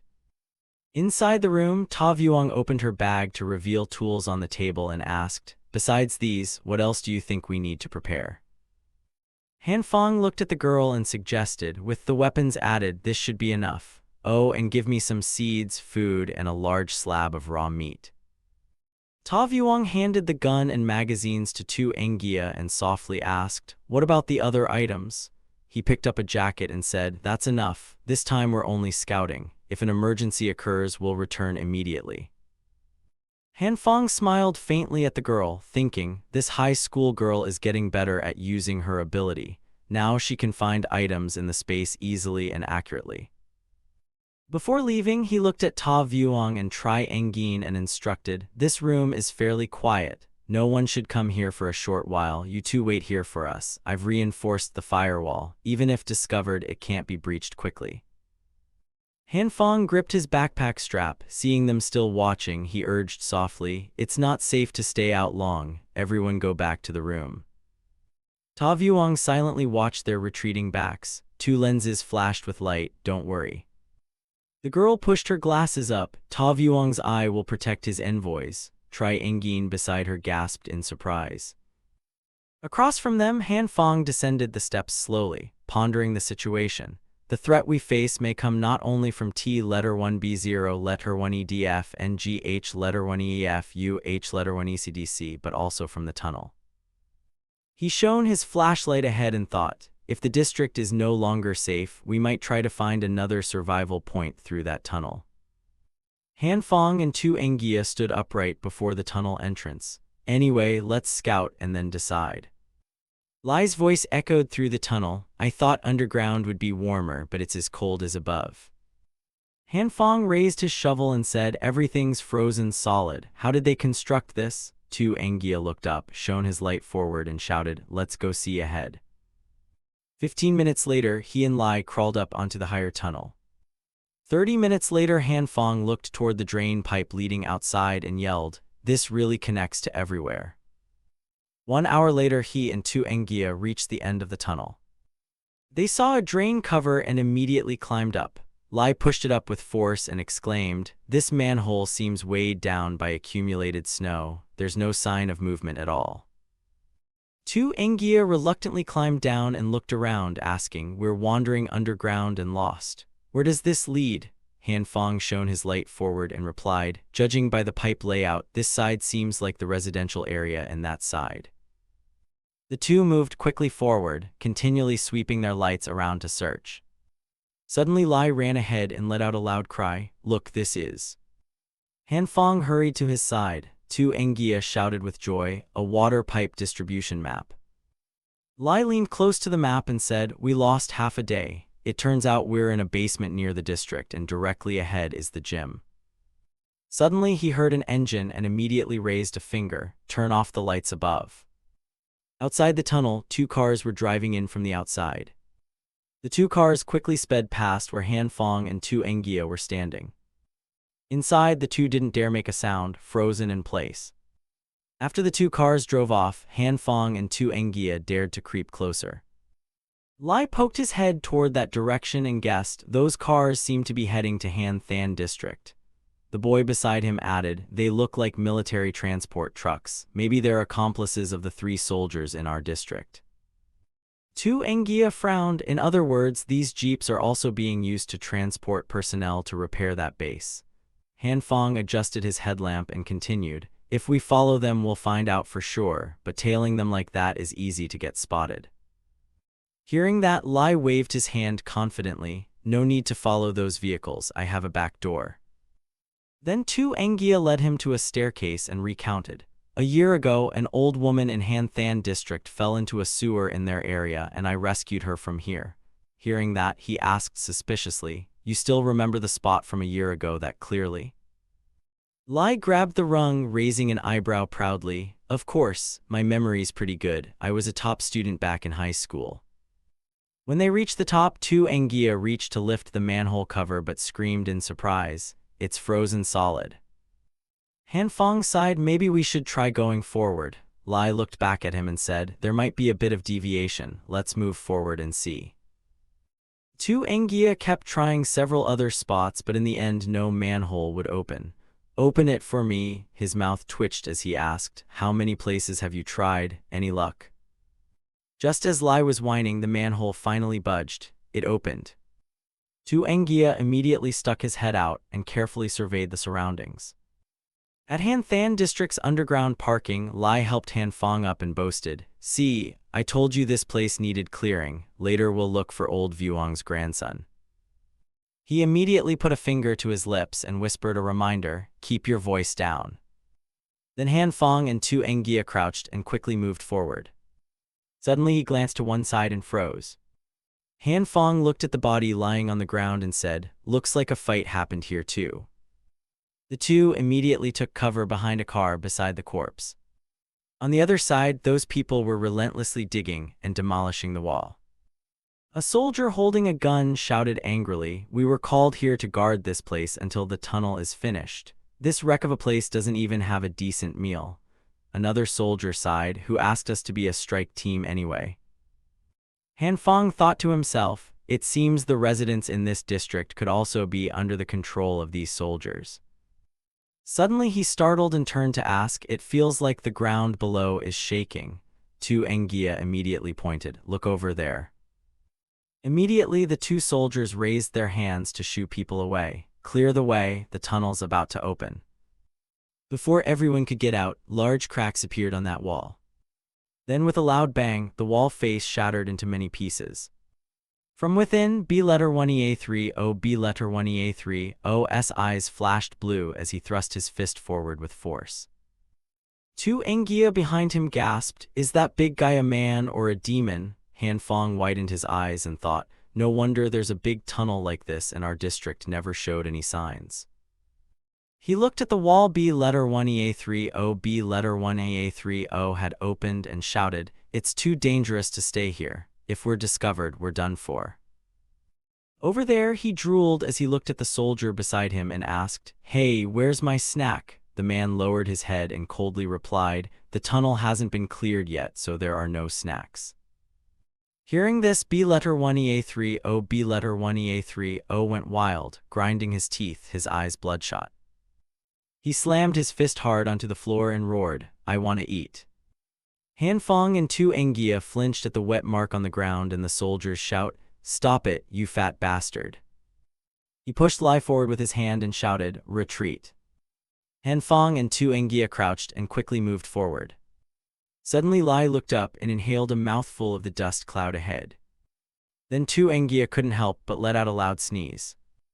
Hanfang froze where he was, the corner of his eye about to split. The soldiers immediately noticed the two of them. They shouted, "Catch those two." Tu Engia shut his eyes and ran forward saying, "Kid, I'm sorry, I couldn't hold it earlier." Hanfang urged from behind in a loud voice, "Stop talking nonsense, run faster." Suddenly he saw B1-E-A-3-O raise both fists and smash the wall as he chased after them. Has that fat guy really caught up already? Then his eyes flashed blue, and he struck the floor with such force that it shattered into pieces. Tu Engia was trapped under the rubble, letting out a pained groan. Hanfang quickly helped Lai to his feet and shouted, "Go, run, I'll stay and hold him off." Tu Engia startled and complied immediately. Purple energy quickly gathered in his hands as he thought, "This is the moment." Hanfang slammed his palms onto the floor, covering the surface with purple energy. Behind B1-E-A-3-O, his foot stepped onto the floor now enveloped by his energy. Immediately the whole of him began to sink, only able to emit confused cries. Furious, B1-E-A-3-O raised both fists and continuously unleashed his power to devour Hanfang's energy affecting the floor. "Brat, so you really are a powered person if I catch you." He opened his mouth wide and shouted forward, "My leg." Then B1-E-A-3-O pressed his hands hard into the ground and kept channeling his energy. After a while, the wound on his leg had healed. B1-E-A-3-O snarled fiercely at Hanfang, "You bastard, I'll kill you." Sweat beaded cold on his forehead. He trembled and could no longer hold on. Damn, he's trying to break free. Tu Engia turned and saw Hanfang weakening. Oh no, this kid is in danger. Next, Lai's gaze immediately focused on a nearby iron bar. Hanfang watched B1-E-A-3-O's every small movement and thought, his energy seems weaker now. If I push a bit more, I can hold him completely. Then he startled and widened his eyes as he saw Tu Engia lunging toward the opposite side. Lai raised the iron bar high and brought it down hard. "Kid, I'm coming to help you." Tu Engia then summoned all his strength and struck down like a thunderbolt. Struck on the head, B1-E-A-3-O was furious beyond measure and grit his teeth, staring at Lai. Hanfang behind them froze at the scene, his mouth opening wide enough to fit an egg. His face went pitch black, his eyes flashing with mad light. "I'll wipe you all out." Seeing B1-E-A-3-O go mad, Hanfang turned and fled. Tu Engia quickly ran after him. He ran with all his strength, shouting wildly, "Didn't I tell you to run?" Lai heard and shouted back, "You're fighting, how can I be the rear guard?" Immediately after, the tunnel collapsed into a chaotic heap. The dust below slowly cleared. A dry cough echoed. Hanfang put a hand under Tu Engia and asked, "You okay? Are you hurt?" Lai bowed his head and sighed, "Finally got away from that fat guy."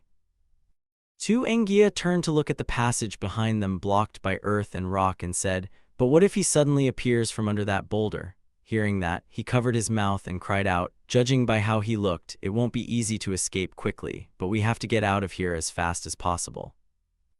Hanfang looked the other way and added, "First we need to determine our approximate location."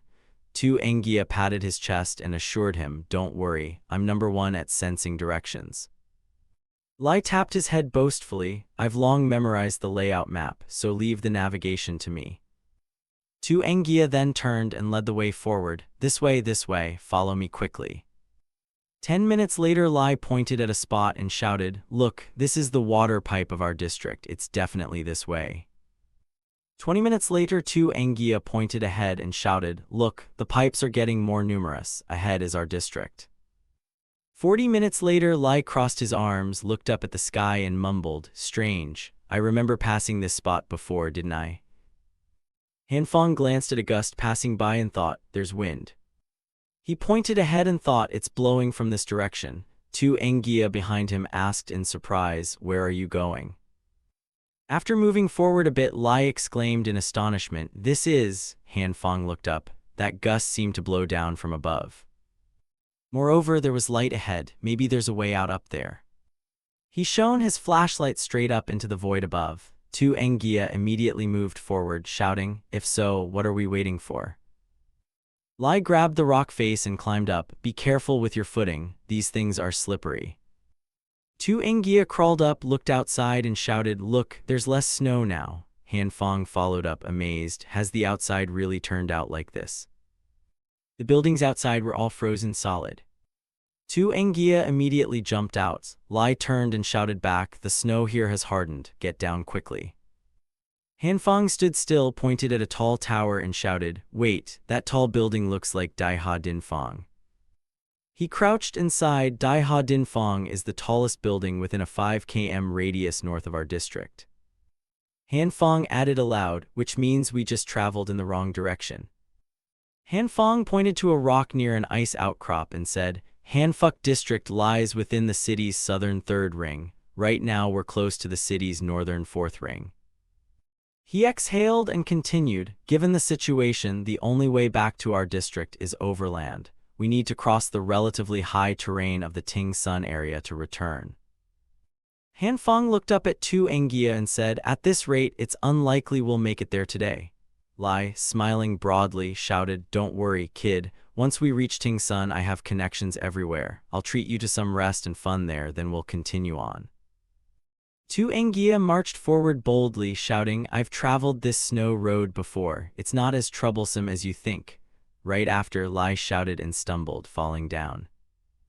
Hanfang smiled faintly and reached out to help Lai up. "Take it slow. This snow feels pretty slippery."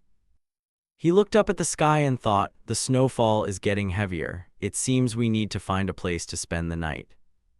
Beneath the white snow cover, the two of them kept pressing forward.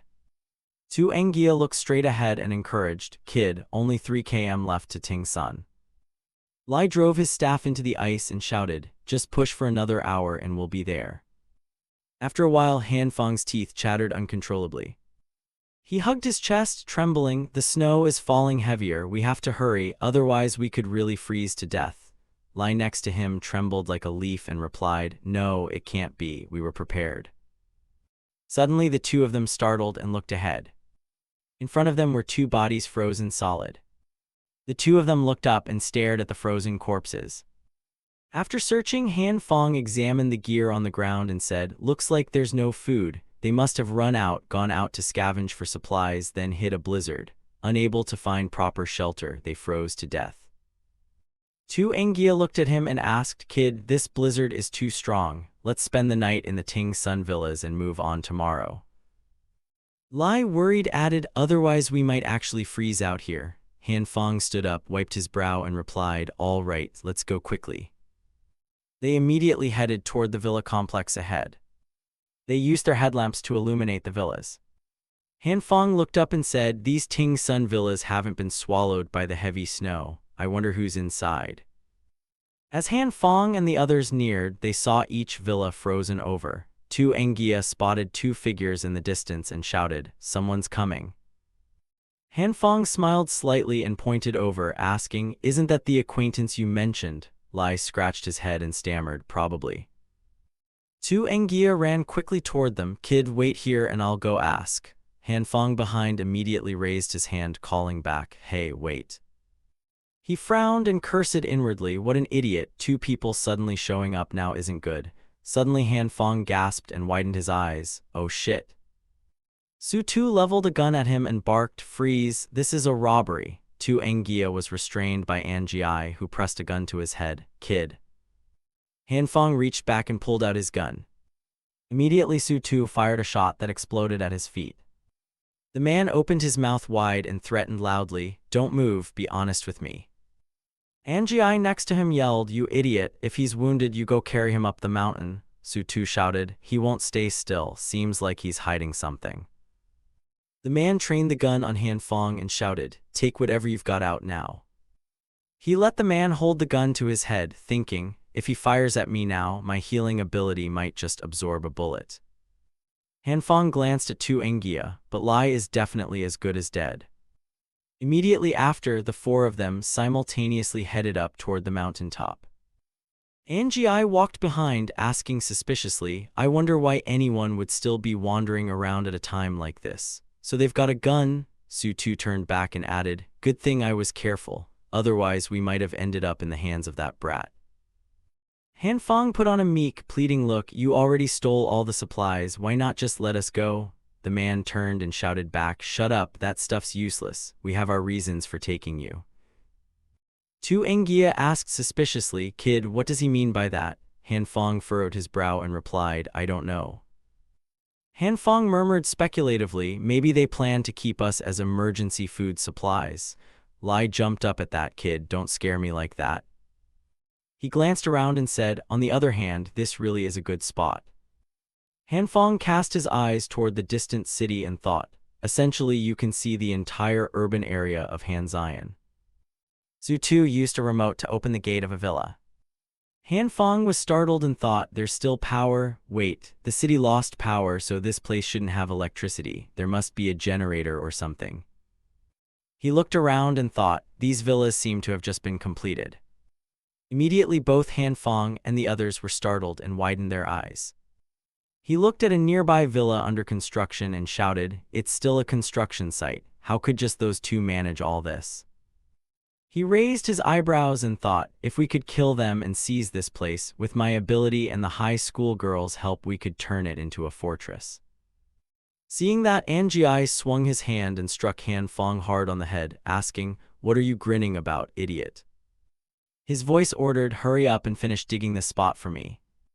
Angie pointed to the spot and shouted, "After you finish digging, we'll not only let you go but give you supplies too." Han Fong clenched his fist and asked, "Really?" Angie confirmed, "Of course, but don't try anything. If you do, I won't go easy on you." Then Angie walked toward the villa. Su Tu watched them. "I'm going to rest for a bit." The man quickly replied, "Understood, Angie." When Su Tu saw the door close, he muttered under his breath, "Enjoying himself alone and just bossing me around." He leveled his gun at the two and shouted, "Get to work or I'll shoot both of you now." Han Fong put on a pitiful expression and said, "Boss, we're handcuffed." Su Tu pointed the gun at him and barked, "Keep digging, shut up you sons of bitches." A shovel struck the ground with force. Han Fong and the other man kept digging and flinging dirt out. Tu Engia turned and asked, "Kid, once we're done, will they really let us go?" Han Fong lowered his head and replied, "I don't know, for now just keep digging." Then Han Fong looked at a mound of snow beside a car and wondered, "Over there is." Inside the snow mound were bodies frozen solid. A hand protruded from inside that mound of snow. Han Fong and Tu Engia were crouched in the pit, snow falling and covering everything. Suddenly he spotted something strange. "Hey Lai, look over there." Lai glanced and asked curiously, "What is it?" The moment he saw what it was, Tu Engia's face went deathly pale. "That's a corpse." Han Fong quickly clamped a hand over his mouth and hissed softly, "Quiet, don't scream." Lai bent low and whispered gravely, "Kid, what's going on? Could they be the ones who killed all these people?" He furrowed his brow and muttered, "Very possible. We can't just sit here waiting to die, otherwise we'll end up like them." Suddenly an idea flashed through his mind. Han Fong leaned close to Tu Engia's ear and whispered, "Lai, I have a plan." A moment later, while the guard was resting on the porch, the sound of an argument and scuffle rang out, catching his attention. You mother." Tu Engia and Han Fong deliberately staged an argument back and forth. "I already shoveled. Why are you shoveling next to me? It's my place, get lost." The guard came over, pointing his gun at them as a warning. "What the hell are you making noise for?" They hadn't finished their act. "Say something. I helped him shovel but he blames me." Lai played along in reply. I was the one digging, this brat talks nonsense. They continued their quarrel, neither yielding. You wanna fight? I'm not scared of you. The guard paid no mind, turned and left, only instructing, bicker all you want, but finish before sunset. Their eyes flicked toward the guard, waiting for the right moment. While he wasn't looking, a shovel was raised high. The guard kept muttering a reminder, if you don't finish by that deadline, I'll shoot you both. Amid the dense snowfall and howling cold wind, a distinct thud rang out through the bitter night. A little while later, in a warm room with a fireplace, a kid was sprawled in a chair reading. Who knows what he was reading? His face flushed and he was grinning, even drooling a bit.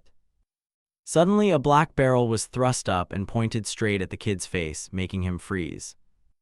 Unbeknownst to anyone, Tu Engia and Han Fong were already in the room. The handcuffs had been removed, they held guns and wore sly, pleased smiles. After the scuffle, the two others were handcuffed and kneeling on the floor, their faces drooping like soggy crackers. He trained the flashlight and began questioning them. So you were here to collect debts? Tu Engia pointed toward outside. Did you kill the bodies out there? Terrified, they hastily denied it. God is my witness, it's nothing to do with us. That's right, we don't know anything about it. Suddenly Han Fong changed tone and smiled lightly. I see, so you didn't kill the people outside. The two quickly confirmed, yes, really not us, how could we do such a thing? He holstered the gun against his chest as a gesture of lowered guard. Seems you aren't dangerous criminals after all. Their faces brightened when they heard Han Fong say, in that case you can go. This made Tu Engia curious. He leaned in and whispered, kid, is this for real? You really going to let them go? He gave a crafty smile as if a clever idea had come to mind. Of course. Sure enough, the two were released but stripped naked and shivering on the snow. I'm freezing. From inside, Han Fong waved to them and called, go home and put some clothes on, you'll get frostbite. Lai silently cursed, you're the real devil. With matters handled, Tu Engia asked, what do we do next? He readied the gun and glanced at his foolish teammate. Need I ask? We should head back as soon as possible. Han Fong's expression turned serious. We planned to go into the tunnels to scout before heading out, but these surprises delayed us so long. I wonder what the current situation in the neighborhood is now. Amid the heavy falling snow and strong wind, he prayed aloud, I hope they're safe. Cut to the city, the high-rises were capped with thick snow, everywhere was covered in a cold blanket of white. Inside a room, three people waited. Tri Engin spoke first. They've been in there so long and haven't returned. Could something have happened? Ta Vuong reassured him. Don't worry, Han Fong is the envoy chosen by the true-eyed Ta Vuong. He won't die that easily. Chin Hao sighed. Although anxious, he tried to stay calm. Right now, instead of worrying about them, we should be worrying about our own situation. What's the point of useless worry? After Han Fong went in, a force emerged from the tunnel.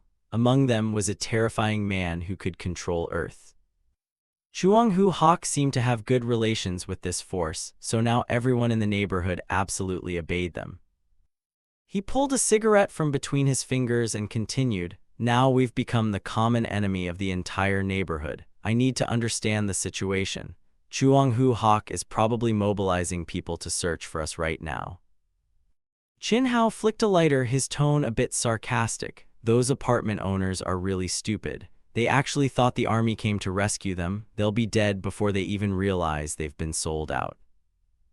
Ta Vuong sat unsteadily, tapping the keyboard repeatedly. Whether it's true or not doesn't matter now. Even if they suspect, they can't do anything. Choosing to submit just increases the chances of survival. The girl murmured dreamily, people are creatures like that. After saying it, Ta Vuong couldn't resist sleep and quickly dozed off. Seeing this, Tri Engin put an extra coat over the girl. Fall, don't sleep without a blanket or you'll catch a cold. Chin Hao lost interest, stood up and turned away, thinking to himself, these two divas are such a hassle. He walked to the window, hands in his pockets, and stood in silence, brooding. His scruffy, stubbled face was reflected clearly in the glass. A question formed in Chin Hao's mind, submit as they suggest. His mind drifted back to the past, to when he was a young boxer. Back then his opponent was on the offensive, throwing strikes one after another that forced him to constantly dodge. The coach outside shouted angrily and directed, "Dodge, you idiot, what did I teach you? I didn't teach you to stand there and take hits." Caught off guard, Chin Hao took a glancing blow to the face. His mouthguard flew out. He lay sprawled on the ring floor while his opponent stood ready, and the referee counted down the seconds.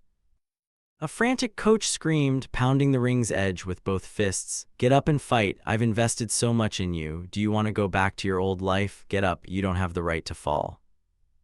The memory faded like a burnt-out cigarette ash scorched across the glass.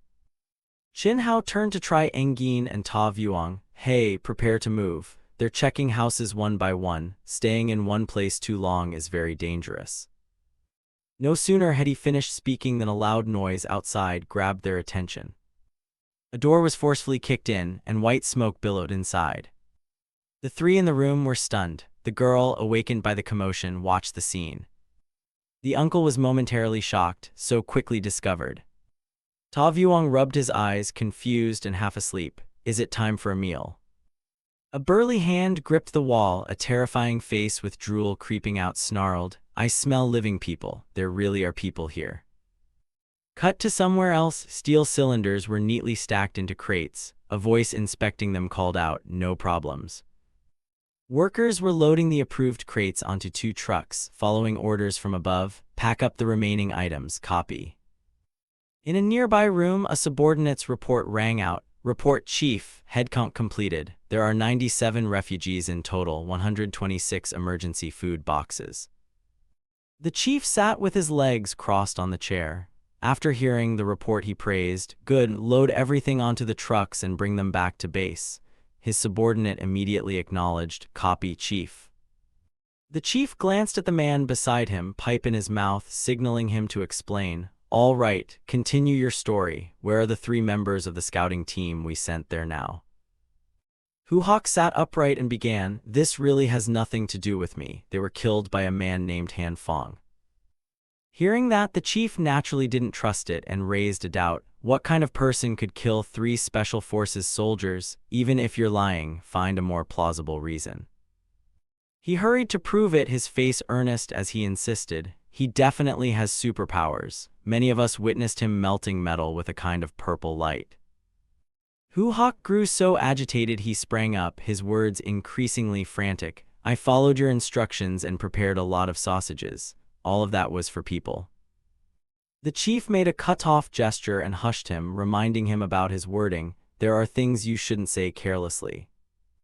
Despite the bitter cold, Hu Hawk broke into a few beads of sweat from worry. He tried to steady himself. "In short, I have no way out now, so I have no reason to lie to you." The chief stood, placed a hand on his shoulder and replied, "You've supplied us with a lot of these emergency rations, so you've long been one of ours. Besides, I won't casually kill my people." Light from below cast eerie shadows across his face as he said, "I'll send people to look for Han Fong and will confront him directly to clarify. I hope you're not lying."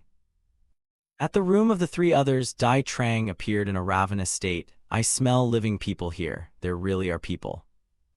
He parted his drooling lips and asked, "Which of you is Han Fong?" Before Dai Trang's hand could reach them, Ta Vuong was suddenly yanked backward by a force. Chin Hao stood up to shield the 2 girls. "Stay away from him, this guy's off." His expression turned grave, drops of anxious sweat ran down his face, breath quickening. He sensed that not only had the door been destroyed, Han Fong had reinforced it. Chin Hao's intuition made clear this was no joke. It exhaled like a wild beast, utterly inhuman. He stepped back, preparing to act. He swung an arm hard at the window pane. Years of combat experience told him this guy was dangerous. Escape was necessary. But the imagined shattering of the glass did not happen. Instead, Chin Hao's wrist bone snapped. He clutched his arm and gritted his teeth in pain. "Why is the window glass so hard?" the girl beside him said. Han Fong had reinforced the window glass too. Chin Hao turned back, still determined to handle this himself. "I'll hold him off. You all take the chance to run." Unexpectedly, Tri Engin had already stepped in front of Dai Trang. He politely and carefully inquired, "There's no one named Han Fong here. Perhaps you've come to the wrong place." To his surprise, the creature indeed turned and quietly left. Seems I came to the wrong place. Sorry for the trouble. Nurse Kim exhaled in relief, as if he'd just completed an important task. Unexpectedly, upon stepping outside and seeing the room number, Dai Trang froze. 1804. Did I go to the wrong place? He turned back, unable to contain his fury, shouting as if betrayed, "You are a bunch of liars." His massive body slammed down on the floor, leaving a dent. A powerful force radiated out. If Han Fong doesn't come out, everyone die. Chin Hao, his hand wrapped in gauze, grabbed the broken window bar. The glass had been shattered by Dai Trang's strength. He seized Ta Vuong and Tri Engin with both hands. "Let's go." Then he hurled both of them out of the room with all his might. Seeing Chin Hao standing alone to fight Dai Trang, Nurse Kim cried out in alarm through the swirling snow and wind, "Big brother Lai." After arranging the two girls as Chin Hao turned, Dai Trang had somehow moved closer. His two huge arms rose high. "What I hate most is..." Then the room erupted with a strong explosive force. A roar rang out, "Those who are dishonest." The cold wind outside still howled in gusts. Snow fell thickly, blanketing the rooftops in white. At that moment, Han Fong and two Engia were moving on sled boards across hardened drifts of ice. Their feet were secured into two loops of rope to make movement safer and easier. He leaned forward, sliding with excitement, and praised two Engia's idea. "Brother Lai, I underestimated you for not thinking to make a snow sled sooner." They left the large cliffside house. Brother Lai's voice explained, "I've negotiated deals worth billions and often accompany clients to ski resorts." Very quickly they returned to the happy neighborhood, their footprints pressed into the snow. Han Fong and two Engia trudged through the deep snow with difficulty. As they moved, he said, "Finally back, let's find a window and squeeze in." Just then, a loud blast came from the room Han Fong had sealed above. Tri Engin was blown out the window. A howl rang out, "What I hate most is dishonesty." The two below stood bewildered, not understanding what had happened.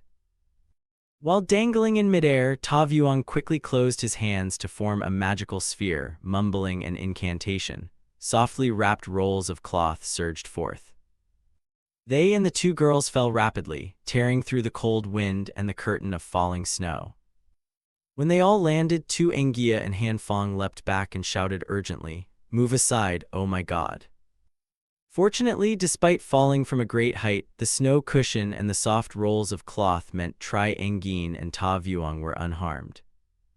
Recognizing his teammates, he hurriedly jumped down into the pit to check, "Is everyone okay? What happened?" Nurse Kim, still trembling from the shock, tried to recount the events. Suddenly, a huge monster burst into the room trying to grab you. Before she could finish, a large silhouette appeared in the girl's glasses, someone leaping from a high window. "He's back again." As soon as she spoke, a loud thud erupted beside their spot. Snow sprayed up high. From start to finish, Han Fong still didn't understand. "What is it this time?" Suddenly, a strong pulling force slammed into him, making his face heave. Tri Engin dragged Han Fong and Ta Vuong and they ran off in haste. Worried, he shouted, "The monster's back." Those words enraged Dai Trang even more. "I'm the good Beabao, you're the monster." He chased after the three with his huge body. The girl shouted encouragingly with real concern, "Nurse Kim, keep going, he's almost caught up, come on sister." Tri Engin ran her hardest, face set, panting as she complained, "You go run by yourselves." She carried Ta Vuong on her back while running and urged him, "Mr. Han, think of something quickly." Ta Vuong ran alongside and echoed, "Yeah, you figure something out." Given the important task, Han Fong panicked, "What could I possibly come up with?" Behind them, Dai Trang kept chasing, his low, dragging voice terrifying, "I'm so hungry, I want snacks, I want to eat you." Hearing that, an idea immediately popped into Han Fong's head. "That's it." He suddenly stopped, turned to face him, and told the three, "You guys go ahead, I have a way to deal with him." Han Fong then took a cloth bag out of his coat. A glowing fist slowly drew back, "Big Beabo." He swung and hurled it forcefully forward, shouting, "Here's something for you to eat." Coincidentally, Dai Trang was squatting with his mouth open and snapped the cloth bag up exactly. He chewed sloppily, drool and crumbs smeared about. golden beans are delicious. Seeing that, Han Fong relaxed and smiled with relief that hospitality wasn't thorough enough. Before he could celebrate, one side of Dai Trang's cheek suddenly poked sharp and he choked, freezing in place. Then unexpectedly, a lot of leafy branches burst out of Dai Trang's mouth. The giant's whole body trembled, leaves sprouted from his throat and jutted outward. He tried to grab the bundle of leaves, his cheek showed clear puncture wounds from within. Then Dai Trang suddenly summoned his strength and ripped all those plants out. Blood sprayed in the wind, his mouth filled with blood, eyes wild with furious rage. "Damn it, I'll smash you into minced meat." But while he struggled with the plants, the four of them had disappeared without anyone noticing. Dai Trang grew even angrier and stamped hard on the snow, cowards who only know how to run. Then a surge of heavy footsteps trampled the snow, accompanied by a command: "First team, follow me and pursue, the rest, seal off the perimeter." Dressed in uniforms and fully equipped, they charged into the snow. Copy. The chief strode past his troops. "With snow falling like this, they can't run far, they'll have to hide in nearby buildings." He stood before Dai Trang and, looking at his condition, asked curiously, "How did you end up injured like this?" Bao Bao held up the cluster of leaves and reported, "I ate the bean he threw, and something like this grew in his mouth." The chief plucked a bean branch with growing interest. "Interesting. If you had this ability, you could solve food supplies for a while." He then switched on his radio and spoke into it. "Bring the prisoner we just captured down. Copy, Captain." At the room where the others were sheltering. At this point he asked for clarification. "What exactly happened? Why isn't Lai Chin Hao with us?" Tri Engin spoke. After the two left, a group of soldiers arrived. They thought Hu Hawk had handed the initial residents over to them. Nurse Kim guessed, "They must have heard about you from Chuang Hu Hawk and sent that monster to find you." She emphasized one thing in particular: that monster destroyed the door you had reinforced extremely easily, then burst inside. This left Han Fong utterly stunned. "What? No way, that door couldn't be blown open even with a bomb." Tri Engin continued, "After that, Uncle Lai stayed behind alone to buy us time while rescuing us. Whether he's alive or dead now is still unknown." He fell silent for a moment. The atmosphere grew colder. "The dead cannot be brought back. Besides, we can't let his sacrifice be in vain. We need to escape even more." But Nurse Kim immediately objected. "No, we haven't found Uncle Lai yet." Ta Vuong was determined not to leave him. "We have to go back and save him. He's surely still alive." Seeing that, Tu Engia stood up and patted his shoulder. "They're right, brothers have to have loyalty." Han Fong could only sigh. "It's not that I haven't thought of that. What you mean is, but facing that kind of monster and surviving would be the strange thing." A while later, the chief's troops found Chin Hao and brought him in. "Captain, the person has been brought in." He led the group while speaking through a megaphone aimed everywhere. "Mr. Han Fong, we found an injured man who seems to be your friend. We've bandaged and treated his wounds." The chief deliberately called up toward the tall building. "I know you're nearby. We mean no harm. Everything that happened before was just a misunderstanding." On this side, after hearing that, Tri Engin impatiently wanted to rush out. "Uncle really is alive. I have to go save him." He tried to calm her. "Calm down, he's deceiving us. Going out now is certain death." Tu Engia also helped restrain Nurse Kim. "You're a woman, how are you so strong?" Ta Vuong went to the window, looked down and confirmed, "But the person over there really is Uncle." The chief continued trying to sweet-talk him. "Mr. Han Fong, our organization needs talents like you. If you agree to join, your wife and children can receive special benefits." Hearing that, the people in the room turned to Han Fong with the same question. "You have a wife and kids?" Han Fong's face went blank as he denied it immediately. "Of course not." Meanwhile, after a long attempt at persuasion with no response, a silence fell over the group. The chief, feeling puzzled, turned to ask Chin Hao, "Do your good friends really not care about whether you live or die?" He gave a smug smile. "Actually, that kid and I have only known each other for a few days, so that's how it is."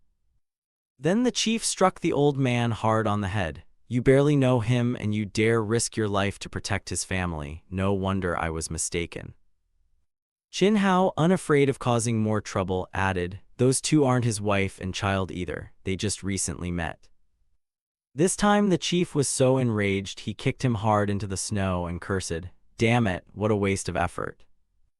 The chief changed his persuasion tactic, switched on the loudspeaker and promised, "Mr. Han Fong, you don't need to risk your life for a stranger you just met. You can choose as many women at our base as you like."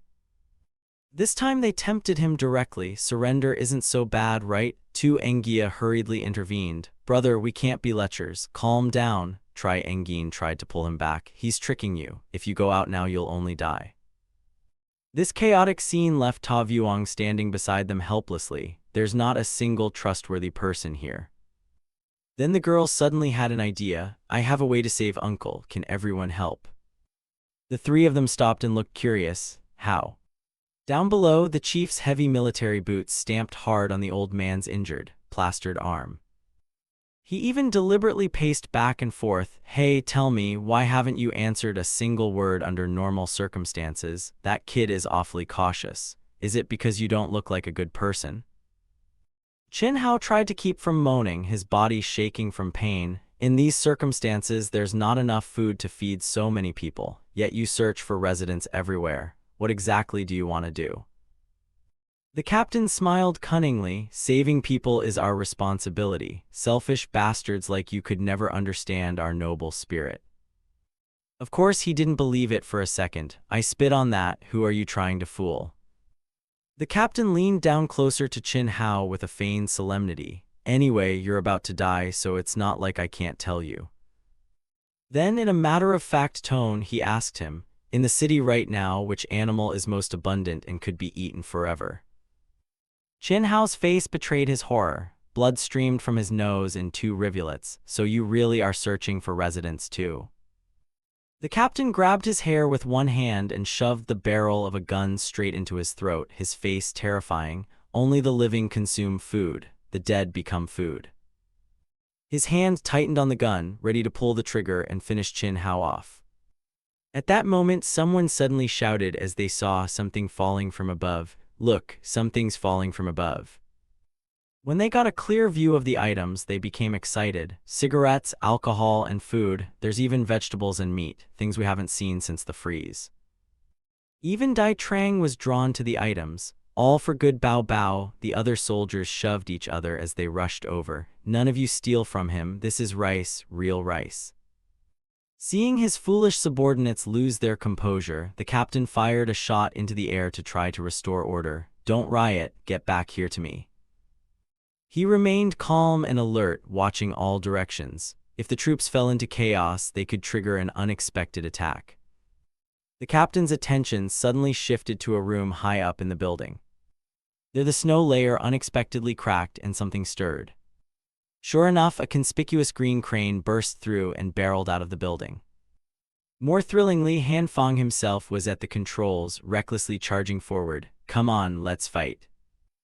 Thur recalled herself standing on a ridge scattering fodder down to the goats below and said, "First I drop attractive livestock feed from above to lure the goats." Han Fong caught her meaning. He turned and explained to the others, "It means throwing lots of food and supplies from above to create chaos among the soldiers." Thur continued, "Han Fong then attacks in the form of a giant iron monster to smash the herd, rescue the lost ones, and lead us to that new house." He went on to translate, "Basically, I'll use this opportunity to drive straight into the crowd, rescue Lai Chin Hao, and then we'll escape together." Tu Engia reacted, "Good plan." Tri Engin asked, puzzled, "Why do I still not understand it?" Han Fong put on a smug look and said, "You get used to it the more you hear it." Just then Thur pointed ahead and said, "You lot, follow Ta En Han's instructions and start acting." Han Fong stepped forward. He grabbed the tip of her witch's hat and said, "Wait, first, regardless of how crude your plan is or whether the soldiers will be attracted by what you throw, where did you get a vehicle?" Thur looked up at him and replied nonchalantly, "Earlier I salvaged a giant iron beast." Back to the present, the large bulldozer crashed through the ice and thundered forward. A disgruntled voice came from inside, "Where's the promised good vehicle? Isn't this a bulldozer?" Han Fong gripped the wheel excitedly and said, but driving this thing really is exhilarating. Come on, let's go fight. The vehicle charged toward where the soldiers were gathering the food. Very quickly, they were shoved aside with both men and snow by the bulldozer. The soldiers and the stacked supplies were swallowed by the snow. They shouted, "My rice." Then the bulldozer turned and headed for the captain. He raised his gun and ordered, "Stop him now." That Bao Bao heard the order and quickly stood in front, raising both hands to block the bulldozer's path. He stood there alone, using his hands to hold it back while shouting, "No one is stronger than me." Inside, Han Fong shifted the gear and yelled, "Want to fight a machine? Are you out of your mind?" The engine roared violently, black smoke belched out in bursts. The bulldozer's blade suddenly lifted and flung the stubborn Bao Bao aside. He spun several times through the air and then plunged headfirst into a nearby snowbank. Seeing that, the captain used Chin Hao to threaten them. He stamped one foot on the old man's head and pointed his gun, saying, "If you don't want him dead, stop immediately." Inside, Han Fong couldn't hear because of his ear protection. He shouted, "What did you say? I didn't catch that." Then the bulldozer slowly closed in on the captain and Chin Hao. Watching the vehicle approach, he broke out in a cold sweat, veins standing out on his face. Moments later, he abandoned Chin Hao and jumped aside, shouting, "Screw you." Chin Hao struggled to sit up on the ground, looked at the bulldozer before him, and screamed in fear. The bulldozer thundered straight through, leaving deep tracks in the snow. Chin Hao lay back against the bulldozer, panting. Around the blade, a layer of purple bubbles had formed. Chin Hao turned his head, placed a hand on it, and said, "It's softened." Suddenly Han Fong shouted, "Hold on tight, I'm about to accelerate."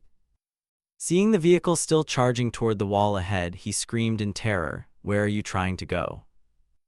Before crashing into the wall, the vehicle unexpectedly turned sideways and then stopped. Han Fong opened the cab door and yelled, "I'm here to pick you up." Tri Engin jumped down first. Immediately after, two Engia hauled Thur and they jumped onto the roof. "We're here." At that moment, the vehicle began to be pummeled by gunfire. Bullets pinged off the vehicle like a torrential rain. On the roof, two Engia held Thur and looked back. He saw 4 cars in pursuit and bent down to tell Han Fong, "They're chasing us." The 4 cars behind were equipped with full bulletproof plating. The captain in one of them ordered, "Open fire." Then he turned to the man beside him and commanded, "Chase them, don't let them get away." The car sped forward but slipped off the road on the icy surface. A soldier reported in a panic, "Captain, the snow is too deep. The tires are slipping so the car can't go any faster." Hearing that, he snapped angrily, "Damn it, where did they get such a big bulldozer? We barely have any at base." The driver hesitated and said, "Captain, it looks like one of our Vanguard team's vehicles." He couldn't contain the fury in his eyes. Bloodshot veins showed. Veins bulged across his face. Then he pointed ahead and ordered, "No matter what, don't lose their trail. Find them at all costs." Suddenly, there were many obstacles ahead. The driver cried out, "Captain." The captain turned his head, his face darkening as he cursed, "God damn it." As the vehicle approached from above, a gas canister fell down. Then many items rained down toward the convoy. The 2 lead vehicles were badly damaged by the debris. The road ahead was also blocked, forcing them to stop. The people in the vehicles opened their doors and stepped out, the captain and the driver first, followed by the others. They stared at the pile of goods in front of them in astonishment. The captain shouted, "Where did all this stuff come from?" On the other side, Thur was compressing her space. She stood on the bulldozer's roof looking cool and said, "Hopeless yet, this is the power of the Dark King's true eye." The cool act didn't last long. After being out in the freezing snow for so long, she suddenly sneezed. The bulldozer kept moving forward into a place where there wasn't a single person, only snow. Thur, chilled, was shivering on the back. Han Fong looked at the runny nose about to drip on him and helplessly said, "Your snot is all over my head." All 5 of them were crammed into the small cab. Thur weakly replied, "My snot's frozen, I can't inhale." Chin Hao behind them trembled and sincerely said, "Thank you all for saving my life." 2 Engia standing beside Han Fong reached to touch the wheel and said, "Kid, let me drive this big vehicle a bit." Tri Engin stretched up and asked Han Fong, "Where are we heading?" He gripped the wheel and answered as he drove, Lai and I found a very nice villa on the mountainside, so I plan to hide out there. What do you think? Chin Hao spoke first. I think that's fine, Thur tiredly responded. Agreed. Tu Engia didn't take his eyes off the wheel. I'm listening to you, kid. Tri Engin then noticed the alert and said, there's a warning on the dashboard. Looks like we're low on fuel, right? At that, everyone panicked and cried out, what? Han Feng looked up and asked softly, Thur, Dark King, do you have any fuel? Thur forced herself, opened her space, and pulled out a bag. Here it is, she said. Immediately, the gaps in the vehicle filled with shining bottles of cooking oil. His voice echoed through the space, I didn't mean cooking oil, put out the fire.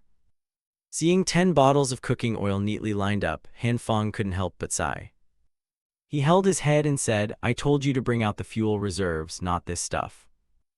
Thur gave a small huh, then she opened her space again. Under everyone's eyes, she put her hand in and fumbled around but couldn't pull anything out. Han Feng urgently asked, what's wrong? Haven't you been able to get whatever you want easily before? Thur remembered the pile of goods from earlier and said, it seems like everything was thrown out, even the fridge and the sofa. I don't see the generator either. Hearing her, all 4 of them turned pale with fear. Han Feng trembled as he looked at her and asked, but even the supplies I stored for a year were thrown out.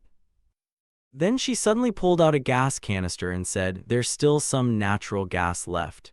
He put his head in his hands and complained, if you can use that to start the vehicle, I'll call you Dad. Then Thur produced a bucket filled with something black and said, everything you stored is still here. Han Feng picked it up and said, what use is this pile of trash? While feeling dejected, an idea suddenly occurred to him. Han Feng rested his chin on his hand and thought, plants, when they form a strange coal-like substance, can burn. So that strange black liquid that was formed from meat could probably burn too, right? Thinking that, he looked at Thur and hurriedly said, quick, get me a bucket and a piece of meat. A bucket was then placed on the floor. The 4 watched Han Feng intently to see what he would do. He used his magic while thinking. Enlarging the piece of meat successfully would be difficult, but deliberately failing will be much easier. Blue light radiated from his hand. The meat quickly transformed into a black liquid that flowed into the bucket. Han Feng smiled triumphantly. Before long, the bucket was filled with that liquid. Han Feng rummaged in his jacket pocket. The other 4 stepped back at once, holding their noses in fear. Chin Hao asked, kid, what did you make? We're doomed.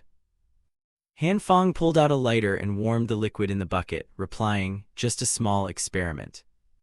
The black residue clinging to the rim of the bucket began to ignite when it touched the flame. The fire then took and started to blaze. He laughed aloud, this stuff burns too. Chin Hao asked, do you mean to use this to replace fuel? Han Feng replied with a face as cold as ice, there's no other option right now, so if we don't try, then we'll have to abandon the vehicle and walk. He then poured the liquid into the vehicle. Back in the cab, he started the engine. Very quickly, the vehicle sprang to life. The exhaust kept belching black smoke. Tu Engia exclaimed happily, you did it, you're amazing. Han Feng smiled proudly and reminded him, modest. Chin Hao, sitting behind, thought to himself, so it worked. What other secrets is this kid hiding? The vehicle resumed moving forward. The vehicle's lights illuminated the road ahead. The snowplow slowly swept snow to the side. Inside, Thur rummaged in her space and asked Tri Engin, sis, want a snack? She replied excitedly, yes, please. Thur produced a pile of items and handed them to her, saying, what do you want to eat? Tri Engin exclaimed in surprise, you even have this? Han Feng up front spoke, I want some too, give me a bit. Curious, Chin Hao pointed at that small space and asked, kid, how much stuff do you actually have in there? He suddenly gasped, wait, I heard a supermarket was emptied overnight, could that be you? Thur raised 2 fingers and smiled. At that, Han Feng excitedly called out, everyone. The vehicle stopped, he said, ahead is the mountainside villa I mentioned earlier. Tri Engin smiled and looked ahead, we're finally here. Tu Engia shouted excitedly, go for it, kid. Han Feng shifted the gear and said, watch me charge straight in. He then stomped hard on the gas. Suddenly there was an explosion. The exhaust kept spewing black smoke. Then another, louder blast occurred and thick black smoke billowed from the roof. The 5 inside the vehicle froze as they watched. Han Fong said, "The engine has blown." Han Fong shouted angrily, "Damn it, we were only a few steps away." So the 5 of them trudged through the snowy wind up to the villa together. Along the way, they also saw others frozen in mid-stride. Finally, after much effort, they managed to set foot inside the villa. Once inside the room, all 5 seemed about to freeze, trembling miserably. Han Fong shivered and said, "I'm freezing to death." Tu Engia lay on the floor, teeth chattering, and said, "We're finally here." They lit a roaring fire in the stove. Then the 4 wrapped themselves in blankets around the stove and said, "We're alive." Chin Hao stood by the wall, leaning and watching them pensively. After regaining feeling, Han Fong exclaimed, "This feels great." Tu Engia was so relieved he began to cry. "My life has no regrets now." Chin Hao smiled at them and said, "The villa is a good place.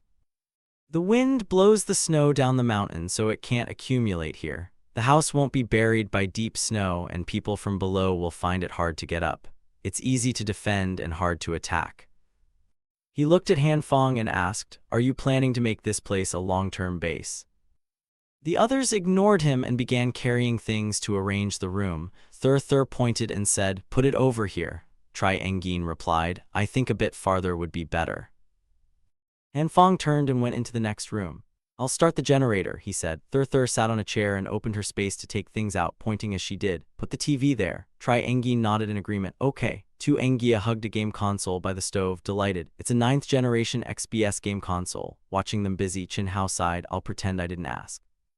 In another room, the ticking sounds kept coming.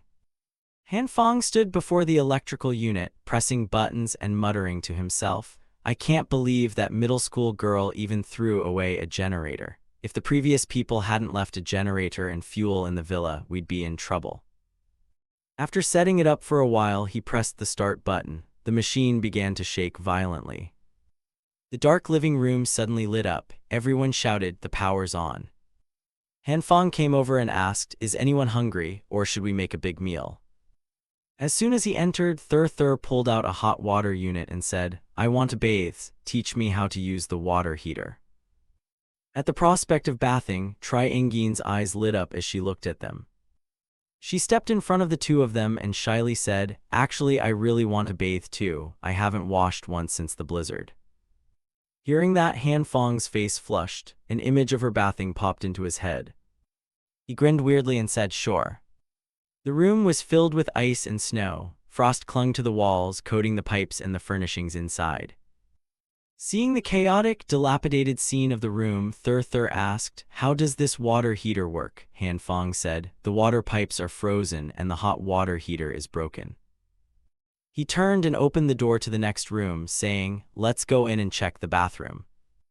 The bathroom didn't look promising. The showerhead mounted on the wall was also covered in a thick layer of ice.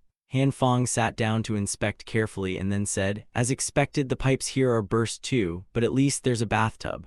Thur also sat down and touched it, replying, "This one's broken too." The bright red heater emitted warmth. He said, "First turn on the heating fan." The heater fan and the heater were used at full power. Han Fong pointed at the bathtub and said, "Then scrape the snow out. Next it's Ta Vuong's turn to act." Thur opened her space and produced a rod, introducing it, a high-output heat-emitting staff. She quickly dropped the staff into the bathtub to melt the ice. After finishing, the 2 sat down and stared into the bathtub. Han Fong asked, "Don't you feel the water is heating up too slowly?" Thur nodded, "Yes, it's way too slow." He put his hand into the water to test it and said, "Basically it's still ice water. How much longer until it gets hot?" Suddenly, a current of electricity ran across and out through his hand. Han Fong flinched and quickly pulled his hand back, exclaiming, "There's an electrical leak." He looked at his hand and thought to himself, "It seemed to have flashed a red light just now." Not long after, Thur touched the water lightly and said, "The water's hot now." Han Fong said in disbelief, "How did that happen?" He looked at his palm again, guessing, could that red light have an effect like this? The bathroom filled with steam. Tri Engin's cheerful voice rang out, "Bath time, bath time." She began undressing as she said, "Finally, I can take a bath." Thur undressed quickly. Standing before the tub, she looked at Tri Engin and asked, "Do you really need to be that excited?" Hearing this, Tri Engin paused, hesitant. "WL." Thur produced a box from her space and said, "I have some bath salts here. Sister Kim, which scent do you prefer?" Then Thur laid out a whole table of cosmetics and said, "I have many brands of shampoo, conditioner, body wash, skincare oils, and a moisturizing set. Which brand do you like, Sister Kim?" Seeing the items before her, Tri Engin couldn't help but be excited. She hugged Thur and said, "Thur, I love you so much." Then the two of them each leaned back against one end of the bathtub to soak. Tri Engin exclaimed in satisfaction, "This is so comfortable." Thur murmured without paying much attention, "Heaven." Tri Engin looked at Thur, who was submerged in the tub, and said, "Thur is so tiny and cute." Thur replied blandly, "Don't treat me like a kid. I'm 21. Tri Engin didn't respond quickly enough and continued, "Only 21, then I'll call you little." Mid-sentence she suddenly realized and froze, eyes widening in astonishment. She sprang up and lunged in front of Thur, exclaiming, 21. Thur wasn't very surprised by the reaction. She explained, "The power of a Ta Enhan helps me preserve youth forever." Tri Engin was extremely surprised. She muttered, "Preserve youth forever?" She said skeptically, "Don't lie to me. Your face looks like a kid's. I can't tell your real age at all." Outside the bathroom, Han Fong stood there blushing and eavesdropping. He too was astonished to discover this fact. A high school girl who's 21, that's utterly impossible. Just then Tu Engia came out of the room waving and calling, "Kid, what are you doing in there? Come play games with us." Han Fong pretended he wasn't doing anything and feigned a throat clear. Tu Engia immediately understood, walked over and pointed at him. "Oh ho, you were peeking, weren't you?" Han Fong weakly protested. "And no, I wasn't. I was just passing by."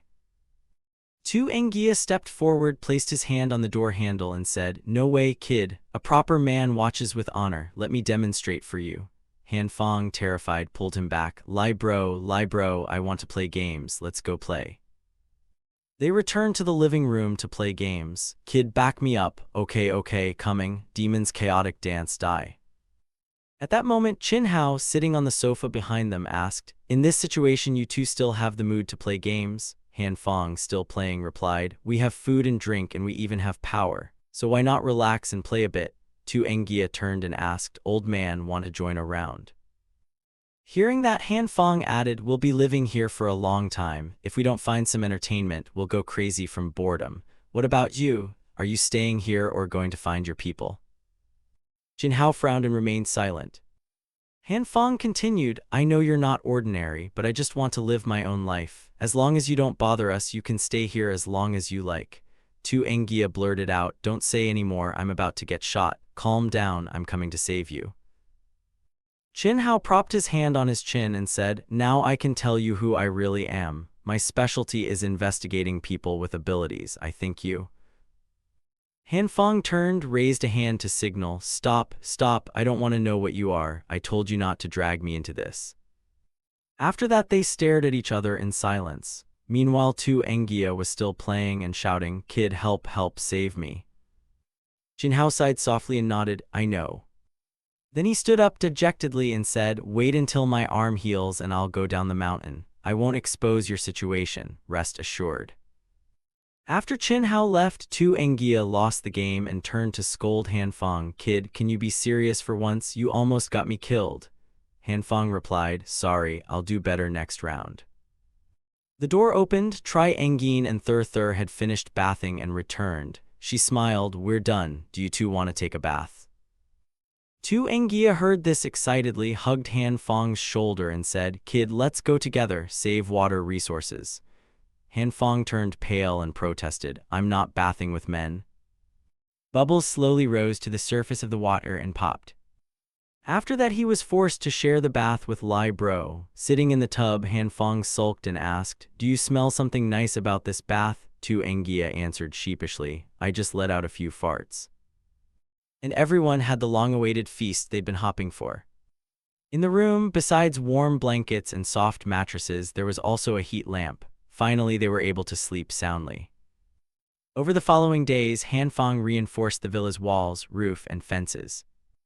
He also took the opportunity to convert the top floor of the villa into a steam room. He could steam on one side while easily observing the situation at the foot of the mountain on the other. Sitting in the steam room, Han Fang ate watermelon and raised binoculars to scan the surroundings. Suddenly, a staggering figure came into view and he called out, "Someone's climbing up here," but after a few steps the person collapsed onto the snow-covered path. They carried the man into the living room. Han Fang pointed at him and asked, "Li bro, do you really know this guy?" Tu Engia then reminded them, "On Liu Boss's side, didn't you already meet him?" Han Fang asked suspiciously. "Liu Boss? Which Liu Boss?" Tu Engia replied, "The big brother who helped you get that gun." Only then did Han Fang suddenly recall the man's face and exclaim, "Oh, that's Liu Boss." By then the man had regained consciousness. He clutched his head and asked, "Am I still alive? Where is this? Kwang bro, you're awake." Seeing the person before him, a Kwang sat up in surprise and shouted, "Lai Chatterbox, what are you doing here?" Tu Engia reflexively stepped back. "Kwang bro, calm down, take it easy." He turned to look at Han Fang and said, "And you must be the kid who bought that gun." Not knowing what to say, Han Fang raised a hand in greeting. "Hello, Kwang bro, I'm Han Fang." Then Tu Engia sat down beside a Kwang to ask after him, "Kwang bro, what happened to you?" A Kwang clenched his hand and slowly recounted, "A few days ago our office was attacked by a group of soldiers. Many brothers were killed. As for Liu Boss." Before he could finish, Tu Engia blurted out in shock, What happened to Liu Boss? What on earth happened?" A Kwang sat on the sofa and continued the story. Because Liu Boss followed the advice of brother Han Fang, he stockpiled a large amount of supplies in advance. This not only helped us survive the crisis, but also rescued hundreds of residents. But a few days ago, a group of soldiers suddenly stormed in, not only looting supplies but also indiscriminately killing civilians. To protect everyone, Liu Boss led us to fight desperately. Numerous brothers were killed. Liu Boss was then shot in the leg and captured by those soldiers. In the end, everyone split up and agreed to regroup at another location where Liu Boss had hidden the supplies. That location turned out to be one of the villas here. Han Fang's face fell into shadow. He thought to himself, no wonder he showed up at the foot of the mountain. He came here to meet his teammates. Tu Engia couldn't help stepping forward to grab a Kwang's shoulder and asked seriously, "Kwang bro, Liu Boss is still alive, right?" A Kwang paused slightly then said, "It should be. They clearly intended to capture Liu Boss alive." Tu Engia breathed a sigh of relief at that. "Then that's good, Liu Boss is still alive." He bowed his head, eyes brimming with tears, body trembling as he said, "Without Liu Boss I might have died long ago." After saying that, Tu Engia quickly recovered his composure and grabbed a Kwang's hand, pulling him insistently. "Kwang bro, take me to find Liu Boss. We'll go rescue him together." A Kwang who had just survived death protested angrily, "Lai Chatterbox, are you insane?" Memories flooded back and his face went pale as he said, "Do you know how many people and how many guns they're up against? With only the two of us, how could we possibly rescue Liu Boss?" Tu Engia, as if unconcerned, moved forward, ran up and slung an arm around him, saying, "Kwang bro, pull yourself together. As long as there's a glimmer of hope, don't give up. I, Lai Tu Engia, will fight at your side forever." A Kwang frowned helplessly, thinking, "The kid, if you want to die, don't drag me along." At that moment, Chin Hao, standing off to the side, spoke up, "You mean Liu Boss of the Tu Engia gang?" Tu Engia looked over in surprise. "Chin Hao bro, you know Liu Boss too?" Chin Hao slightly lowered his head, a touch of nostalgia in his voice. "Back then I was boxing in an underground ring and it was Liu Boss who saved me and returned my freedom." He said this as he began removing the bandage wrapped around his right hand and added, "If you want to go rescue him, count me in." Chin Hao decisively tore off the bandage on his right arm, his voice resolute. "I have quite a few brothers in the city. If they can be contacted, they'll come to help." A Kwang jumped up, pointed at Chin Hao and shouted, "You're the mad stray dog in the underground boxing ring." Tu Engia beside him exclaimed, "Mad stray dog? You mean he's the mad stray dog, a legend with 30 consecutive wins?" Han Fang couldn't hold back a laugh and spat his drink onto the table. He pointed at Chin Hao teasingly. The mad stray dog. Chin Hao, hands on his hips, cleared his throat and explained, "That was my nickname when I boxed. Don't bring it up." Then he stepped forward to introduce himself. "My name is Lai Chin Hao. Don't call me that nickname." A Kwang came over, shook his hand and said, "Yes, yes, Boss Lai." Tu Engia, excited, stood behind Chin Hao and said, "With the mad stray dog helping, Boss Liu will be saved. Chin Hao bro is righteous." Watching the three of them talk, Han Fong fell silent and thought, seriously, that Liu boss is so righteous, everyone wants to go rescue him. If I don't go it might look bad, but this is too dangerous. My own little life is more important. Thinking that, Han Fong pointed at himself with an innocent face and said, "I'm being hunted too, so I won't be going this time." Tu Engia looked at him and asked, "You won't come with us?" Han Fong kept backing away and replied, "I can't go, but I can supply materials to help rescue Boss Liu." Then he went over, put an arm around Chin Hao and whispered to Tu Engia, "Brothers, I have something important to tell you." He thought to himself, "I must make them keep the secret between me and that schoolgirl." Later, sitting at the table watching a Kwang eat, Han Fong said, "Kwang bro, take your time, there's still not enough noodles." He thought, the food can't be too good today or Kwang bro will get suspicious. He kept slurping noodles, beaming with joy and thanking him, "Thanks, brother." After that, Han Fong led a Kwang into a room. "Kwang bro, this is the bedroom I prepared for you." He thought, only put the basics in the room, don't make it too fancy. A Kwang entered, moved and said, "Thanks, brother." On the nearby table were large backpacks, guns and cigarettes. The three of them were hurriedly preparing. A Kwang marveled, "No wonder he's a brother." Han Fong anticipated the freezing disaster. "The supplies are indeed complete." He pointed at the packs and asked, "I understand guns and compressed biscuits, but what's all that tobacco for?" A Kwang frowned, recalling trades made with tobacco outside. He replied, "Money isn't useful out there anymore. When major forces trade supplies, tobacco becomes the strong currency." Boots with snowboards and ski poles stamped the ground. All three were fully equipped with hats, coats, and gear. Chin Hao went ahead and waved back, "Brother Han Fong, see you." Tu Engia happily waved, "I will definitely return." A Kwang nodded slightly. He nodded back. Before leaving, a Kwang bowed and said, "Brother Han even has a sister-in-law. The Tu Engia gang will repay everyone's kindness." Han Fong hurriedly waved his hand away.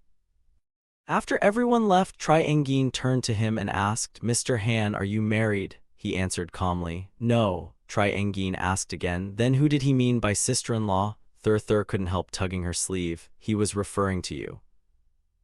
Miss Kim Tri Engin was momentarily stunned into a statue by that remark. She then turned red, faced away, and said shyly, "This is a misunderstanding. Next time I'll explain clearly." Han Fong asked, puzzled, "What's wrong with her?" Thur replied curtly, "Beats me." After this incident, to better monitor the foot of the mountain, he installed surveillance cameras along the mountain path. Surveillance cameras were installed around the villa to promptly detect any situation outside the house. Then the three of them returned to an easy, carefree daily life, until that day when the nightmare began. Han Fong was playing games as usual when an unbelievable scream came from the house. "What?" Tri Engin, holding a knife, ran into the living room in panic. She urgently said, "Mr. Han, it's dangerous." He stood up immediately and asked, "What's going on?" Tri Engin's hand holding the knife trembled nonstop. With a terrified face she stammered, Thur, the girl." In the kitchen, Tri Engin finally explained everything. Thur said, "This is the last Napa cabbage." Han Fong stared at the cabbage split in two, horrified. "This really is a nightmare." He turned to Thur, grabbed her shoulder and asked, "How many kinds of vegetables and fruits did that high school girl eat in there?" Thur answered calmly, "A lot."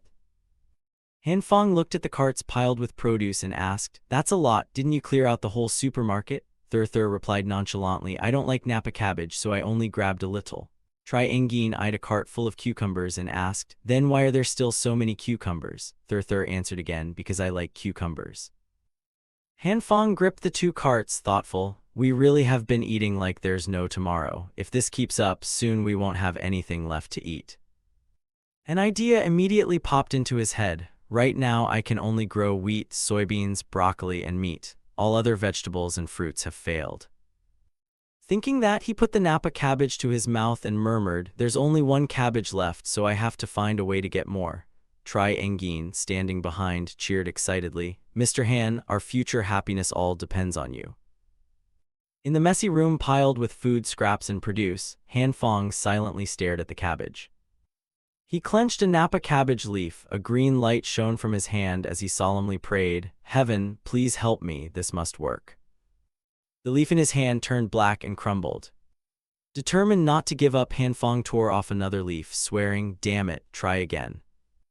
But that leaf also blackened and crumbled. Outside, Tri Engin and Thur watched curiously as green light kept flashing from the room. His voice rang out, try again, if Napa cabbage won't work, how about carrots, peppers, potatoes?" After more attempts, only a pile of black fragments remained. Han Fong sat in despair, exhausted, lamenting, "Why is this happening? Not once did it succeed." Tri Engin awkwardly smiled, stepped forward and waved, asking, "Mr. Han, are you okay?"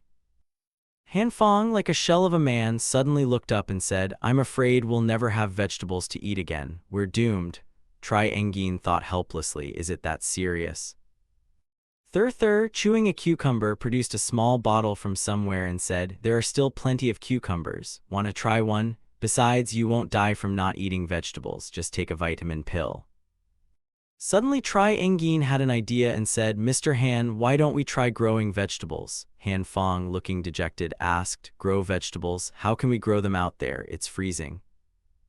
Recalling the rooftop garden they once had, Tri Engin laid out his idea. "I used to grow some vegetables on the balcony year-round, so as long as we ensure temperature and light, plants can be grown indoors. First, buy a shelf for balcony vegetables, then soil and nutrient solution, and use LED lights to supplement lighting."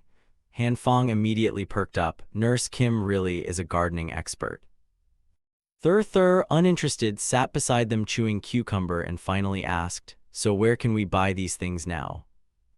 Tri Engin and he both turned to Thur with expectant faces and asked, "Do you have them?"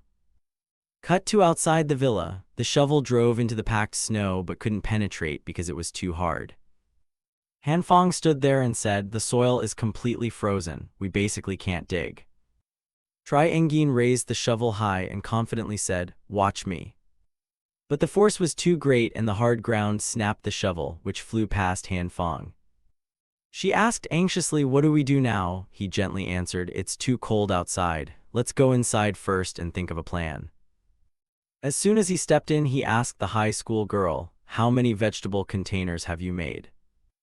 On the floor was a pile of plastic boxes, bottles, and water jugs with their tops cut off into small containers. Thur sat there and said, "I wasn't lazy, you know." Han Fong immediately gave a thumbs up and praised, "Thanks for your hard work." He picked up a bottle shell and thought, even without flower pots, this many plastic bottles should be enough. Tri Engin patted her back and praised, Thur, you're really amazing." The girl sighed, "Don't treat me like a kid. Aren't you guys supposed to dig, so where's the soil?" Han Fong explained, "The soil and mud are frozen solid, so basically we can't dig." Thur had an idea. "We could use a heating rod to melt the frozen soil." He closed his eyes and dismissed it. "You can't insert a heating rod into the ground. I think adding heat has limited effect." Tri Engin held her face and complained, "If only there were a way to melt the ice instantly."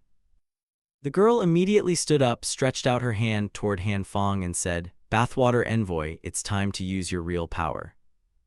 Thur's words made him suddenly remember and he blurted out, "Ah, I get it." Han Fong looked at the red light in his hand. "I remember last time when I heated water for a bath, a red glow appeared on my hand and the water got hotter." If he could figure out how to use the red light, he might be able to melt the frozen soil. He then plunged his hand into a bucket of water. 20 minutes later, everything was unchanged. Han Fong sat there disappointed, completely useless. "I can't find any pattern to this red light." He began to recall being in the bathroom. What was different this time compared to last time? Han Fong's eyes flashed. Could it be because I was electrocuted last time? He immediately turned to Thur and asked, "Hi schoolgirl, do you have anything that can electrocute me?" The girl produced something and said, "If you stick your finger into this high-power outlet after turning it on, it could be life-threatening." Han Fong waved his hand. "I'm not trying to die. Last time the accidental shock made the water hot, so I want to try it again." Thur replied, "So that's it. I have a basic lightning magic staff that can cause a mild paralysis effect." With that, she took out a low-voltage wolf-stopper stun baton. He asked skeptically, "I remember stun batons are very powerful. Does this really only cause a mild paralysis?" Thur answered, "The primary thunder magic power is very small, so it's safe." Han Fong took the device, flipped the switch, and said, "Okay, I'll trust you this time." Immediately, an electric current from the baton flowed into his hand and merged with the red light. Han Fong trembled all over, threw his face to the sky, and shouted in a distorted voice, oh damn, but it seemed to work. Steam rose from the water. Then cut to outside the villa. He sat there with the red light and the baton. Han Fong flipped the switch, watched the electric arc, and muttered to himself, "I don't know the principle, but as long as it works, that's fine." After the electricity flowed into his hand, there was a sudden, involuntary gasp. Then a patch of ice and snow beneath Han Fong began to melt and was flung upward. He lowered his hand, reabsorbed the red light, and held it. Then Han Fong cheerfully raised his hand, excited, "We've got soil." Then, according to plan, the bottles were filled with soil. He happily said, "Finally the containers and potting soil are ready." Thur took out supplies and asked, "I have lots of seeds. Which ones will you plant?" Han Fong answered, "Of course we're planting everything." Tri Engin stopped him. "Wait, the indoor temperature isn't high enough to grow many types of vegetables." She added, "These varieties don't need high temperatures, so try planting them first." He exclaimed, "No wonder you're a gardening expert." Then they set up a room with full lighting specifically for growing vegetables. Han Fong stood there and said, "This basement has the best insulation, so from now on we'll use it just for growing vegetables." Nurse Kim still doubted, asking, "Even with 4 heaters, I wonder if that's enough heat." She sat down, feeling the soil, and added, "If the temperature isn't high enough, the seeds won't germinate." He picked up a bottle and said, "If my green light works on these seeds, we could try to grow them directly. Why not give it a shot? We still have plenty of seeds." Then Han Fong closed his eyes and transmitted his green energy into them, thinking to himself, "Carefully control the output rhythm." He opened his eyes wide and shouted, "Grow." The seeds in the bottle quickly took shape. There Han Fong experimented with many seed varieties under the green light, although there were some small failures. By continuously adding new seeds, he eventually managed to grow about 10 seedlings. However, after only a few days, all the seedlings froze and began to wilt. Nurse Kim looked at the thermometer and said, "Even with 4 heaters running, the room temperature is only around 10 degrees. She turned and suggested, "We need to find a way to raise the room temperature to 20 degrees. Han Fong asked, "What about adding 2 more heaters?" Tri Engin added, "If we don't improve the house's insulation, the heater's effectiveness will be severely limited." He explained, "But of the whole villa, the basement already has the best insulation." An idea of digging deeper into the basement came to Han Fong. He proposed, "The deeper underground we go, the warmer it gets. Can't we dig a deeper basement?" Nurse Kim raised her hands excitedly. "No problem, leave it to me. I'm confident in my strength." He asked again, "Are you really going to dig a cave?" Then Han Fong took out his 2 energy sources and said, "Let me test whether these lights affect rock. If not, we'll have to dig the cave by hand." Previously, he had learned that the green and red lights had no effect on stone, but the purple light could soften it. Although it looked softened like mud, it still remained as hard as rock. So Han Fong arranged and combined the 3 colors and varied the output temperature, but all attempts failed. It was the same kind of failure. Plants turned into black solids, meat into black sticky goo, and stone didn't change at all. Maybe this is the difference between organic and inorganic matter. A few days later, while he was still furious at his many failures, a miracle happened. Han Fong angrily slammed his hand on the ground and shouted, "Damn it." He was surprised when the rock crumbled in his hand. Unexpectedly, once the light's intensity exceeded a certain threshold, it could shatter rock. Were his efforts over the past 2 days pointless?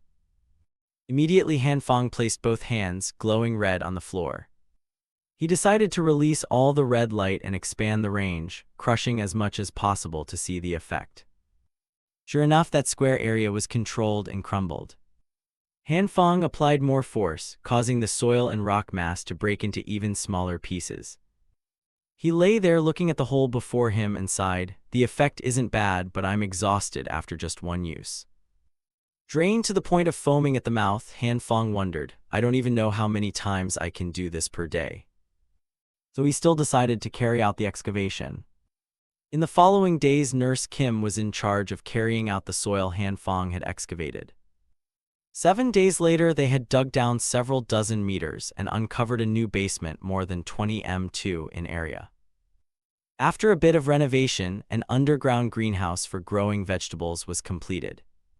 The two stood watching. After moving the pile of seedlings down, Hanfang bumped fists with Tri Engin and said, "Thanks for your hard work, Nurse Kim." She replied cheerfully, "All thanks to Mr. Han." He fell silent, thinking, "Next up is my favorite part of the past few days." Hanfang tilted his head and glanced at Tri Engin's huge rear, inwardly pleased. Jackpot. After tidying up, the two climbed up. Nurse Kim above said, "If all goes well, we can harvest those vegetables in 2 months. Hearing that, his face twisted as he groaned, "It takes that long?" Hanfang thought, "It's been over half a month since we decided to grow vegetables. The stored produce ran out long ago. We've been eating cauliflower for 4 days already. If we have to survive like this for another 2 months, I can't stand it."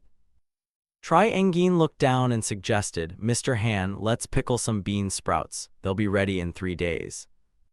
At that moment, she accidentally stepped into a cracked patch of soil, causing Nurse Kim's body to fall. Her seat was heading straight for Hanfang's face.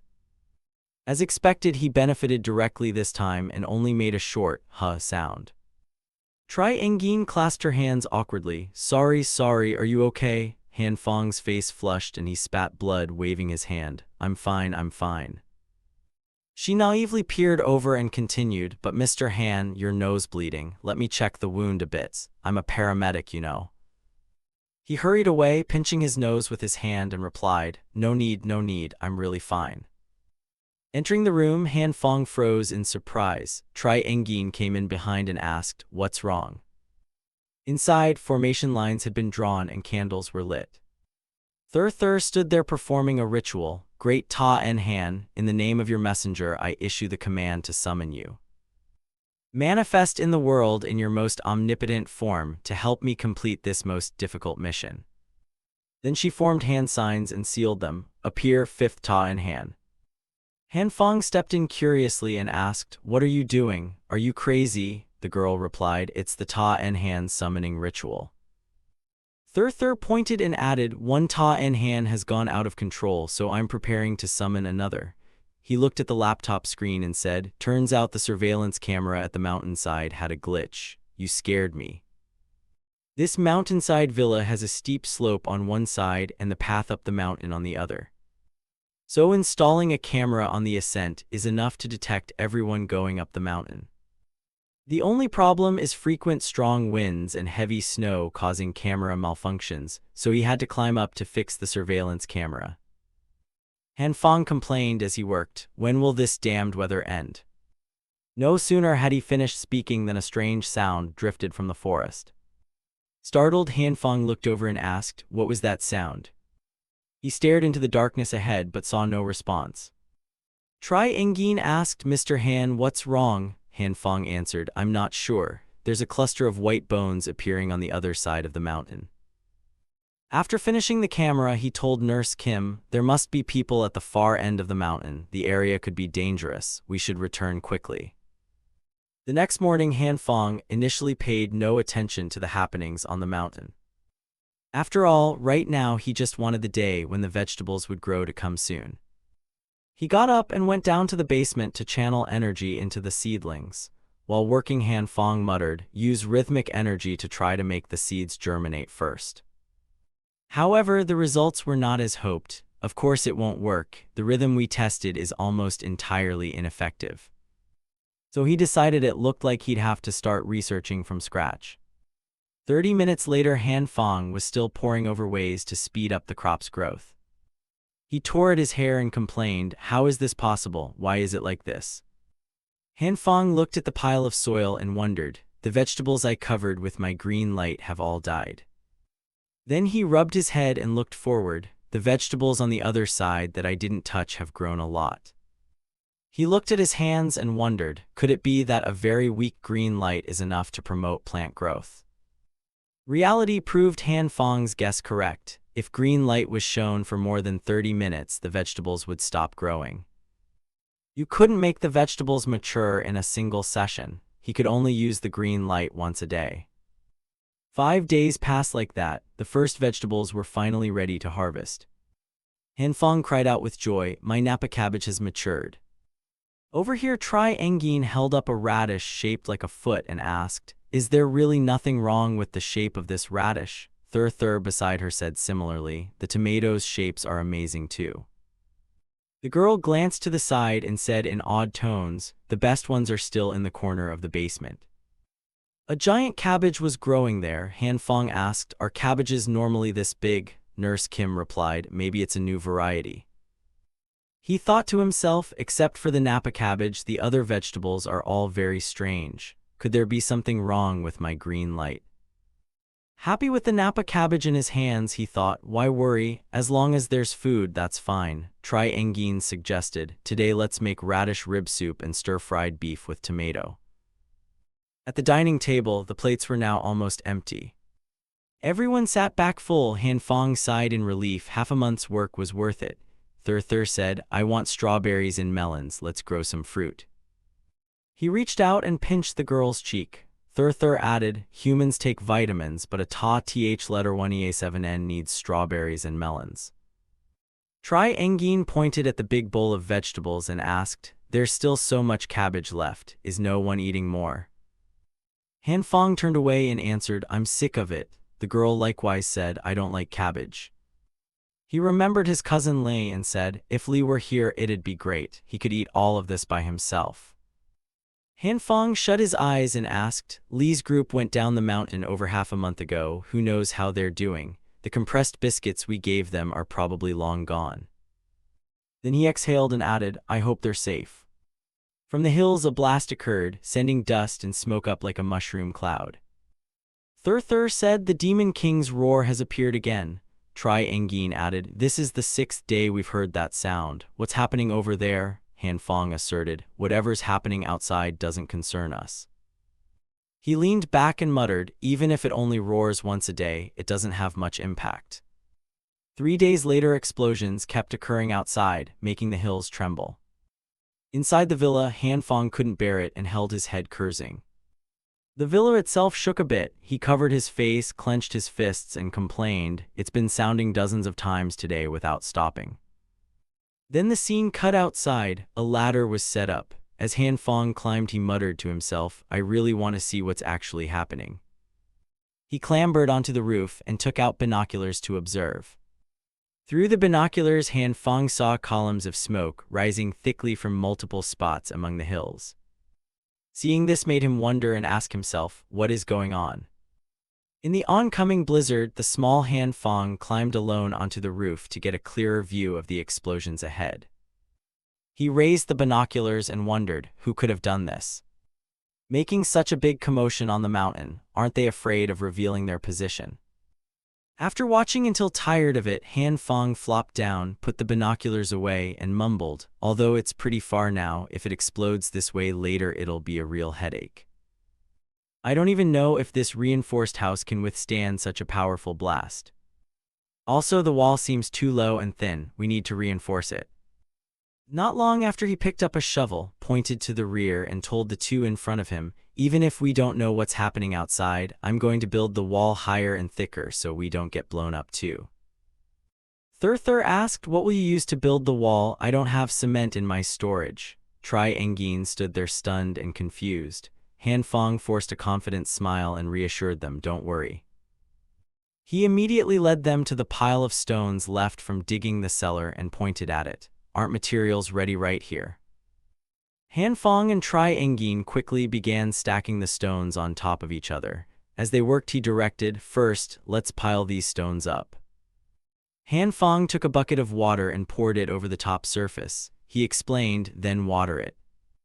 In moments, the water froze into a white wall. Han Fong looked at the result proudly and said, "Once the water freezes, won't it become a wall?" Suddenly, he tapped the wall a few times with the shovel, but it didn't crack. The others glanced at his actions while he went on, "The temperature's so low now that a wall mixed from stone can be even harder than concrete." Then the three of them put all their strength into raising and thickening the wall. When materials ran short, Han Fong even demolished the neighboring villa. After 3 days, a gigantic ice wall was finally completed. Han Fong looked at the great achievement before him and said with satisfaction, "With an ice wall this thick, we can be safe for now." Suddenly the ground shook violently, knocking Thur flat. Tri Engin staggered and cried out, "Has it really exploded all the way to us?" He once again quietly climbed up onto the tall wall. Just arriving there, Han Fong was startled and blurted the 2 words, "This is." He stared in shock at the horrific explosion unfolding before him, black smoke billowing, vehicles engulfed, and a few flickers of golden light flashing in the chaos. Han Fong was so scared he broke out in a cold sweat. He exhaled and thought, "Damn it, it really did explode here." Suddenly, a strange object whisked by, making Han Fong hurriedly drop the binoculars. In an instant, a violent explosion erupted just a few miles from the snow wall.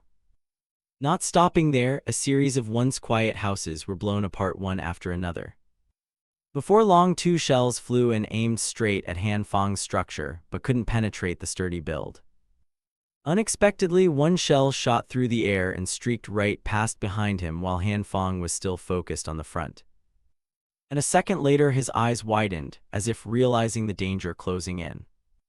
Han Fong quickly climbed down the ladder. He breathed a sigh of relief and thought, luckily the wall was finished. If not, that would have been very dangerous.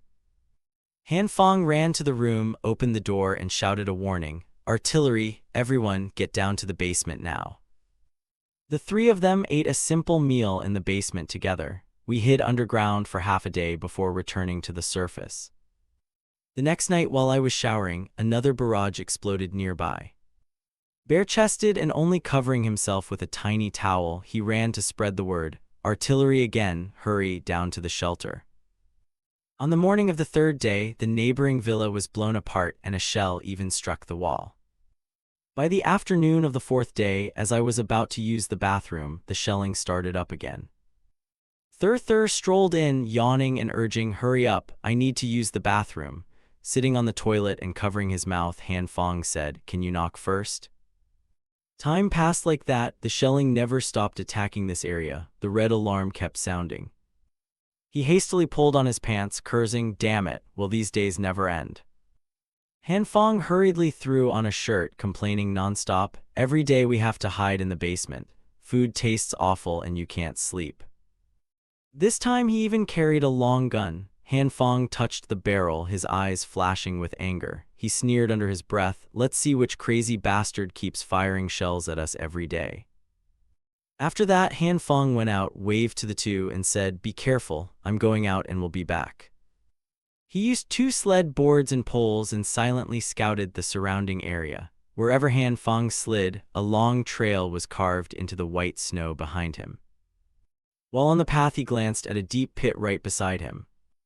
Han Fong reached down and picked up a dusty scrap of cloth. He examined it closely and concluded, "This looks like a uniform. Could the explosion a few days ago be related to the military?"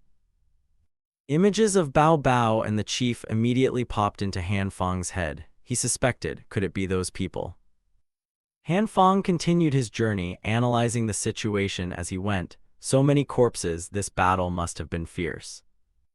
Reaching a remote, desolate area, Han Fong slowly climbed the mountain. An idea occurred to him. To observe safely, he should get to the summit first, then scout the situation ahead. Before long, Han Fong had reached the peak. His breath grew labored from the exertion. Han Fong hid in place and raised his binoculars to observe. Through the binoculars, he saw a deep cavern hidden under the white snow. The entrance was heavily guarded on both sides. Han Fang guessed, "This cave is huge, it looks like a military base." He scanned around and spotted the long artillery tube. Han Fang cursed inwardly, "Damn, so these are the two guns firing at us every day." He suddenly noticed soldiers crouched at both sides of the cave entrance, poised to attack. Han Fang wondered, "Weird, why do those soldiers look so sneaky?" Then they grabbed their guns and ran into the cavern, firing loudly, which shocked him. Isn't this their base? Why are they fighting like this? A civil war? Before long, those soldiers were flung outside by some mystical force. Their screams echoed through the air. Han Fang gaped as one soldier flew toward where he stood, crying out in terror. Unexpectedly, he dropped some powder where Han Fang stood, causing Han Fang to panic and stumble back, shouting, "Ow, damn it." After a while, the space fell into an unusual silence. He held the gun pointed forward and cautiously approached the deep pit where the man's body lay. Han Fang probed, "Looks like he's dead." His curiosity grew. Han Fang continued scouting through the binoculars, thinking, could those soldiers really have been wiped out? At that moment, 3 people slowly stepped out of the cave entrance. Han Fang was surprised to see a beauty with platinum hair in the center, flanked by a woman and a man. He felt puzzled. Why is a family of 3 walking out like that? The white-haired woman with her sunglasses looked incredibly cool, like a boss. Nha Than pushed her glasses down slightly and glanced toward where Han Fang was hiding. The corner of her mouth lifted as if she were smiling at him. Seeing that, Han Fang's face drained, sweat poured down. He nervously reassured himself, could I have been spotted? No way, I'm hundreds of meters away, it must be a coincidence. Han Fang lay back down and peered through the binoculars, thinking, it must have been a coincidence. She couldn't have detected me. He immediately saw the 3 of them turn their faces toward him. Suddenly, Tu Hai hoisted the cannon onto his shoulder, aimed at the target ahead, and spread a sinister, knowing smile. In an instant, the cannon fired a shell that flew out and struck where Han Fang was standing. The shell fell and a horrific explosion erupted. Thankfully, he managed to slide away in time to dodge the killing blow. Han Fang stared at the black smoke and exclaimed in shock, I can't believe they spotted me. How did she do that? He quickly turned to regain his balance. Han Fang paused to consider another approach. These people are strange, so first I'll hide at a distance to observe, then decide. Suddenly, there were rumbling sounds behind him as if the others were still launching an attack, making Han Fang uneasy. What's that noise? It turned out the soldiers were retreating while firing back at the 3. A blonde soldier fired and shouted in panic, they're chasing this way. His comrades kept unleashing gunfire. In the blink of an eye, Nha Than's group had pursued them to the spot. The 3 remained perfectly calm, faces radiating confidence as if they could wipe out the whole squad in an instant. Nguyen Ngia thrust both hands into the ground, triggering an avalanche that threw the soldiers into utter chaos. From the rising, swirling dust, only screams of terror could be heard. This scene terrified him even more. Han Fang shook his head and shouted, we're doomed, how can this be? His face went pale as he lay flat on the snow, thinking, this trip's over, it's done for. Area after area trembled under earth-shattering avalanches. Each place was swept up in a dark white plume of smoke that stretched and twisted, then suddenly stopped right before a dam. Before long, strong winds blew away all remaining dust and haze. A second later, the area fell silent again, leaving only the sound of the wind. A streak of reddish energy shot down into the ground, followed by a struggle between that spiritual force and the mass of accumulating white snow. Han Fang was then holding down a soldier who had just emerged, coughing a few times. He gasped for air and complained, I almost suffocated. Fortunately, the dam stopped it, otherwise who knows how far we would have been swept away. For a moment under the snow, it looked like the 3 were standing on top of it. Could they control the ice and snow? Han Fang glanced at the blonde soldier who had passed out and thought, hopefully this guy can provide some useful information. He dragged him by himself into an empty house nearby. Quick-witted, Han Fang used a rope to tie him up.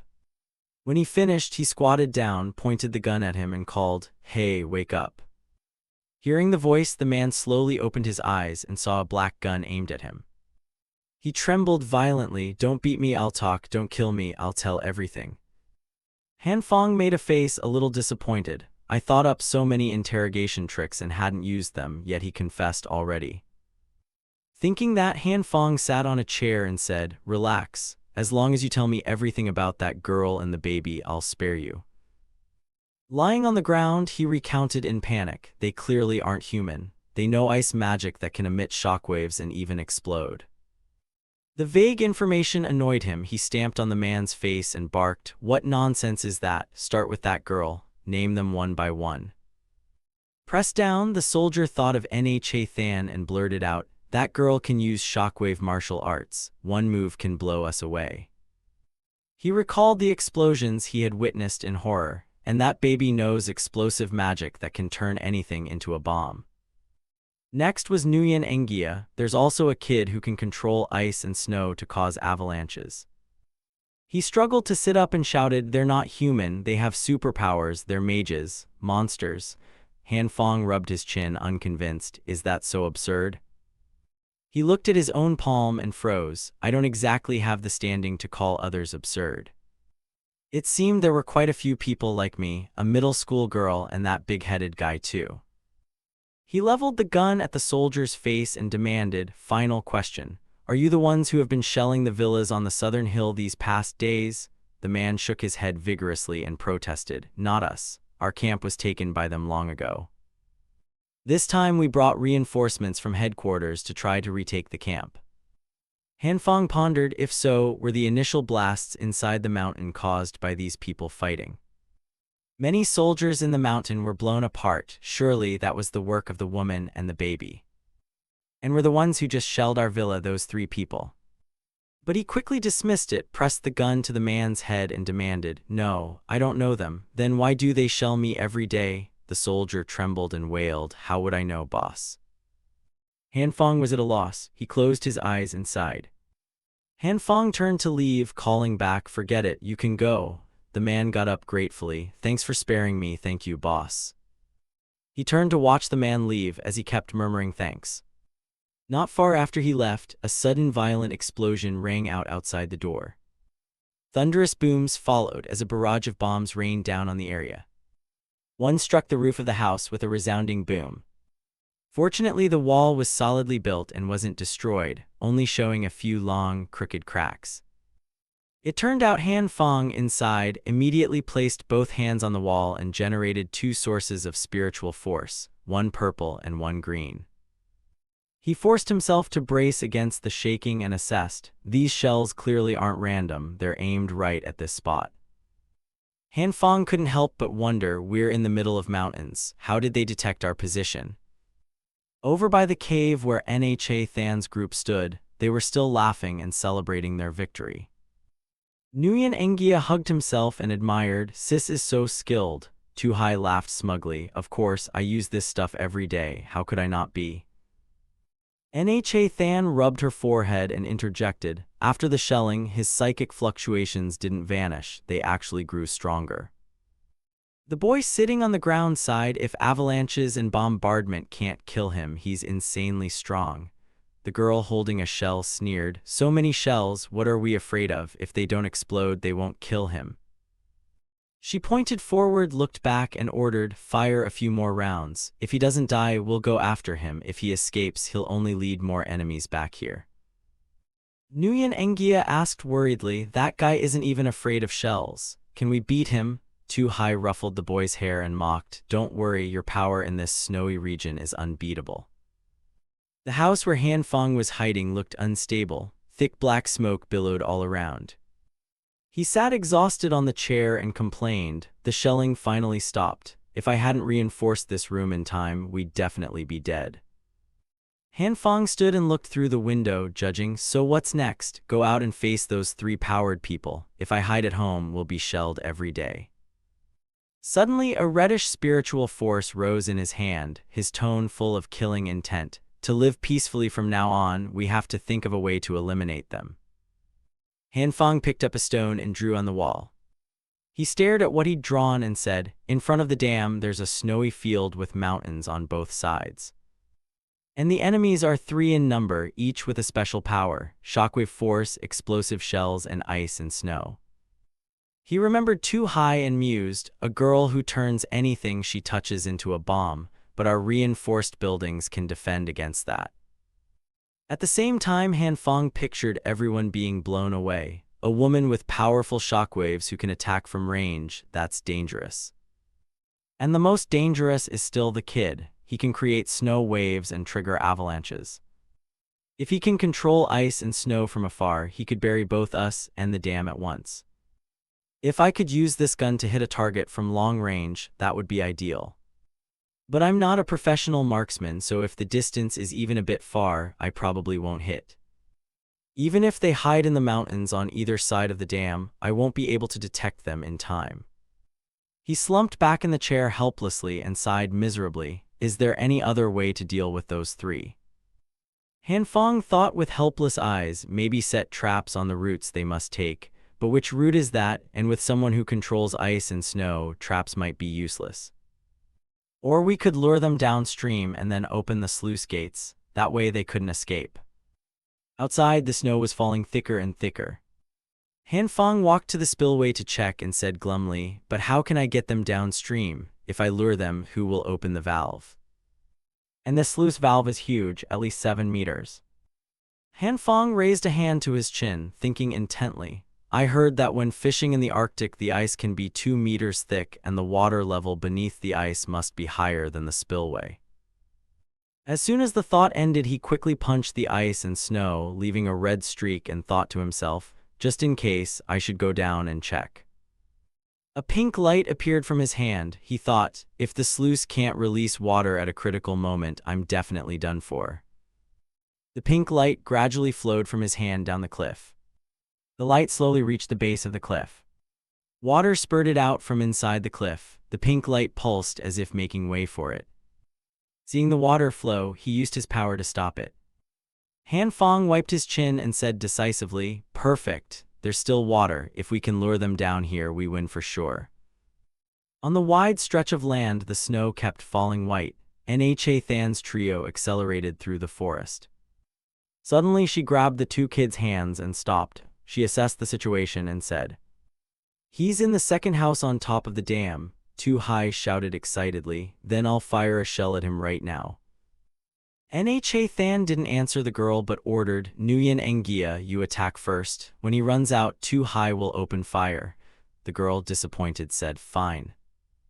Nguyen Ngia obediently sat down and touched the snowy ground. Soon the snow gathered and formed a wave. The snow wave surged forward and eventually reached the spot where Han Fong was sheltering. He was trying with all his strength to prevent it from breaking his refuge. The cold was biting. Facing this force, he was sweating and crying, saying, "Here it comes." Amid the chaotic snow, Han Fong's shelter was almost buried. A cylindrical dwelling even had its doorway covered. He held his gun and peered through the window that wasn't yet buried. Han Fong brought the binoculars to his eye and said, "Let me see where they'll come from." He trained the gun's sight over the white snow across the wide forest. Still, Han Fong quickly aimed at Nha Than's head. Got them. Without hesitation, he squeezed the trigger. The bullet, accompanied by a pale golden light, shot out of the barrel. The long, pointed projectile sped forward. It gradually closed in on the trio. They quickly realized something was flying toward them but remained calm as if nothing. Just as the bullet neared its target, a shield appeared. The pale yellow bullets rained toward them, but all 3 remained unscathed. Nha Than moved forward and said, "It seems the avalanche couldn't destroy his house. From now on, everything depends on you, Too High." The girl replied confidently, "No problem." Through his binoculars, Han Fong saw them rapidly running toward his dwelling. He smiled smugly and said, "I've been waiting for you a long time." After saying that, Han Fong turned into his preparation room. He placed a table in front of him, jumped onto a chair, then vaulted onto the table. Standing on the table, Han Fong used the energy from his hands to break through the ceiling. He climbed out through the ceiling, which had a large hole in it.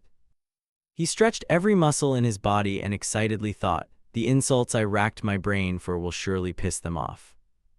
No sooner had he thought that than Han Fong unleashed a barrage of curses. The swearing was so loud that even Nha Than, Tu Hai, and Nguyen Engia were stunned despite the distance. The girl flew into a rage and shouted, "That bastard actually dared insult us. I'll blow him to pieces." She looked at her hands and was surprised to find her gun missing.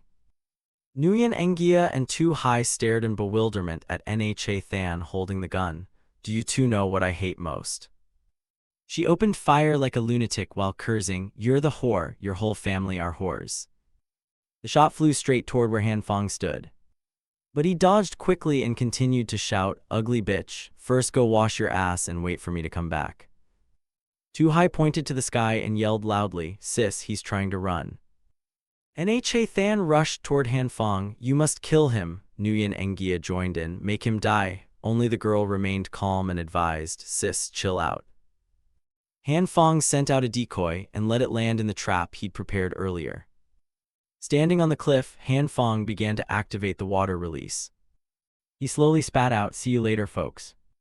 Water surged forth from inside the cliff. A large wave gushed out from where Han Fong's pink light had been. He ran to another spot as he said, "If one isn't enough, then make a few more." He finished speaking and successive torrents poured out, the second, the third, the fourth. Snow collapsed into the rushing water from afar. The silhouettes of the three were gradually approaching. While Tu Hai and Nguyen Engia looked around, Nha Than focused on moving forward. The girl pointed in a direction and shouted, "Found that bastard." She touched her forehead in confusion and said, "No, there's no psychic fluctuation here at all." The boy spun around alertly and asked, "What's that sound?" The stream of water followed the grooves in the snow and flowed toward them. Tu Hai saw it and shouted, "A flood." Nha Than said, "We've fallen into a trap." Nguyen Engia, "Run," the girl beside her urged, "Go, go." The boy quickly sat down and touched the snowy ground. The snow beneath their feet rose up into a platform to lift them. Then the water rushed at them as if to swallow them alive. Nha Than raised her hand to form a shield and shouted, "Move." Tu Hai encouraged, "Come on." Nguyen Engia complained, "I've done my best." Nguyen Engia said helplessly, "The surrounding snow has melted, so there's not enough left." Because the water had mixed with the snow, the support platform was unstable and they quickly tumbled forward. She quickly grabbed the two kids by their jackets. Nha Than kept the sphere as a shield, protecting all three of them. The water gradually enveloped their sphere. The three of them were submerged in the torrent he had released. In the silent mountain air, the sound of rushing water continued unabated. Han Fong stood on the cliff, watching the situation through his binoculars, and said, "Although the mountains block my view so I can't see downstream, even if they don't drown they're sure to freeze to death." After thinking that he strolled back, "Now I can return to the cave and destroy all the guns without worry." He happily imagined eating watermelon and breathing fresh air, thinking the pleasant, idle days were about to return. Han Fong's sandals were made of dry twigs woven together to form pads for walking on the snow. He lifted each foot with difficulty as he walked, saying, "If I could walk on the snow like it's flat ground, that would be great." He walked, leaving a long trail across the snow. Han Fong took his gun and sat above a pit. He exhaled a cold breath as he inspected the weapon. Han Fong walked toward a tunnel. He shouldered his gun carefully, thinking, "There probably isn't anyone inside. Surely there's not going to be some group that suddenly bursts out and shoots me, right?" He pressed his hand to the ground and generated a pink light. The light moved toward the two cannons. "First I have to deal with these two guns." Han Fong used his energy to move each object on the ground. Just as he was about to touch a shell casing, he hesitated, thinking, "Wait, will a casing explode after softening? If it detonates and attracts others, that would be trouble." "Ignore the shells. Without guns, the shells are useless anyway." Han Fong peered outside the cave entrance like he was probing the interior situation. He slowly advanced, wondering, "I wonder what else is inside such a large military facility." After moving a bit, Han Fong's eyes widened. He looked at the pile of weapons and exclaimed in astonishment, "Holy shit, how many kinds of these are there?" Luckily, they only shelled us with mortars before, if they'd used those big ones. If we were hit again by another large shell like that, then no matter how much I reinforced the house, I'd probably be blown to pieces in an instant. Han Fang touched a large gun and melted it. He continued touching each barrel, one by one, melt them all for me. After melting a series of barrels, he said satisfied, "Done." Han Fang pressed deeper inside. The tunnel was filled with supplies enough to equip an entire army. He glanced at the crates and said, "No wonder those soldiers wanted them back. There's so much stuff I can't take it all. It's a shame to leave it, but if these weapons fall into someone else's hands, it would be dangerous. If the high school girl were here, she could probably pack all this up and take it away." Han Fang, amused, imagined it and said, "The picture is beautiful. Just thinking about it gets me excited." He then put on a thoughtful expression and said, "Maybe I should go back and bring her here. It's safer with these things in my hands." After scouting around, Han Fang left the tunnel. Suddenly a rock fell from above. On that rock a hand-shaped figure appeared, emitting a red light. He froze and shouted, "Danger!" Suddenly the spot where Han Fang stood exploded. On the tunnel roof, the silhouettes of the three conspirators gradually appeared. Tu Hai laughed triumphantly. "Still want to kill us? Let's see if I can blow your house up." The girl turned to Nha Than and asked, "Check if he's dead yet." Nha Than examined him for a moment and suddenly became astonished. Fragments from the explosion flew wildly and struck the walls with jarring clatters. Through the thick smoke a person emerged, pushing the haze aside and stepping out slowly. The smoke from the blast gradually cleared to reveal a figure in the middle, surrounded by two streams of blue-purple light. At that moment Han Fang stood in the smoke, his whole body enveloped by blue and purple energy. This was the enhancement ability. Then his face showed bewilderment. While his body was still enhanced, Han Fang thought, "The rock blew up and nearly scared me to death. Good thing I enhanced my clothes all over, otherwise I'd be dead for sure." Han Fang clenched his fists and looked toward the cave entrance, thinking grimly, "The rock fell from above, they must be right over the cave."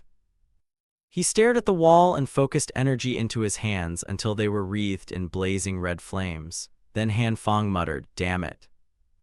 Don't think that just because you're hiding outside ambushing me, I don't have a way to get you." The red flames swirled through the cave, producing thunderous echoes that showcased their power. The cave began to tremble. Dust and rocks fell wherever the red flames passed. Above the cave, the flames squeezed through cracks and surrounded Nguyen Ngia, Tu Hai, and Nha Than. Seeing this, Nha Than immediately became alert. She cried, "Not good." Immediately the ground and rocks around where the three stood cracked and collapsed, sending all three tumbling down. Nguyen Ngia, Tu Hai, and Nha Than all screamed as they fell alongside large slabs of rock. They landed in different ways. After hitting the ground, Tu Hai shouted in pain, "My butts." Then Nguyen Ngia yelled loudly from the pain, "My head." Nha Than struggled to get up and said sternly, "Get up, the enemy is still here." She then tried to pull Tu Hai and Nguyen Ngia by the hands to get them away from the spot. At the same time, in the distance, Han Fang had raised his gun and was firing toward the three. Tense, he continuously unleashed rounds at Nha Than's group. The three struggled to climb up the rocks while bullets kept ricocheting off surrounding stones, producing harsh clatters. Suddenly a bullet came and lodged straight into Nha Than's leg, making her cry out in pain. Nguyen Ngia and Tu Hai both slipped and fell to the ground. Tu Hai cried out in pain, the girl shrieking. At the same time, Nha Than turned back seriously and called out, "Wait." Han Fang was still aiming his gun at her, ready to attack at any moment. Seeing this, Nha Than continued, "We surrender." Hearing her, he was stunned into silence. At that moment, Tu Hai held a rock covered in red flames. Angry, the girl shouted toward Han Fang, who was still restraining Nha Than, "Bastard, let my sister go." Seeing the situation, Han Fang remembered enhancing his clothes earlier. An awkward expression crossed his face as he calculated the force of these exploding rocks, but after enhancing my jacket, I can defend. It's just that if I attack this woman first, I might not be able to defend against the blast in time. If I knock out that girl first, she might still be attacked by the other girl. Besides, I also have to watch out for that kid attacking from behind. After thinking it through, Han Fong did lower his guard. He trained his gun on Nha Than and Tu Hai. To their astonishment, he began to negotiate. Honestly, there's no deep hatred between us. If you stop bombing my house, we can live peacefully. Hearing Han Fong, Nha Than looked bewildered and asked, bombing your house? At the same time, Tu Hai, equally confused, said, you mean that? Tu Hai suddenly recalled past images and became even more flustered, asking, could you be the person living in the villa on the other mountain? Hearing that, Han Fong immediately grew angry. He aimed his gun forward and shouted, keep talking. If you didn't blow things up at my place every day, why would I check the situation? Did I go up the mountain just because the weather was nice? Nha Than grew curious and looked at Tu Hai, asking, Tu Hai, why do you blow up his house every day? The girl hurriedly replied, because setting off explosives feels really good. When I don't, I feel uncomfortable all over. Also, I think the people in that villa are rich, so I can't help wanting to blow them up. Hearing this, Han Fong immediately shouted in anger, are you crazy? Nha Than then turned to Han Fong and asked, so you and those soldiers attacking us today aren't on the same side? Han Fong quickly retorted irritably, look at how I'm dressed, do I look like a soldier? Nha Than still didn't seem convinced and asked, then why did you appear at the same time as those soldiers? Han Fong made a speechless face and replied, I said I was passing by, it's a coincidence. Do you believe me or not? After he finished speaking, the atmosphere abruptly fell silent. The three remained where they were, saying nothing more. Then Nha Than suddenly broke the silence, tears streaming down her face as she said, Heartthrob, I'm sorry, it was all a misunderstanding. Still on guard, Han Fong kept his gun trained on her and replied, don't think your tears will make me forgive you. Nha Than continued to cry and said, no. At this time, the wound on Nha Than's leg began to bleed long streaks onto the ground, looking extremely painful. She added, my leg hurts. A little while later, a room in the cave was lit up. In that room, medical instruments that had just been used were spread out on the table. Tu Hai was now helping Nha Than dress the leg wound. Nearby, Nguyen Engia was still asleep. Han Fong sat on a chair watching them. At the same time, he thought, this woman stayed so calm when taking the bullet. If it were me, I would have been screaming already. This girl's technique for treating a gunshot wound is very skilled. Their background is probably not simple. After being treated, Nha Than gently set her feet on the ground. Seeing the two of them finish dressing the wound, Han Fong spoke negotiatively. From now on, you may not fire shells at my house. I won't bother you either. Deal. After Tu Hai, who had been kneeling beside her, finished treating her, Nha Than was clean and neat. She replied politely, thank you for forgiving our rudeness. We fully agree to your proposal. Then Nha Than added, to show our remorse, you can take any supplies you need from here. Hearing this, Tu Hai rebutted irritably, those things are what we fought for. On what basis should we give them to him? Nha Than looked at Tu Hai with a somber expression and warned, kneel properly. If you hadn't been bored and gone blowing up that gentleman's house, how could this misunderstanding have happened? Your sister isn't even hurt. Seeing this, the girl became frightened and answered, sorry, I know I was wrong. Nha Than then cheerfully smiled at Han Fong, my younger sister is stubborn and clueless. I hope you can forgive her. Seeing this, he put on a blank expression, thinking she can change her face quickly. Then, as if remembering something, Han Fong warned and asked cautiously, right, it seems you've always been able to detect my location before. How do you do that? Hearing him, Nha Than smiled gently. She looked at Han Fong, who still had his gun aimed at her, and said, if we explain, can you put the gun down? Tu Hai, still being punished on her knees, chimed in, yes. Han Fong swung the gun in his hands at their confusion and irritation. He replied, I still can't trust you.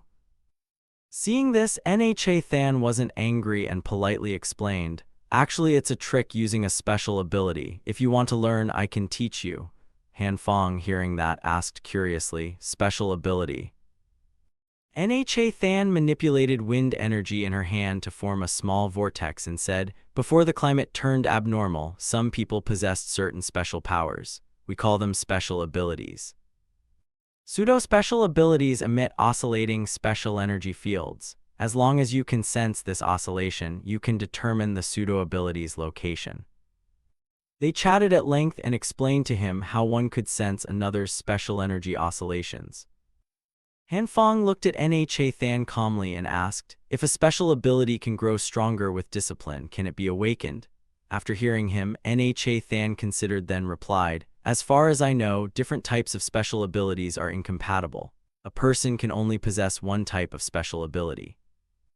Hearing this, Han Fong thought of his 3 types of powers and pondered, in other words, my special abilities are the red, green, and purple lights. According to her, I have 3 types of powers. What is going on? I'll need to find time to study this more closely.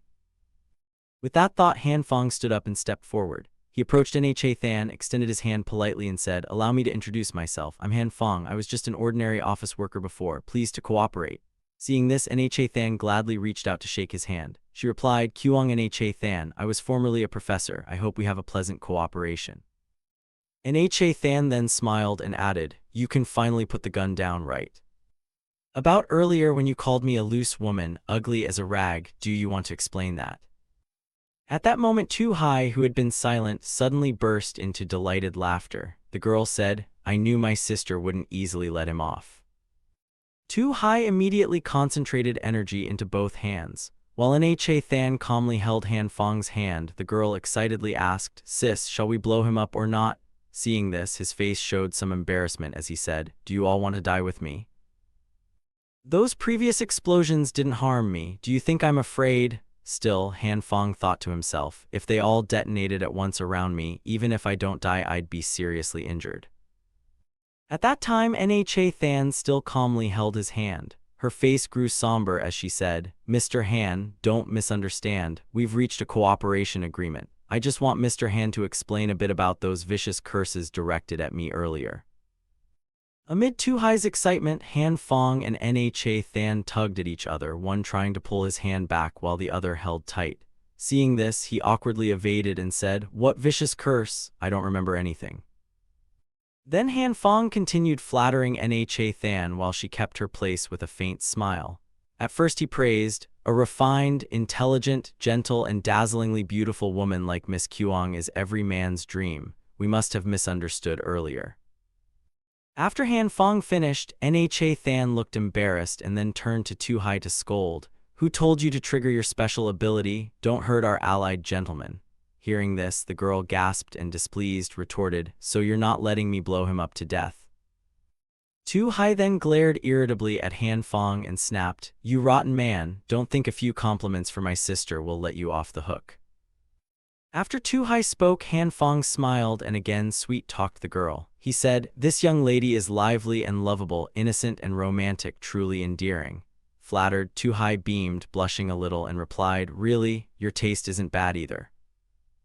Let me tell you, I'm not easily won over by your flattery, but you do seem like a decent person, so I won't press the unreasonable things you did before. Hearing that, both Han Fong and Nha Than wore blank expressions, each thinking, this kid is too easily fooled. At that time, Nguyen Engia was still fast asleep on his little bed.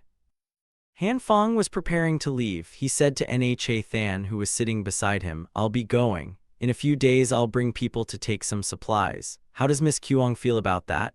At the same time he thought, the generator's oil at home is almost gone, might as well replenish a bit.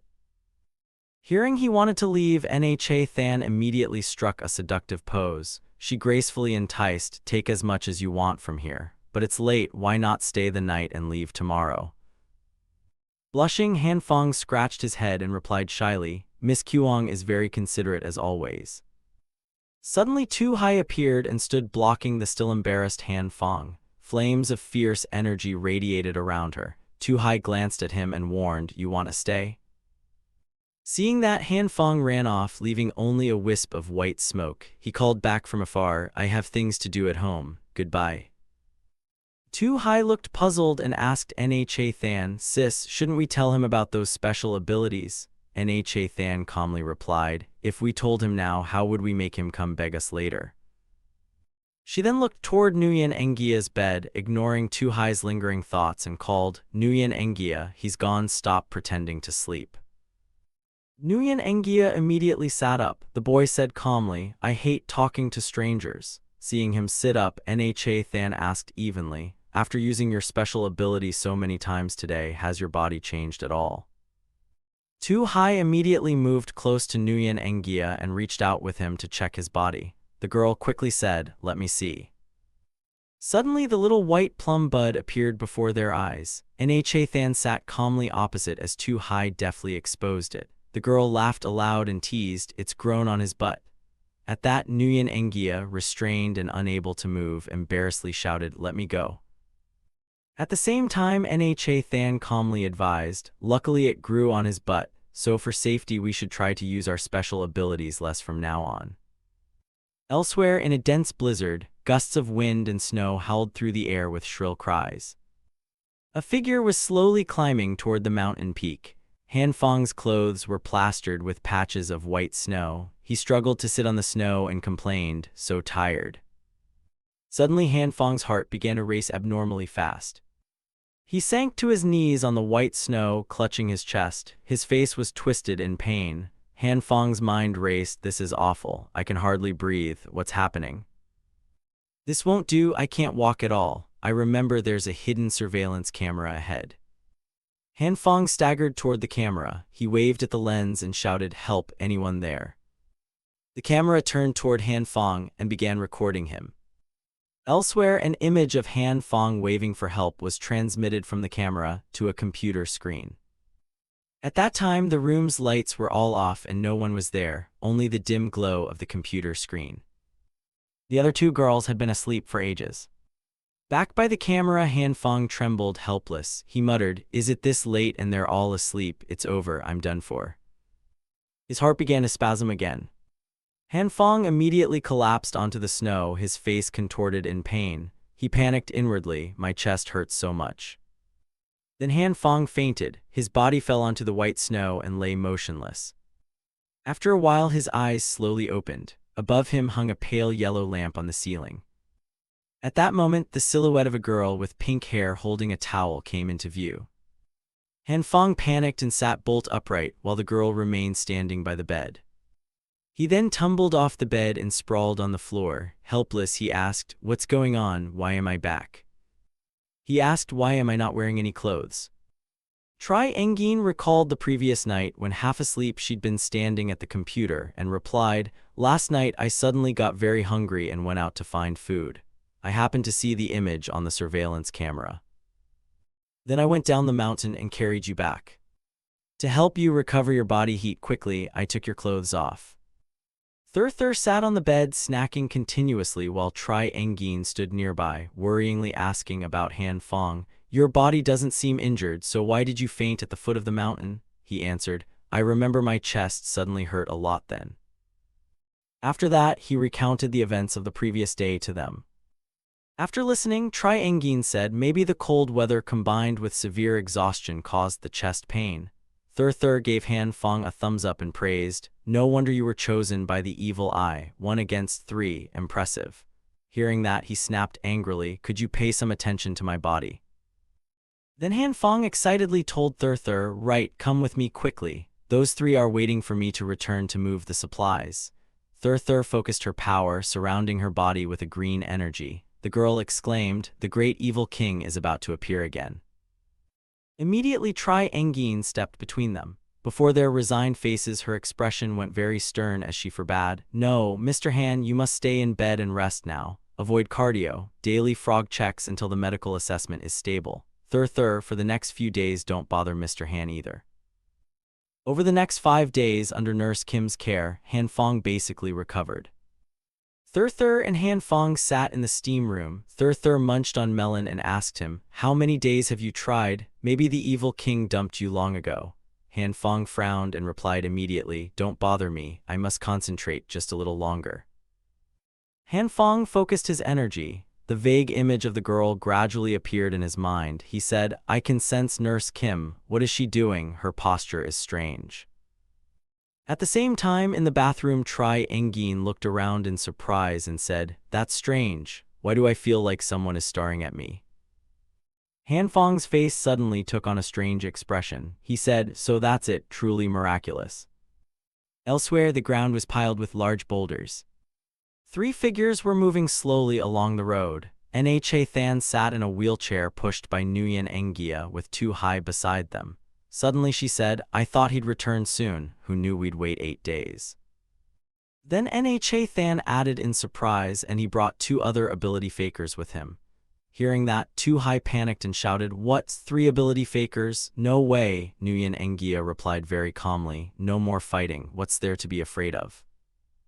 In the gusting snow, Nha Than's group stopped to wait as Han Fong's team gradually approached. Han Fong immediately raised his hand in greeting. "Long time no see, Miss Kuang. We're here to collect supplies." "They are the 3 ability fakers I mentioned. Now we're allies." Tri Engin politely bowed and said, "Hello, pleased to meet you. Please give me your guidance." Thur simultaneously waved and said, "Hello." Thur and Nha Than saw each other at once. Immediately Thur's greeting froze. Then, to everyone's surprise, Thur turned her sled and prepared to leave. She said, "If I'd known, I wouldn't have come." Seeing Thur about to leave, Nha Than hurriedly stood and anxiously called, "Sis, why are you here?" At her words, all 4, Han Fong, Tri Engin, Tu Hai, and Nguyen Engia, exclaimed in surprise, "Huh." Thur put on an innocent face and denied it. "Auntie, you've got the wrong person. I'm only 12 years old." Nha Than paid no heed and lunged forward, exclaiming, "Do you think I'm blind? You suddenly disappeared from the research room. Do you know how worried I was? Were you chasing a new dream?" The girl defended herself further. "What dream? I want to stay home, play my whole life, and wait to die." Thur frowned and called for help. "Help me." On this side, Han Fong and Tri Engin looked at each other and asked in unison, "What's their relationship?" Opposite them, Tu Hai replied innocently, "I don't know." Scene shifts to inside the dormitory lounge. Everyone sat facing the 2 girls. Han Fong asked, "Are you 2 really sisters?" Nha Than held Thur on her lap and answered, "I won't hide it. Thur is my half-sister, same mother, different father." This ambiguous explanation about their relationship stunned the whole group. Nha Than explained, "I was an orphan adopted at 5. Thur became my sister then. We love each other more closely than blood sisters." Han Fong and Tu Hai stood up and pointed, asking, "Wait, how does she count as the older sister?" She sighed and smiled. "Misunderstandings happen. Besides, Thur is small and cute." Nha Than then took out her phone and showed a photo. "Thur is actually 1 year older than me. This is a picture of us as children."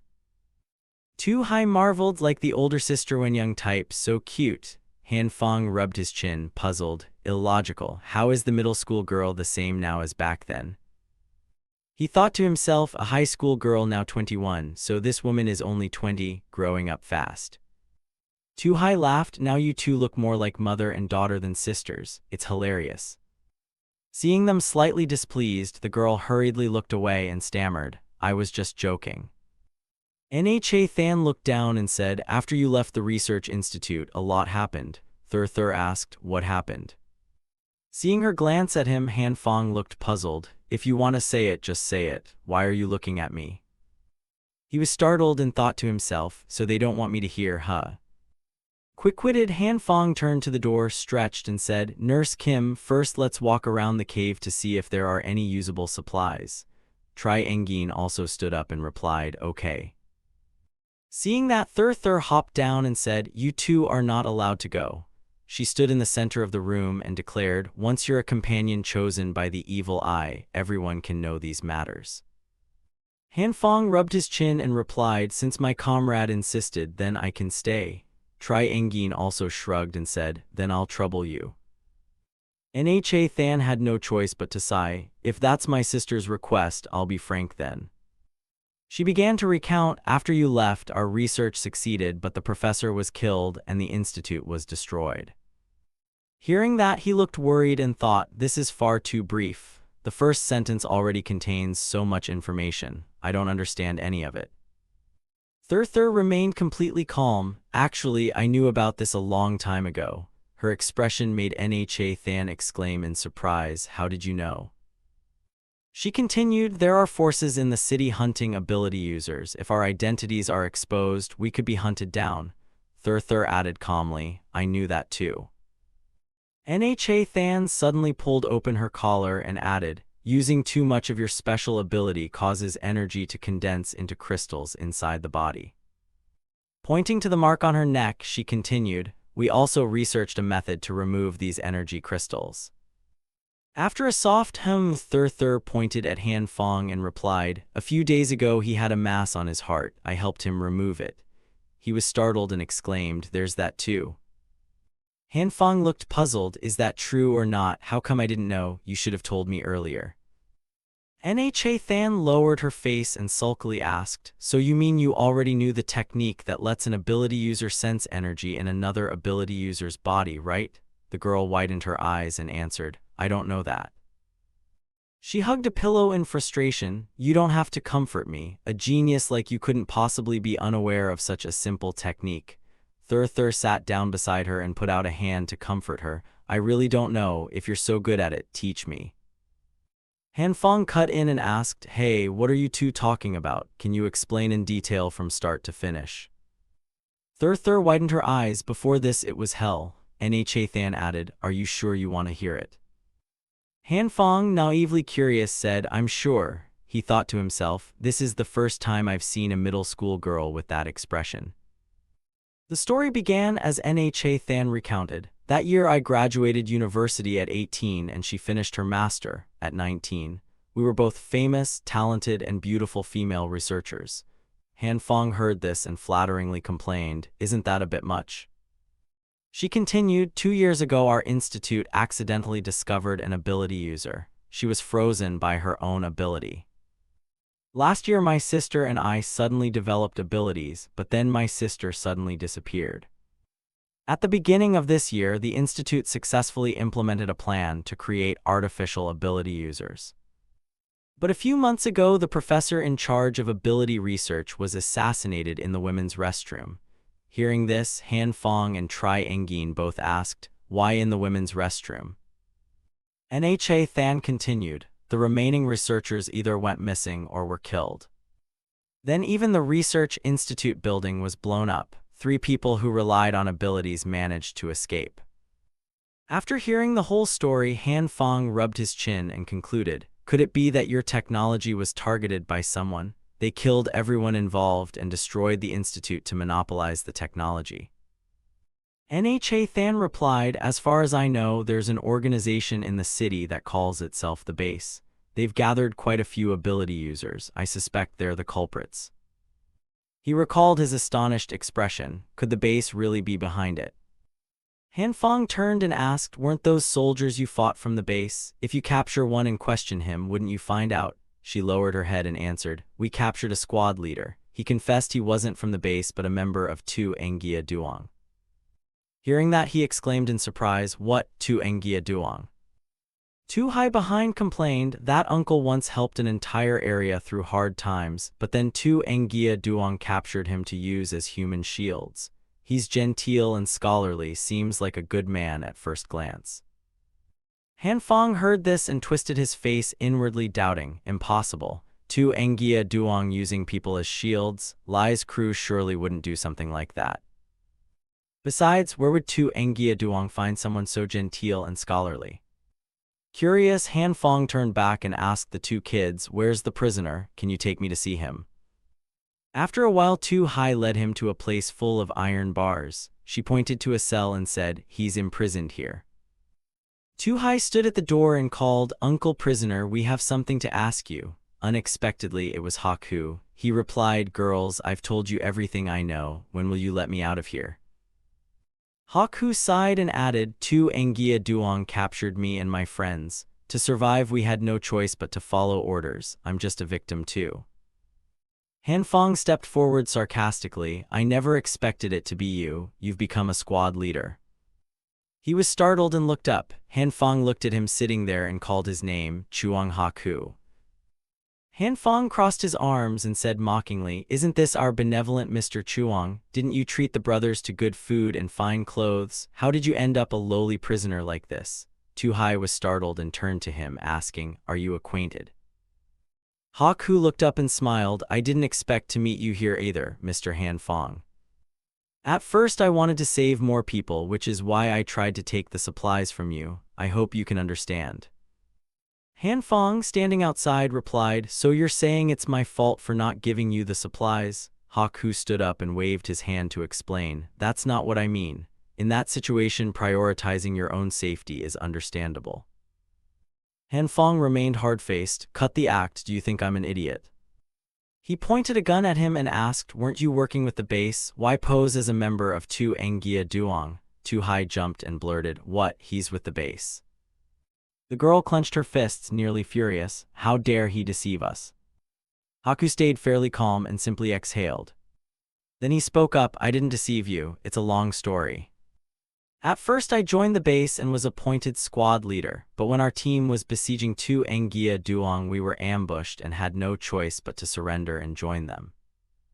Not long before that, Tu Engia Duong sent people disguised as soldiers to try to seize this underground depot.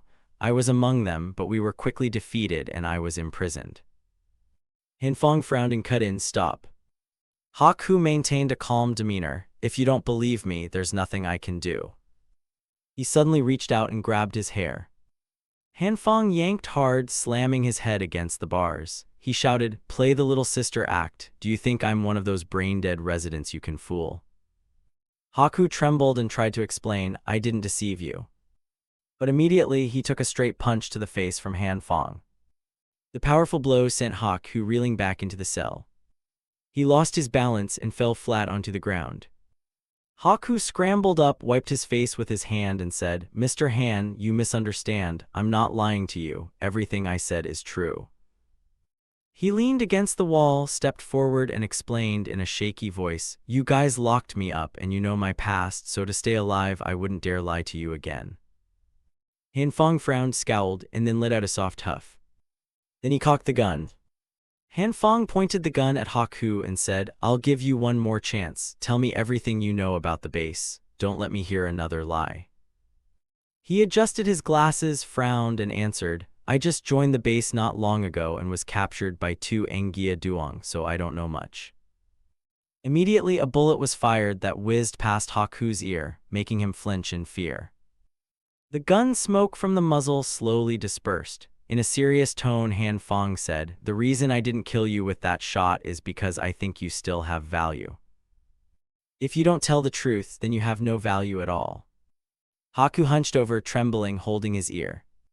Walking down the corridor, Tu Hai looked at him and exclaimed, "Dudes, you look so cool just now when you beat that con man." Han Fong awkwardly replied, "No, you're flattering me." The two opened the door and stepped in. The girl excitedly called out, "Sis, we're back." Everyone who had been playing cards looked up and turned toward the door. Han Fong stepped in and said, "Nurse Kim, you two middle schoolers would never guess who that prisoner is." He announced, "He is Chuang Haku." The two were utterly shocked and exclaimed, "What?" Nha Than turned and asked, "Does everyone know that prisoner?" Thur stepped forward and recounted this and that.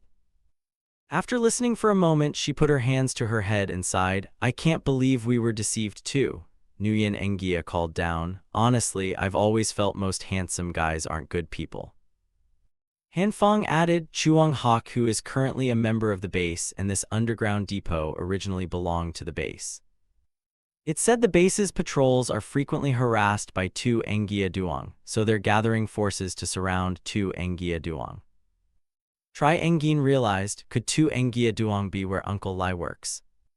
Han Fong recounted, "Chuang Haku said the current leader of Tu Engia Duong is Lai Tu Engia." The two girls found the name hard to believe. "No way." He explained, "At the time I didn't believe it either and thought Chuang Haku was lying, so I ended up beating him again." Nha Than turned and asked, "Are you all really close with Tu Engia Duong? You guys have quite the experiences." Thur again took the lead in telling the story. Han Fong continued with information. According to Chuang Haku, the base currently holds the international airport and has nearly 1,000 soldiers. They search the city's supplies and residents, then recruit young men into the army and provide ordinary food. As for ugly women, the elderly, and the poor, they are secretly processed into food and supplied to the remaining civilians. After hearing this, Nguyen Ngia said despondently, "That's disgusting." While Nha Than felt nauseous, Tu Hai angrily snapped, "The base is no longer human. I really want to blow them to pieces." Han Fong turned to the two girls and asked, "Why do I feel like none of you seem surprised?" Tri Engin forced a smile and replied, "Actually, Uncle Lai Chin Hao told us about it a long time ago." Thur beside her nodded. Hearing that, his face darkened with anger, fists clenched as he cursed inwardly, "Damn it, and that old man didn't tell me anything."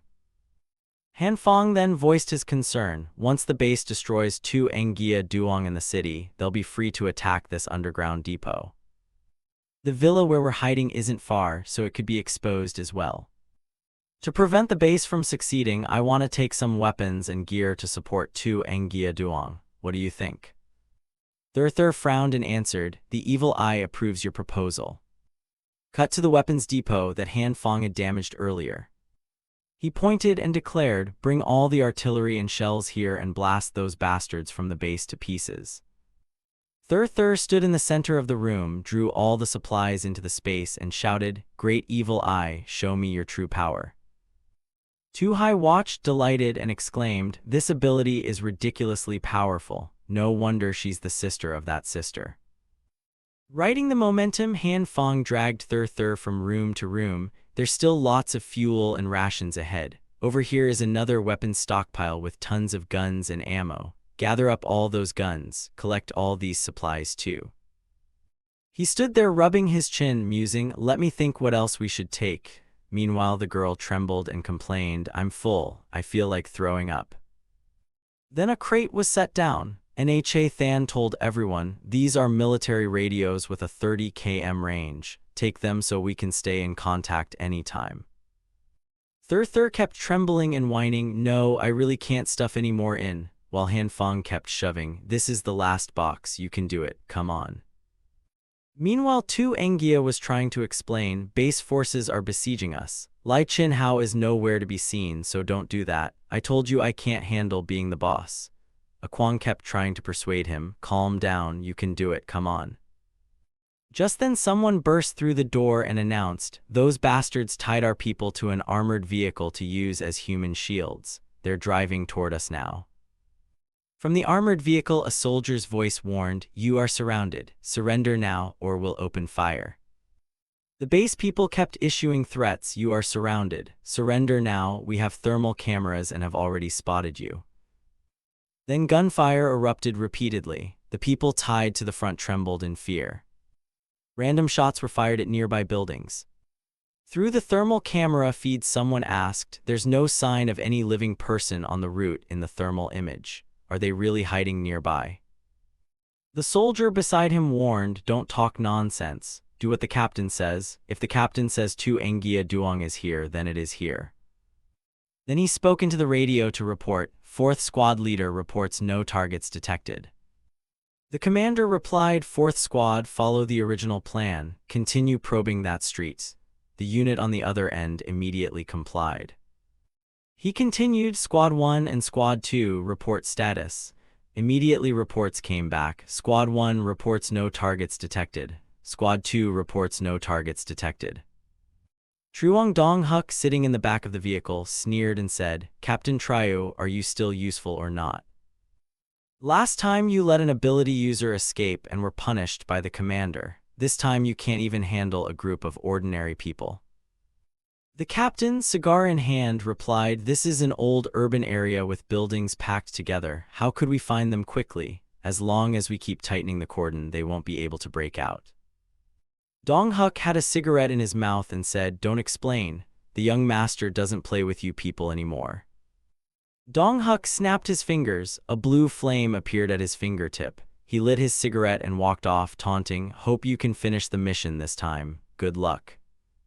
After he left, the driver turned and asked, "Who is that kid, Captain? Why is he so arrogant?" Someone answered, "He's basically not human." Captain Trio continued issuing orders over the radio. "All squads, narrow your search area and thoroughly check every room and basement." The unit on the other end acknowledged, "Roger, Captain." Cut to the mountain range near the Villa District.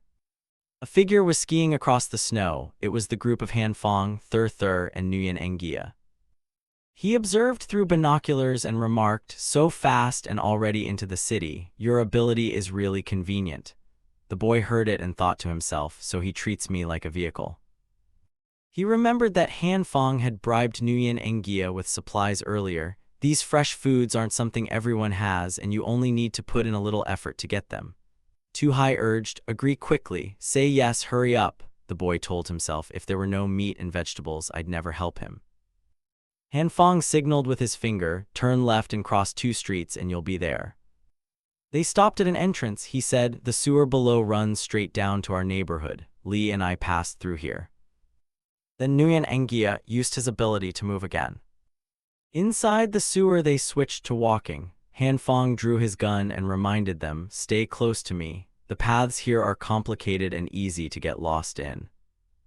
He spoke gently and cautiously. "Ahead is a residential area. There may be people hiding and living there, so be careful of ambushes." Han Fong used his earlier red energy and reminded the two, "Everyone step back a little." At the Happiness neighborhood the 3 of them entered. He breathed a sigh of relief, finally arrived. Looking inside, Han Fong murmured, "I never thought I'd come back here one day." He recalled with a bit of nostalgia, events from not long ago felt like they'd passed ages ago.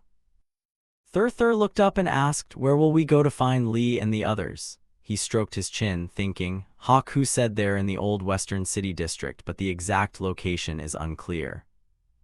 An hour later, the base's armored vehicle was still moving slowly. Han Fong's voice rang out, "Those soldiers are besieging Li. If we follow them, we'll definitely find Li. But we've been tailing them for an hour. Where did Li and the others go?" A tremor echoed from afar. Han Fong startled and looked over. "There's an explosion over there." Through the binoculars, he saw one of the base's vehicles destroyed. Then Han Fong spotted Tu Engia Duong's group in a nearby building. Are Li and his men attacking the base's troops? He suddenly realized, no, they're the ones being besieged over there. A Kwang handed the loudspeaker to Tu Engia. Li shouted loudly, "You bastards from the base, old Li is right here. If you've got the guts, come and kill me." Tu Engia turned and told everyone, "Brothers, even if we die, take a few of those bastards with us." They answered in unison, "Never surrender, absolutely never surrender." "Over here," Captain Triu ordered, "Open fire on my command, spare no one." The line replied, "But sir, our superiors instructed us to retrieve the secret key in Tu Engia Duong's possession." He said sternly, gritting his teeth, "Don't forget we've lost many men. If Tu Engia Duong won't surrender, then let them die." From the armored vehicle they immediately complied. "Roger, Captain." The mortar was shouldered and ready, locked on, awaiting orders. Captain Triu shouted the command, "Fire." At that moment, another massive explosion erupted behind them, sending up a cloud of black smoke. He poked his head out the door and yelled, "What's going on?" Han Fong rode Nguyen Engia's snow wave, let out a howl, and tossed a cluster of grenades down onto the base's troops. He smiled and sneered, "Our defeated lieutenant's lackeys meet again." A series of explosions detonated continuously along the street where the base soldiers had gathered. Shouts rang out without cease. Captain Triu recognized him. He snarled, "It's that brat again." He thought to himself, clearly he's trying to lure us away, maybe to rescue Tu Engia Duong, but he's an ability user. If I capture him, the commander will favor me again. From inside the vehicle, Captain Triu issued a new order, "Ignore those bastards in Tu Engia Duong. Chase that kid down." The convoy quickly pursued the snow wave. Captain Triu tried to negotiate over the loudspeaker. "Mr. Han Fong, our commander says if you surrender you can be made deputy commander." Nguyen Engia on top complained, "So they force a child like me to lure the enemy. It's totally inhumane." A streak of red energy appeared from the thick snow. Han Fong and Thur sprang up. He stood on the building opposite, facing the Tu Engia group, and kept waving.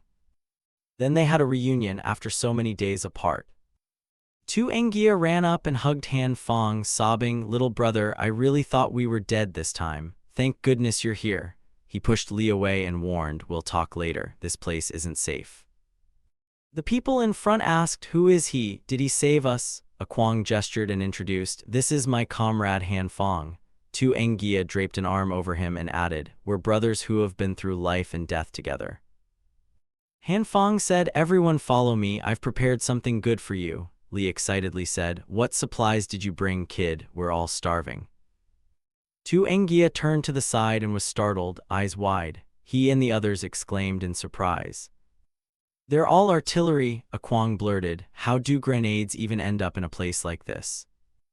Han Fong added, "I had the junior high girl place these guns here beforehand. Her ability must remain secret." Li gave a thumbs up and replied, "Understood, kid." He clenched his fist and rallied, "Tu Engia brothers, it's our turn to counterattack. Let's turn those damn base bastards into dust." Thur standing beside him also cheered. "The true evil king has chosen you as his apostles, so accept your new mission and extinguish the flames of karma to purify the sins of this world." Han Fong ruffled the girl's hair and waved it off. "All right, stop posing." Tu Engia ran over excitedly and praised, "Your kid brother is really cool." Meanwhile, a Kwang and the others were discussing Thur's behavior. Tu Engia grabbed Han Fong's hand tightly and begged, "Teach me how to fire the cannon quickly. I want to blow those bastards to pieces." He replied, "Why do you assume I know how to fire it? I only came to bring the guns to everyone." Hearing that, he looked a bit disappointed. "I just called you cool. Can't you be a bit reliable?"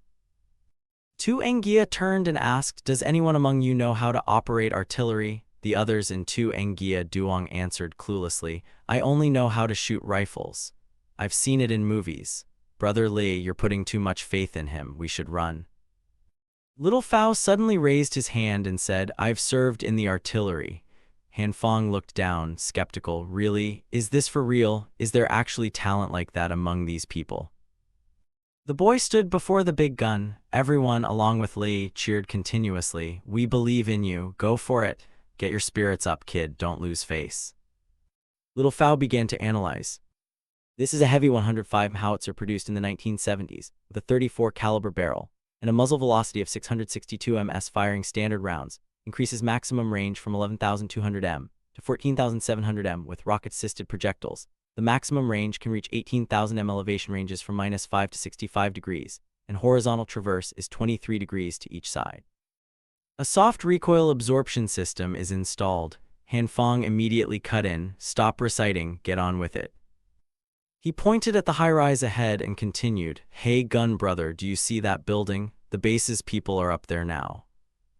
Can we blast them and that building to smithereens?" Tu Engia widened his eyes and asked, "How do you know the base's people are on that building?" Han Fong answered, "I left some good stuff there. Once they see it, they won't be able to move." At those words, the convoy of the base's men had already stopped under the building. A soldier reported, "Captain, the target lost the trail nearby, but we discovered some new items in this building." They then moved inside. A soldier continued, "Our captain checked, it's all fuel and food." Captain Triu stepped forward, puzzled. Who would hoard supplies like this in a place like this? He wondered aloud, could it be Tu Engia Duong? A soldier asked, "Captain, what shall we do with these supplies?" He turned and gave orders, "First check for any traps around here. Once it's confirmed safe, move them out." They immediately acknowledged, "Roger, Captain." Captain Triu thought to himself, "Supplies are scarce now. No matter where the fuel and food came from, I have no reason to leave them behind." Then he suddenly realized and murmured, "Wait, are all these things fuel?" His face darkened, the blazing red light from outside cast in, and Captain Triu's eyes widened as he looked around. He began to detect the trap that had been set. Over here, Han Fong pointed and commanded, "Fire the artillery."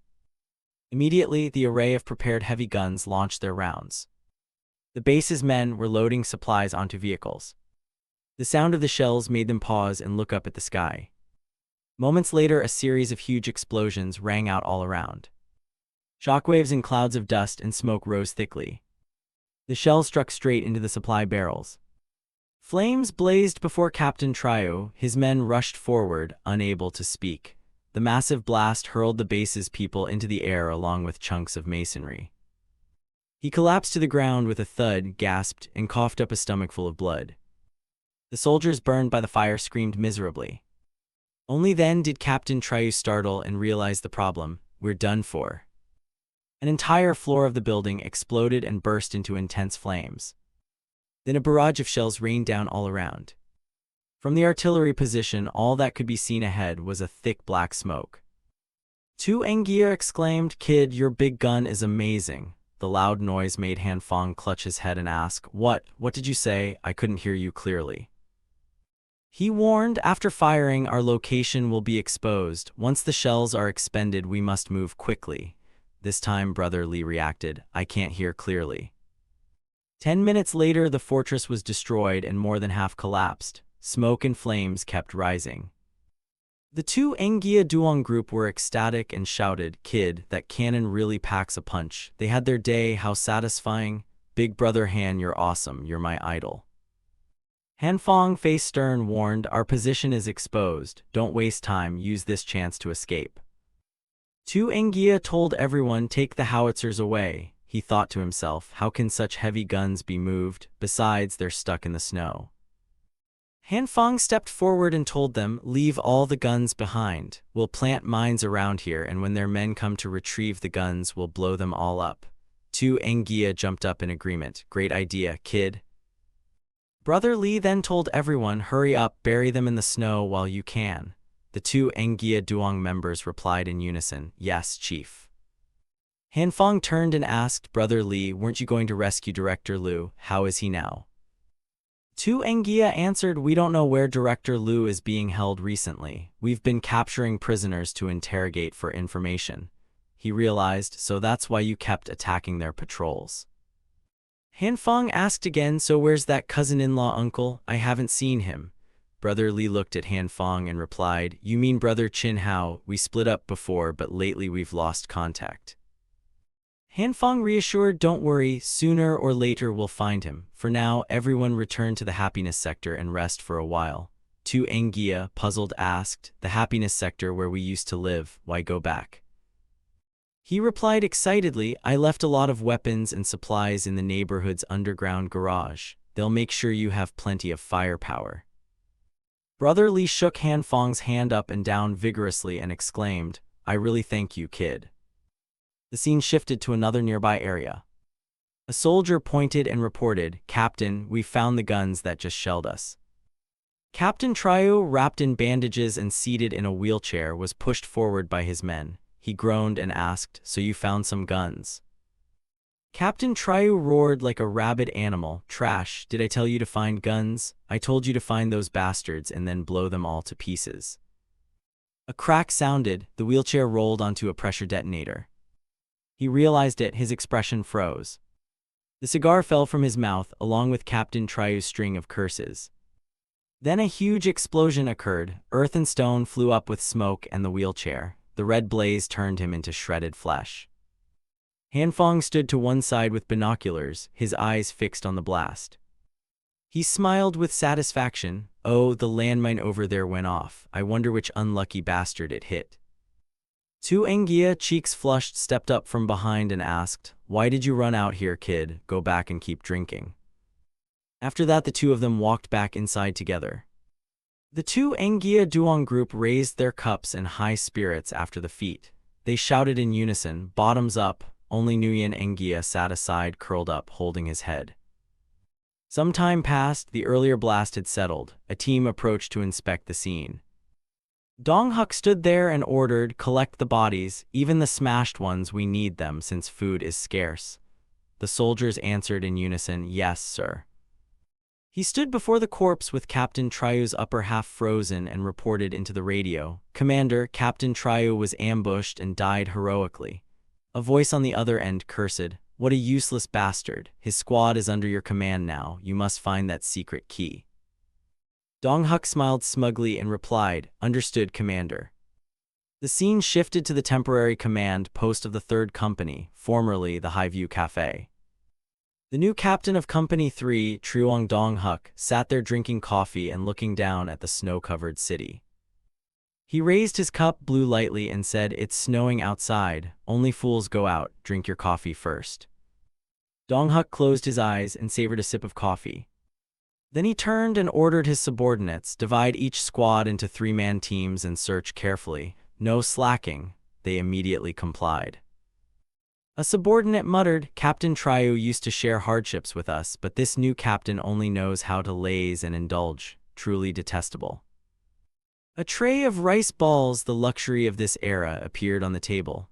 Dong Huk picked one up and thought, once the 2 Engia Duong people run out of rations, they'll have to come out to forage. Once they attack our patrols again, I'll be able to find them. He used the shivering 3-man patrols in the cold as bait while he sat enjoying his food, remarking, "This rice is so delicious. Right now only people like me get to eat. Maybe those guys are still chewing snow right now for all I know."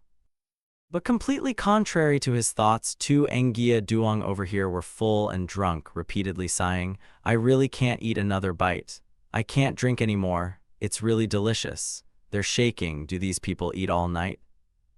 Everyone ate and kept exclaiming, "Since the ice sealed over, this is the first time I've had beef. So luxurious. Keep drinking. I could eat all the vegetables. I'd die happy." Some lifted their bottles toward him and said in unison, "Big brother Han Fong, if you don't mind, we pledge to proclaim you our leader." He sat there startled and inwardly exasperated. Are these people really shameless?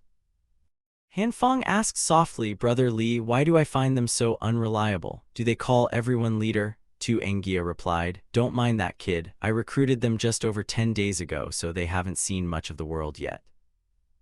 He added, "But they all accepted you as leader. Now that you're leader, act a little." Hearing that, Han Fong took out a few cigarettes and offered them. "Brothers, would you like a Chinese cigarette?" The group, hearing cigarettes, were astonished and exclaimed, "Cigarettes." Then the group smoked together and sighed in delight. "Chinese ones are the most refreshing. Not smoking for a month nearly drove me crazy." Nguyen Engia and Thur, wearing smoke masks, kept complaining, "Smoking in front of children is immoral. This is clearly magical sand." The kid came up to Han Fong and said, "I've finished what you asked, so I'll head back now." He turned and replied, "That's fair." Han Fong went to Brother Li and said, "I originally came to distribute supplies to everyone. Now that the supplies have arrived, we should go." 2 Engia, startled, turned and asked, "What, kid, why are you leaving so soon?" He explained, "I've had some clashes with the base recently, so I need to return quickly to avoid any unexpected trouble." Brother Li exclaimed, "Really, have they found your villa?" Han Fong hurriedly covered his mouth. 2 Engia lowered his voice to remind him, "Your matter must be kept secret." Brother Li snapped to attention, "Ah, right, nearly let it slip." Only then did he recount, "After driving off the soldiers, I found a nearby warehouse full of weapons and gear, so I brought them over for you." 2 Engia gave a thumbs up and said, "Kid, you're really honorable." Then he scratched his face and asked, "Weapons are sufficient, but could you spare a few more cigarettes? We pawned off some older brothers and want to redeem them now." Hearing that, Han Fong made a puzzled face and asked, What did you say?" 2 Engia told Han Fong the whole story. After hearing it, he could only exclaim, "I never expected there'd be places like that in the city. Even the living can be traded." Brother Li held his head in confusion. "We were driven to desperation and had no choice but to pawn our own brothers." Han Fong frowned and replied, "That's so greedy. You had to pay 4 times the original price to redeem them." He grabbed his hand across his throat and asked, "But are you sure they won't kill them?" 2 Engia replied loudly, "If those bastards dare kill them, I'll blast them with the cannon." A Kwang looked over and added, "Right now an adult man can only be exchanged for 10 kg of food, but a pack of cigarettes is worth 50 kg of food." Han Fong and Nguyen Engia exclaimed in unison, "Holy crap, human lives are that cheap." 2 Engia explained, "Food is relatively cheap, but the price of vegetables and fruit is absurdly high. I heard someone traded 3 tomatoes for 3 beauties." A dark thought flashed through his mind. What, they actually do that? Han Fong regained his composure and said, "It's infuriating." He asked seriously, "So the base doesn't control the entire city, right?" 2 Engia answered, "The base uses the subway tunnels to move troops, so they only control the subway lines. They can't control areas without subway access. Those places are hard to reach." Han Fong realized, no wonder you stayed in the old neighborhood, there really is no subway there. Suddenly 2 Engia stood up and shouted, "Kid, see letter 1B0, letter 1EDDNG, let's go redeem our brothers. If we want to save Director Liu later, we'll still need them." No sooner had he finished speaking than Brother Li suddenly began to tremble. Then 2 Engia unconsciously fell backward onto the ground. Han Fong hurried over and asked, "Damn, Brother Li, what's wrong? Don't scare me like that." After a moment, 3 heaters were turned on.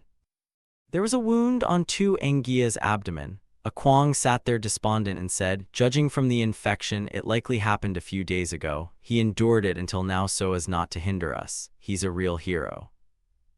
Everyone buzzed. "Brother C, letter 1B0, letter 1EDDNG, you must save Brother Li. Big Brother Han, we beg you too." A Kwang replied, "I want to save him, but I don't know medicine." Han Fong said, "Everyone, step outside for a moment so I can take a look." They insisted, "We want to stay with Big Brother to guard this place." A Kwang quickly pushed them out. "What's all the noise? Out, all of you, out." Now only Han Fong and the 2 kids remained in the room. He used green energy on 2 Engia, thinking to himself, just try it and see. 10 minutes passed with no change. Han Fong was sweating bullets. Damn, why is there no effect at all? Could I only heal myself? He turned to Thur and asked, "Do you have any medicine?" The girl checked her space for a while and shook her head. Han Fong asked Nguyen Engia, "Your place is a military depot. There must be medicines, right? Your sister was shot too. How was she treated?" The boy answered, "The warehouse only had weapons, equipment, fuel, and rations. We couldn't find any medicine. Also, Kuang's sister's wound wasn't infected." Han Fong sighed inwardly, calculating, if not treated in time, Brother Li might not hold on much longer. He used the radio to contact Tri Engin. "Hello, Nurse Kim, are you there? Brother Li was shot and his wound is badly infected. Do you know how to handle it?" she exclaimed in alarm. Brother Li was wounded. Tri Engin then guided first aid. "First you need to remove the bullet, then clean the wound with saline solution." She continued instructing, "Then use iodine to disinfect the wound. Antipyretics and antibiotics must be taken as well." Nurse Kim told Han Fong how to treat the wound and which drugs were needed. To find the medicine, he decided to go to the black market with Brother Kwang. Han Fong hurriedly told Nguyen Engia, "Speed up." Kwang, sitting beside them, blurted, "Damn, we're practically skimming the ground." The boy muttered in complaint, "Here we go being treated like transport again." He turned to Brother Kwang and asked, "Where is this black market you mentioned? We won't get spotted by the base on the way, will we?" He replied, "Not far." Kwang said the black market was located under the river. The entire river had frozen over, stopping boats. But then Nguyen Engia made waves and sped toward the indicated direction. Han Fong raised a hand to block the wind and asked, "You're not joking, right? The black market is under the river." Kwang quickly answered, "The market is inside the cross-river tunnel a few kilometers away." He warned, "There are usually ambushes on the way to the black market, so be careful." Han Fong looked down at the street and sighed, "So many vehicles destroyed. I wonder how many people are dead." Kwang replied, "People going to the black market always carry supplies, which is why so many are ambushed. But not many people have guns, so with our gear there shouldn't be a problem." He responded, "Let's hope so." The scene shifted to another quiet street. A man was trembling at the window, with the barrel of a gun pointed outside. He complained, "Damn, 5 days without finding anything and our rations run out tomorrow." The girl behind him said reproachfully, "I told you to wait until he brought supplies from the black market before attacking, but you wouldn't listen." She glanced to the side and continued, "In the end he only brought a few cigarettes and you can't eat cigarettes." Looking at the corpse there, little Bok burst into tears. "I don't want to live a life of eating people anymore." Little Hack suddenly brightened, smiled, and said, "Don't cry, baby, a vehicle is coming." He looked down at Han Fong's group and asked in shock, "No, what is that?" Little Hack watched the snow wave sweep down the street ahead of him. He peered out and shouted, "They're standing on the snow riding like the wind. It's a ghost." Little Bok, curious, asked, "What nonsense are you talking about?" After a while a Kwang spoke, "Ahead is the black market gate. By the rules we can only enter on foot. Otherwise you'll end up like these people." Below the ground were terrifying frozen corpses all over the place. Some had died inside vehicles, and their bodies had begun to decay. After passing that spot, Han Fong and Nguyen Engia both crouched down and kept vomiting. In front of them, people hung suspended, swaying in the wind. A Kwang reassured them, "Be patient. Once we pass this toll station, we'll reach the black market territory." Han Fong wiped his mouth and asked, "Ahead is the Cross River Tunnel where the underground black market is, right?" The three of them walked on toward the tunnel entrance.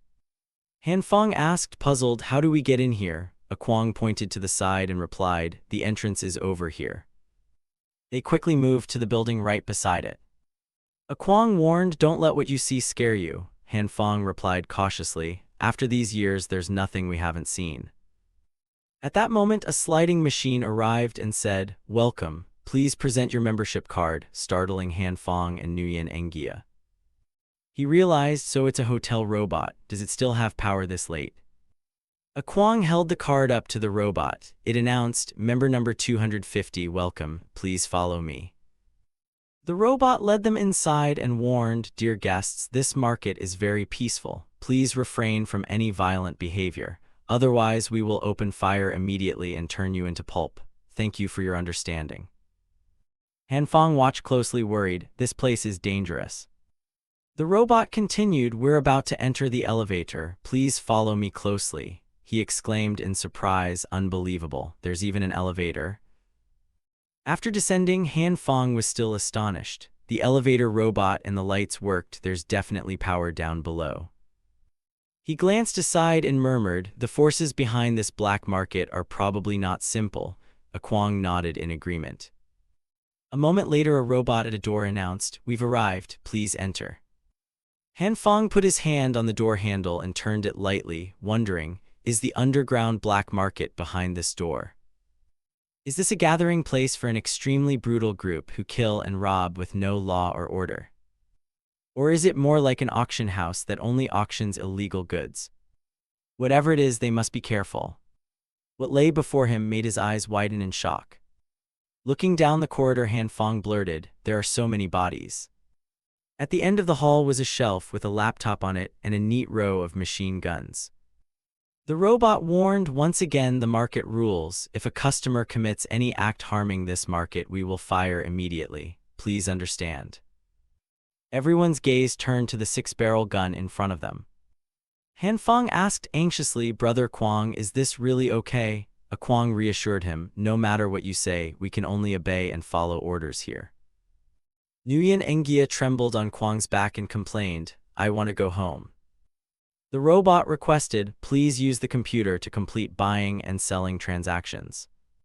The laptop powered up and the inventory appeared. Han Fong was still baffled. "Brother Kwang, don't you think this place is utterly ridiculous?" He quickly smiled and patted his shoulder, replying, "Brother, I understand how you feel. I find it absurd too, but you'll get used to it." A Kwang typed, muttering, "First ransom out Lao Cam, Lao Van, and Lao Thoi." Images of the previously pawned people appeared on the screen. The robot spoke, "Detected customer selected 3 hostages. Please pay 4.5 Hoa sacks." Han Fong quickly interrupted, "Wait, we still need to find some medicine." He typed a list of supplies the nurse Kim had mentioned earlier: saline solution, iodine, mupirocin ointment, amoxicillin, cephalosporin. After a moment of calculation, the robot announced a number. "Total is 17 Hoa sacks. Please pay for the goods." A Kwang murmured a reminder, "Brother Han, we don't have enough medicine." He replied calmly, "It's fine, I've brought some other good stuff." After the items were placed into the robot, it calculated and reported, 6 Hoa sacks, 3 tomatoes equals 7 Hoa sacks, 1 banana costs 4 Hoa sacks. The robot went inside and said, "Payment has been processed. Please wait a moment. Your goods will be delivered shortly." Han Fong worried, "They won't take our stuff and kill us, will they?" A Kwang continued to reassure him, "This black market should still have some reputation." After a while, the robot returned with supplies in its compartment. "These are all the medicines. Please check." Next, it brought out the 3 redeemed people and announced, 3 survivors have been transferred. Please check." Kwang ran up and hugged them. Brothers, you've suffered enough. I'm here to take you home. The robot turned to Han Fong, handing items over. 10 games and 30 photo albums you requested have been delivered. Please check. Kwang heard him and chided. 30 albums, young people should show some restraint. Then Nguyen Engia led the group out of the black market. Snow gusted along the streets again. Han Fong complained, I never want to come to this damn place again. Kwang blushed and pleaded, Brother Han, could you give me a few photo albums? 5 would be enough.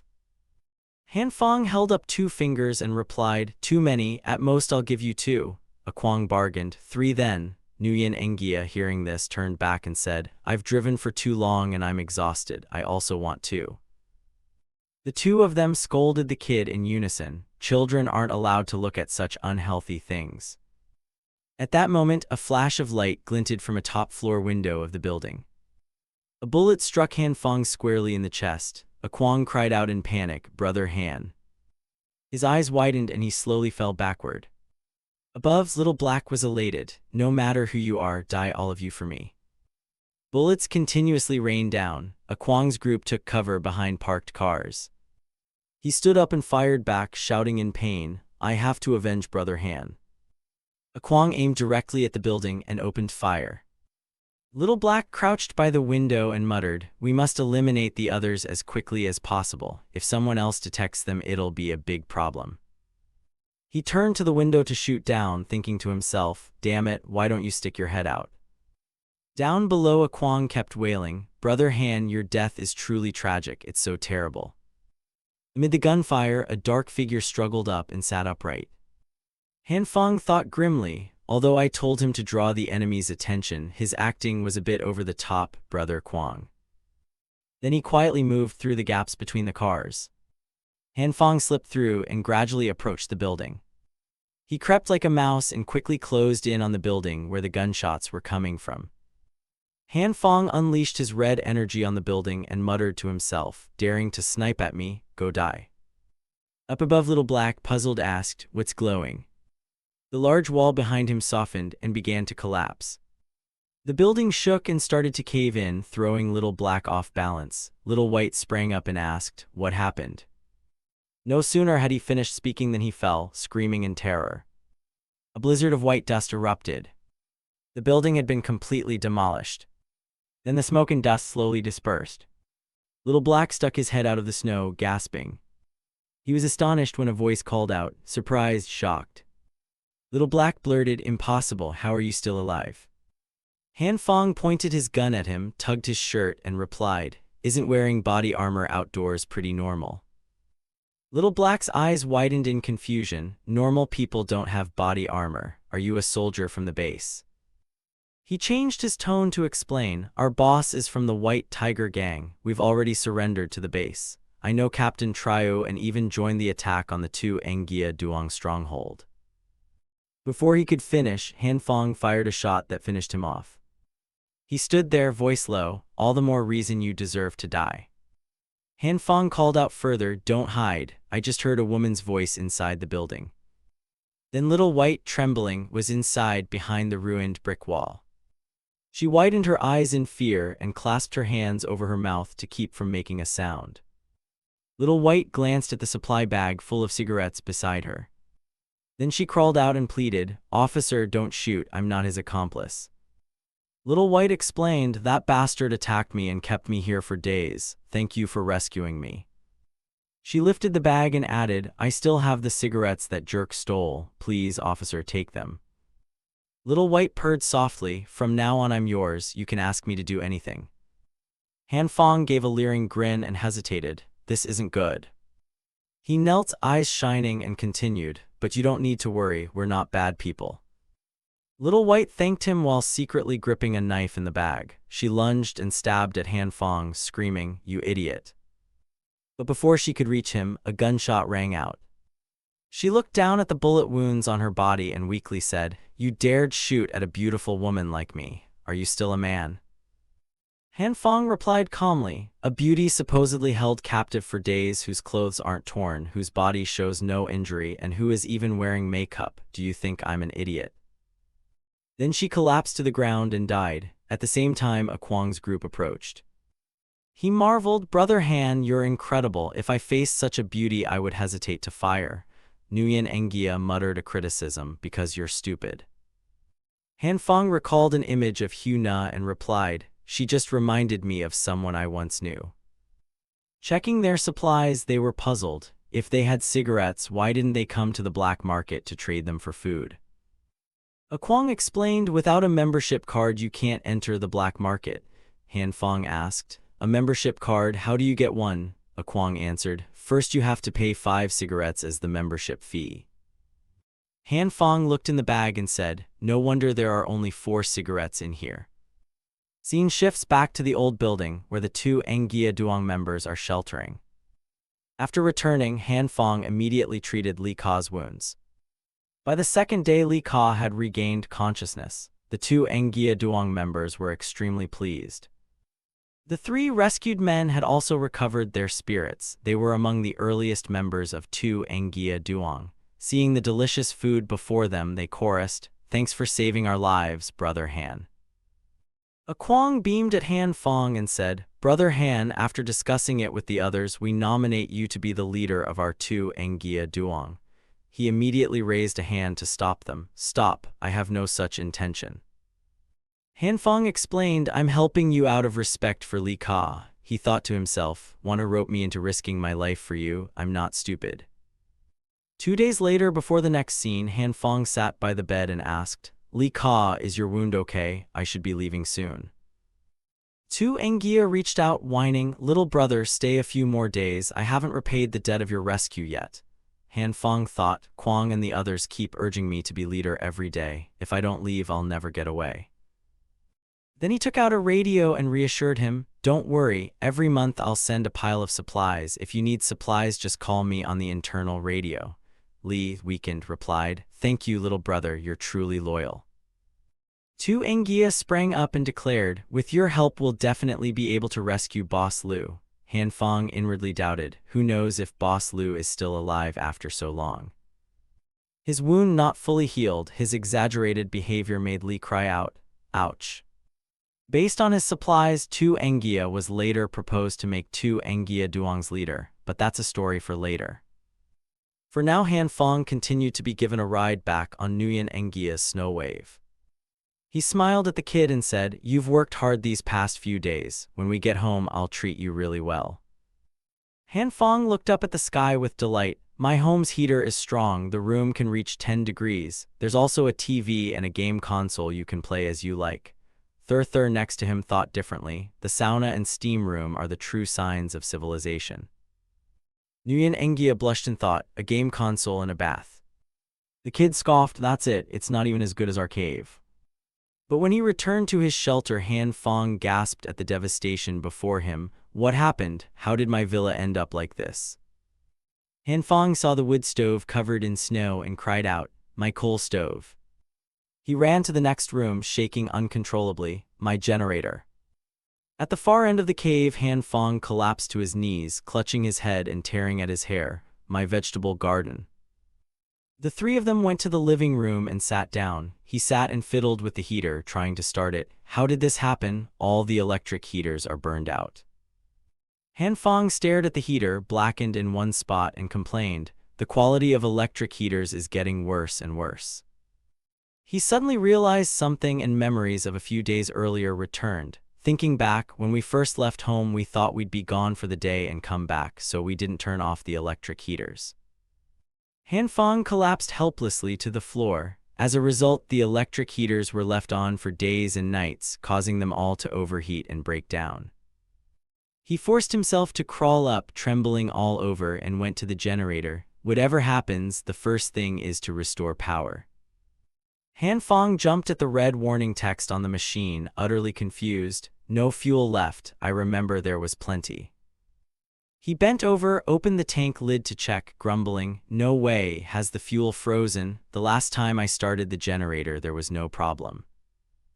Han Fong looked up at the machine coated in ice and sighed. "To melt the fuel, we need to raise the indoor temperature, and to raise the indoor temperature, we need power and heaters. And to have power, we have to start the generator. We're stuck in a vicious circle, damn it." His face clouded over, looking a bit unpleasant. Anyway, we can't use open flame to melt the oil. Feels unreliable. Han Fong took out a stun device and activated his fire ability with the other hand. Looks like I'll have to try using my power. He placed the powered hand directly against the machine's surface, plugging the stun device into his other hand. I'll control the output so it just melts the fuel 1,000 times over without igniting. Flame and current ran along the machine. The ice coating gradually melted. Good, the temperature is rising and the frost is thawing. The moment the current contacted the unit, a strange noise came from the machine. The generator's fuel tank suddenly burst into fierce flames. Han Fong jolted and shouted, "Oh my God." Seconds later, thick black smoke poured from the machine along with odd sounds. The black smoke rushed at him unexpectedly, and he could only cover his face with his hands, coughing violently. The room lights flared back on. The black smoke began to clear. At the same time, Thur arrived, dragging Nguyen Ngia. The girl waved her arms. The dark messenger is here. Han Fong, face smeared with dust, stared and asked the girl, "What did you say?" Nguyen Ngia and Thur pressed their lips to stop laughing, and nothing. Han Fong rested his chin and paced, thinking, although there's power now, if the electric heaters overheat and break from prolonged use, the house will freeze again. We need to find a long-term heating method that won't fail. The machine suddenly hissed behind Han Fong. He jumped forward with a start, flailing his hands and shouting, "Ouch, it's too hot." Rubbing his scorched back, Han Fong stepped toward whatever burned him. What's so hot? The generator's coolant tank. An idea suddenly popped into his head. I've got it. Outside the door, Nguyen Ngia stuck his head in and called, "Hey bro, can I go home now?" Han Fong rushed over and gripped the boy's shoulders. "Little brother, do me one more tiny favor," Nguyen Ngia replied coolly, not helping. Han Fong smiled and asked the boy, "Do you have any steel pipes or similar where you are? I'm building a heating system." Nguyen Ngia avoided his gaze. "Pipes, I don't know." Han Fong didn't give up, slinging an arm around him. "It's fine, lead us to the cave and we'll find them ourselves." Thur ran over with a phone. "My useless sister says there's a warehouse full of steel pipes." "Sis, how could you say that about me?" Han Fong gave her a thumbs up and nudged Nguyen Ngia. "It's urgent, let's go." The boy complained wearily, "I'm suffering too much." Thur suddenly laughed, making them both turn to look. "Time to show my new magic."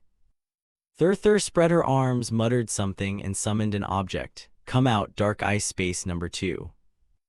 The girl tossed it into Nguyen Ngia's hands. "Here you go, put your stuff in this when you go home. I can retrieve it from my side." Han Fong gaped in astonishment, pointing at the lump Nguyen Ngia held. "You can actually hand this to someone else," Thur replied calmly. "No problem." The girl summoned another one. "Because I have one more." Han Fong grew even more shocked. "How did you do that?" Thur explained seriously. "Not long after swallowing too much last time, dark ice space number 2 appeared." Han Fong looked at his hands, sighed, and said, "True, my power can keep getting stronger, so there's no reason a high school girl's ability wouldn't change too."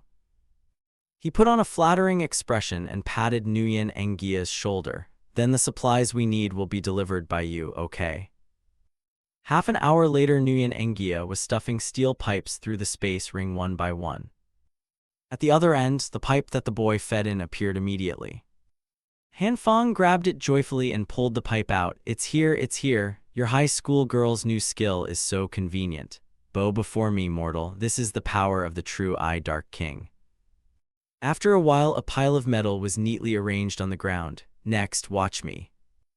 Han Fong pressed the red button on the machine. First, turn off the generator to make modifications easier. Then he fitted a steel pipe to one end of the cooling unit. The generator is water-cooled, so we can use the hot water from the reservoir. Han Fong used his power to weld the pipe to the machine. First, connect the outlet of the water tank to the steel pipe. Continue connecting more pipes so the hot water in the tank can flow to every corner of the house through the piping. After softening and bending the steel pipes, you can make a simple radiator. Then cover the entire area with the radiators. Finally, use a pump to send water back from the lower level. Once it heats up, it will be usable. He tapped the generator proudly. Generator and heating system start up. The generator trembled and emitted a small sound. Outside, Thur touched the wall, still not very warm. Hanfang casually held a can of water and sat down. Don't rush, wait a little longer. Half an hour later, food was spread messily across the table. Hanfang and Thur, dressed in summer clothes and drenched in sweat, lay on the sofa. So, true, I Dark King, do you like it? He leaned back with a spoon in his mouth and pondered, but why do I always feel like I've forgotten something? Hanfang suddenly remembered there was one place in the cave he hadn't checked. Ah, right, my vegetable garden. Rows of plants drooped dead to the ground. The leaves bore streaks of ice and large patches of mold. Some plants were even completely covered in frost. Hanfang wearily stretched and looked at the heater he'd just installed. Finally, the basement heating is finished. He took off his gloves, sat down, and used his power to try to revive the boxes of vegetables. I don't know if these vegetables can survive. Half an hour later, Hanfang wearily hugged a box of produce and inspected it. Damn, there's absolutely no effect. He yanked up a plant and was at a loss for words. The radishes are too small. He bent down and picked up a tomato. The tomato isn't ripe yet, but it's at least this big. Throwing them away would be a waste. Hanfang bit off a big chunk without hesitation. After 2 bites, he quickly spat it out. It's so sour and astringent.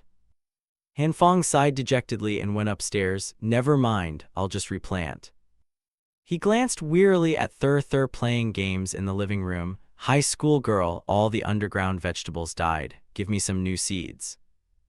The girl pulled 2 seed packets from her space and said bluntly, besides vegetables, you should offer fruits. Strawberries would be a good choice. He nodded. That should be fine. Thur frowned and reminded him, also steak. I want steak today. Hanfang held the seed bag with a stiff smile. She just said offerings for the dark eye, and the next moment it turned into something she wanted to eat. He suddenly thought of something. Ah, right, how did I forget? Hanfang recalled a memory about using beans and meat. Combining blue light and red light could create a larger piece of meat. But in the basement, he pulled out a cabbage heart. Hanfang looked at the 2 embryos in his hands and wondered, if he combined beans and a cabbage core, would they become a large cabbage? Thinking it, he clasped his hands and activated his power. I'm more sensitive to energy now. If I'm patient and find the energy's vibration rhythm, it should work. A while later, he opened his hands, and only a pile of ashes slowly fell down. Looking at the ashes, Hanfang couldn't help but complain. Sure enough, it's not as simple as I imagined.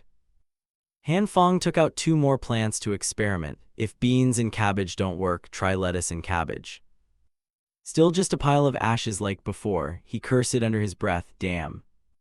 Hanfang shook the tomato in his hand. Since cabbage and lettuce failed, now it's the tomato's turn. With his other hand, he reached down and grabbed another handful of seeds. Hanfang clasped his hands and used his power again, this time more carefully sensing the vibrations and rhythm of the energy. Hanfang slowly opened his eyes and looked down.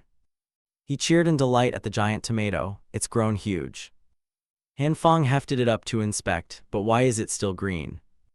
Curious, he bit a piece. Try it, maybe the flavor improved. Like before, Hanfang quickly spat it out, sour and astringent. After that, he succeeded in fusing a large radish.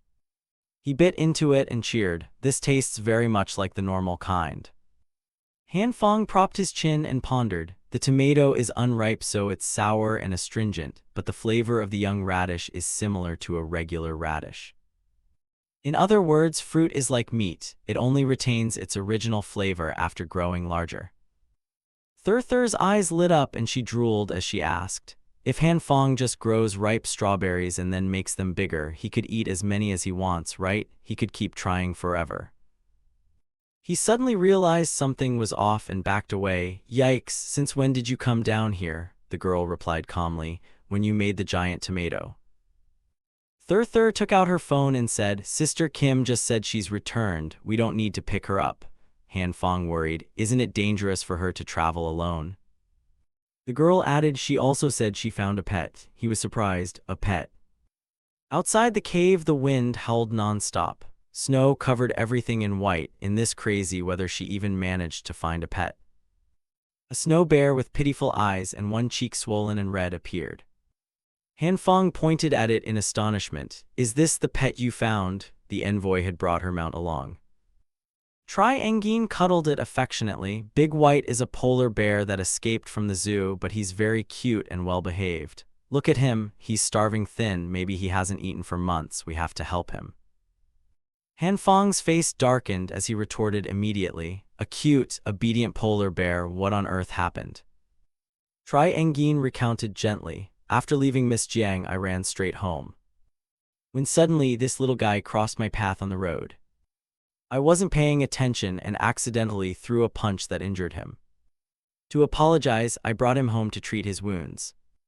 Han Fong looked at the bear with some sympathy. No wonder it had injuries and was so frightened. He still led them into the house. Whatever the story, we'll take in this polar bear. Maybe because there was enough food. After a few days, the polar bear grew familiar with us. Besides, it's worth noting that a sled-pulling bear is really fast. Charge.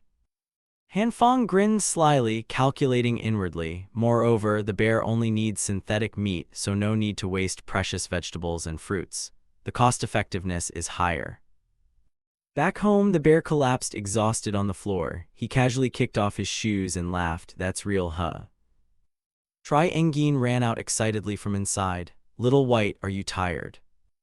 The bear trembled in fear and clung to Han Fong's leg. Tri Engin froze. "I was the one who brought you back. Why are you so afraid of me?" he sighed. "It's because your strength is terrifying." A few days later, the three of them excitedly lifted a pot of strawberries. The strawberries are finally ripe. Han Fong immediately set about producing giant strawberries. Tri Engin and he scooped up strawberries and devoured them. "This really tastes like strawberries." On the other side, Thur opened a space portal and teleported away several giant strawberries. "My blood clan, give thanks for my gift." Nguyen Engia's group, seeing the giant strawberries, were incredulous. "How can they be this big, sis? Are these really strawberries?" After they ate bellies full, they lay flopped on their beds. "I'm sick of eating them. I never want strawberries again. I'm so full. Sis, your strawberries are really good." Suddenly, a large explosion occurred, sending earth and rocks flying. The whole room shook. They immediately became alert. "What was that sound? Someone with powers is in the darkness." A pair of blood-red eyes glared wide. A large, strong figure slowly entered, finally arrived at the destination. In the cellar, the hurried, rapid footsteps of soldiers rang out continuously. 2 rows of soldiers in full military gear, well-trained, marched in and formed ranks on both sides. In the middle, Dai Trang, disheveled, ran in. After him came Dong Huk and an Enheen in their usual captain uniforms, exuding a cold, aloof demeanor. The 2 rows of soldiers stood solemnly on either side as the 2 of them walked in slowly. Behind them followed the burly Dai Trang. Dong Huk raised a finger and beckoned back, ordering, "Reserve unit, it's your turn." Behind them, a group of ragged, patched-up people carrying guns, looking like beggars, noisily gathered. "Search every room, don't let a single person escape.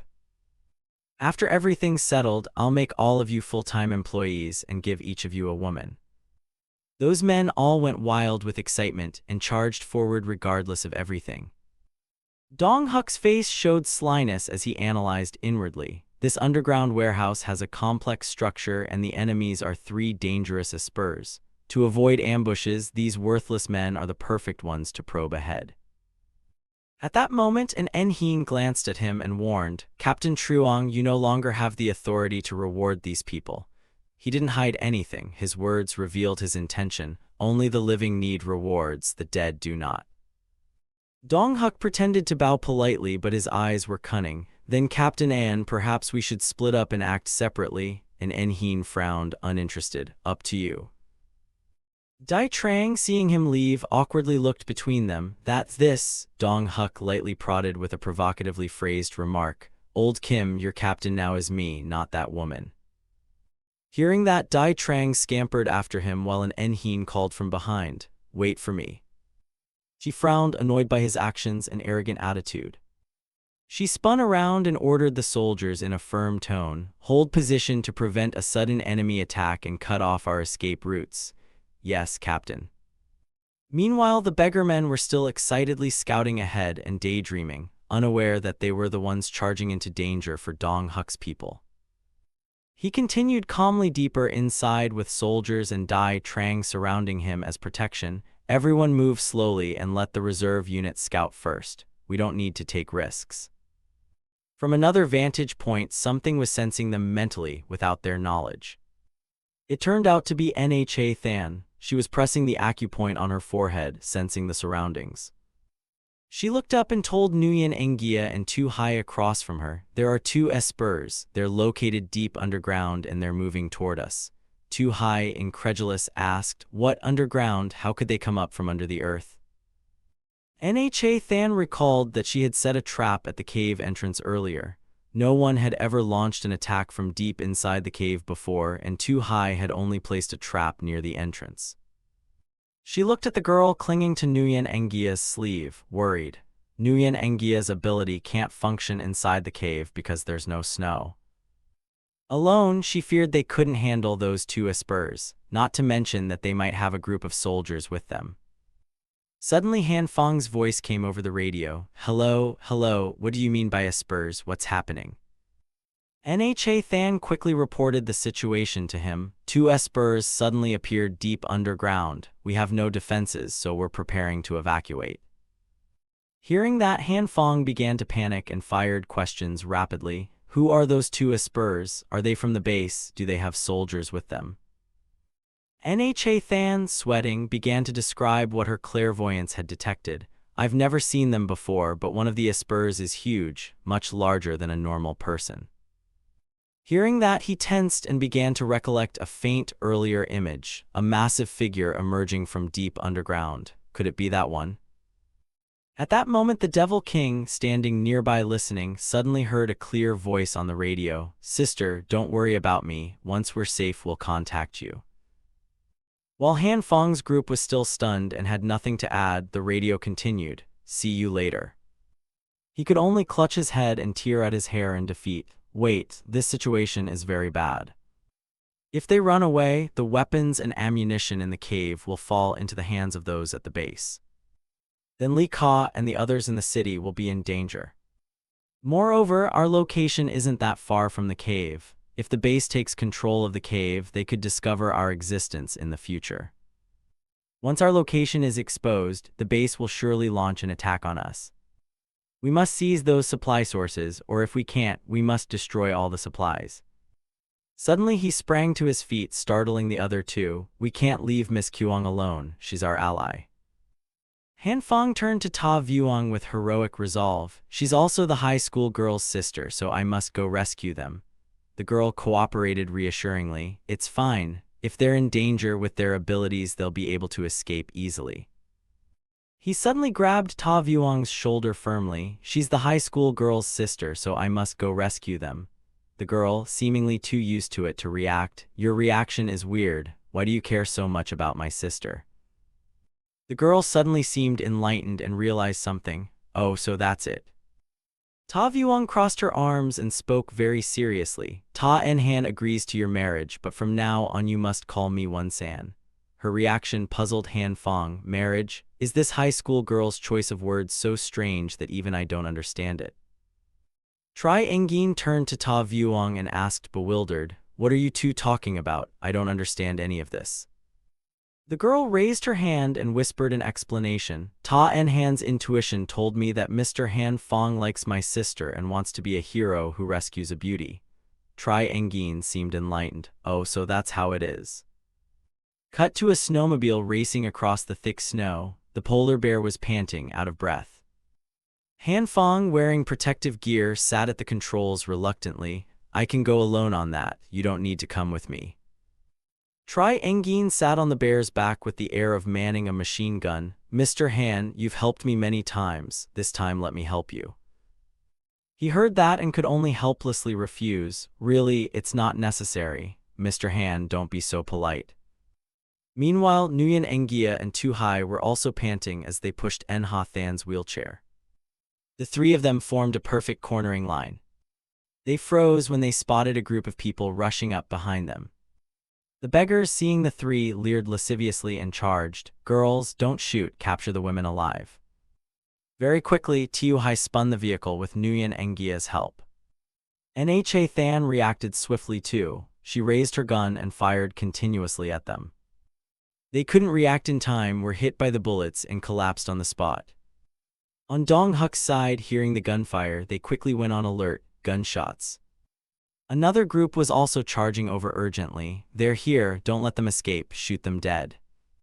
Seeing things worsening, Nha Than cast a spell and reminded Tu Hai and Nguyen Ngia behind her, "Hold the wheelchair handles tight, both of you."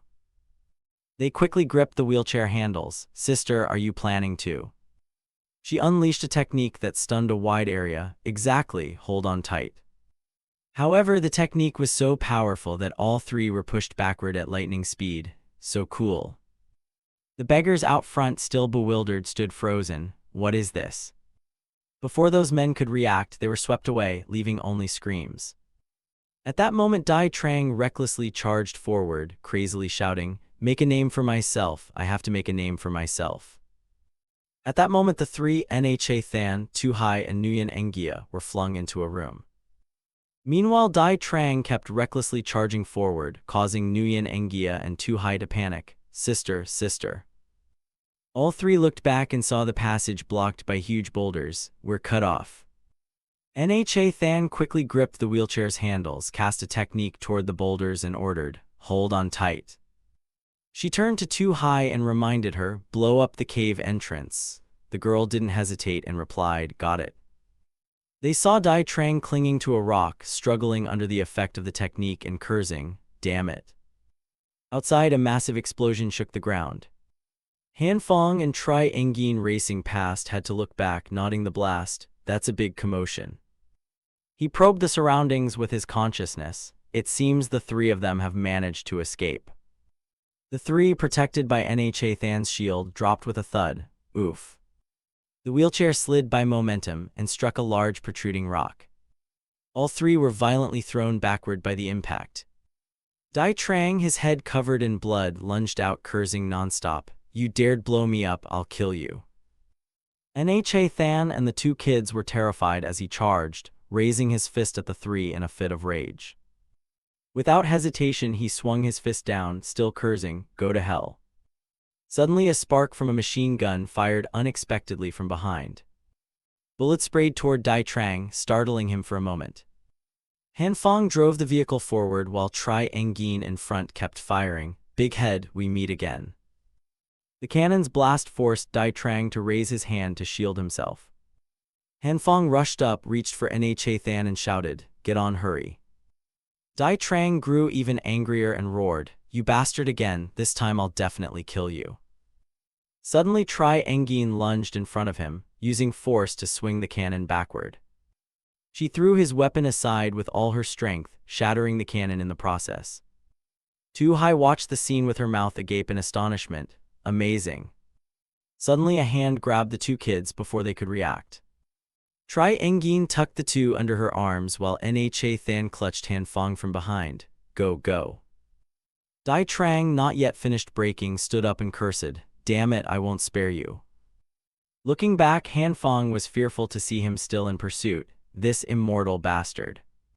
He called up to the three ahead, "Can we use the nearby snow to trigger an avalanche and stop him?" "Yes, we can." Nguyen Ngia extended his hand and, using the momentum, shaped the snow. Snow began to rise after they skimmed past, blocking Dai Trang behind them. He sneered at the snow before him. "It's just a bit of snow, watch me smash it with one punch." Before he could gloat, a streak of ice slashed across his face, freezing him in place. A wall of flame suddenly surged up in front of him, leaving him no time to react. The avalanche of snow slammed into Dai Trang like a storm, rendering him immobile. He shouted in rage within the blizzard, "Don't think you can run." From behind came a voice, "Stop chasing them." Dong Huk, expression icy, raised his hand and ordered, "We have more important work to do, just chase them off and that's enough." Cut to an ancient snowbound castle somewhere. By now Han Fang's group had arrived. Everyone and the bear were resting. Sister Kim was so cool back there, wasn't she? Han Fang stepped beside Tri Engin and instructed, Nurse Kim, take Miss Kuang and the others back first. I'll stay here to hold them off. He flashed his sly grin he usually wore before trouble. If they pursue, I'll open the drainage gate again. Nha Than, Tiu Hai, and Nguyen Engia shuddered in fear at his words. This guy is ruthless. Han Fang went outside and looked toward his vehicle, revealing his intent. Now it's my turn to act. He scoped back toward the entrance where the rocks had collapsed over the doorway. Han Fang crouched in a corner observing the situation. The cave entrance is completely blocked and there's no one guarding it.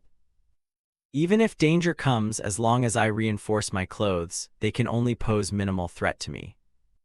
The main threats are the big-headed guy and other powered individuals, but they're deep inside the cave right now, so I won't encounter them. Han Fang stepped down toward the rocks and used a skill to soften them. Then he slowly wriggled through the gap with difficulty. It's tight. If I get stuck here, it'd be a disaster. As he applied the skill to the rocks, he crawled forward. Good, no one at the cave mouth. After a struggle, he finally squeezed through. Once standing, Han Fang carefully surveyed the surrounding terrain. Han Fang moved slowly, scouting and wondering, strange, why isn't there a single person inside?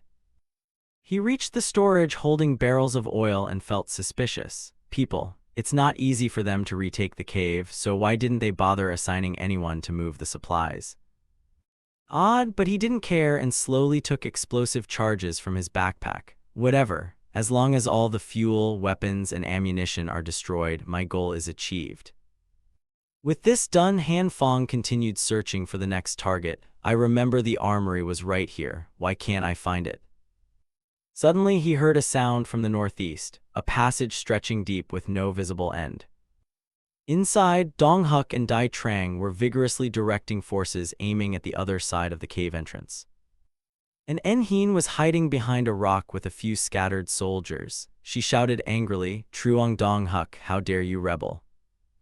Outside, Han Fang quickly hid and thought to himself, no wonder no one moved the supplies, it's an internal conflict. Dong Huk outside, wearing a triumphant look, commanded, Captain N, a timely man is a true hero. If you surrender, I won't treat you unfairly.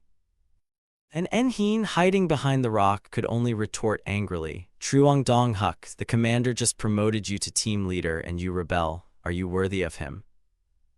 His face darkened with cold contempt. That damned commander treats those with powers like tools. He never saw us as human. He angrily pulled his collar open in furious resentment. Look at what me and old Kim have become. Following him will only get us killed faster.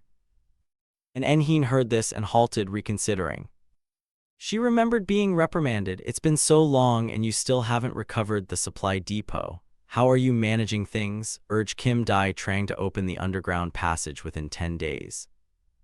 And Enheen tried to explain to herself and her comrades, Kim Dai Trang's brain has already started crystallizing, if we don't let him rest. But what she got was his disapproving look. Captain N, I only want the supplies. And Enheen's face fell as she finally understood. The commander truly no longer cares about their lives. Dong Huk waved to the soldiers behind him and continued, right now the only powered people in the base are the commander and that glowing, useless guy, and supplies, weapons, and ammo are getting scarce. With Kim's abilities in this warehouse, why should we listen to him?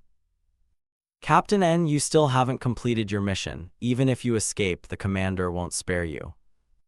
He turned to indoctrinate the soldiers on an Enheen's side. How long has it been since you under Captain and had a proper meal? That's right, that's right. Follow Captain Truong and you'll get flour, food, and oil. The soldiers began to waver, glancing at each other at the tempting offer. Let's defeat that damned commander and split the base's supplies among ourselves. A soldier at the front guarding an Enheen spoke up. Captain N, they're right. She sighed reluctantly, utterly helpless.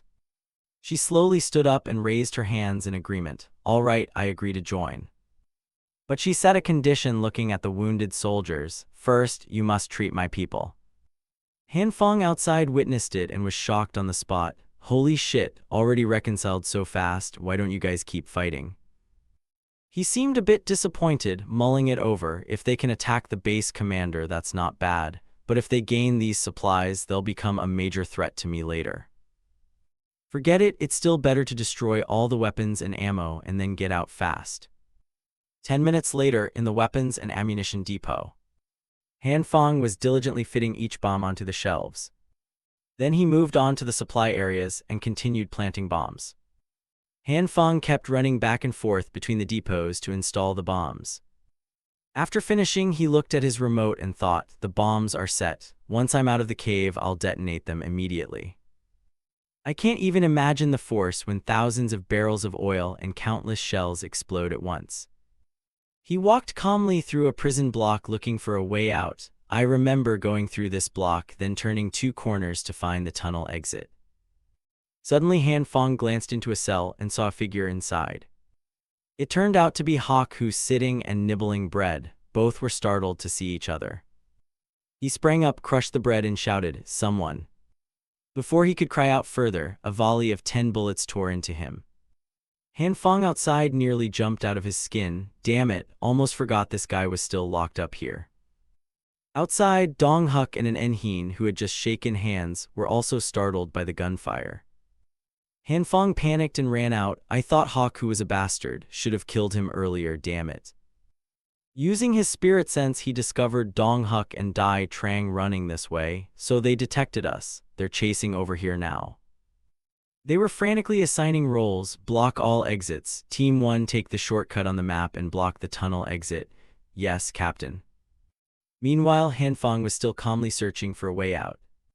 When he reached the final exit, he breathed a little easier. Great, just one more turn and I'll find the tunnel exit.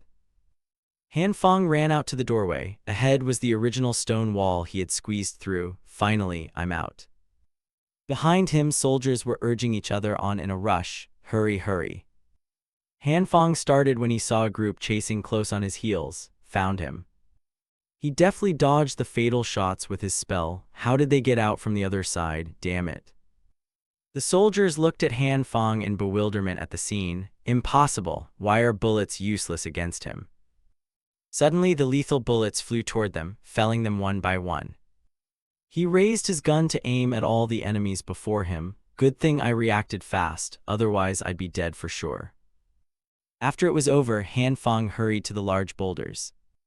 He took out the bomb remote and set the timer, set the detonation time before leaving. The bombs began to count down after being activated. 120 seconds should be enough. He then used the softening technique on the rocks again. Han Fang regretted the supplies inside. All those materials will be blown up. What a pity. He began to slowly crawl through the huge rocks ahead the same way he'd entered. At that moment, Dai Trang ran up, saw him, and shouted, "That purple light, it's you, the bean-powered freak."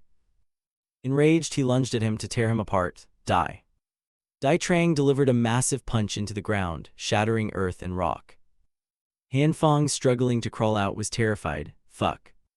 The impacted boulders heaved together and pushed him back out. Damn it, I was almost out. Han Fang stood up to face a furious Dai Trang. I'll kill you, bean-powered freak. Why is it this fat guy? Bad luck. He frantically sprayed bullets at him, worried. I must deal with him quickly, otherwise I'll get caught in the explosion too. Dai Trang tossed a rock forward to block all of Han Fang's bullets. He stood there firing and swearing, fuck.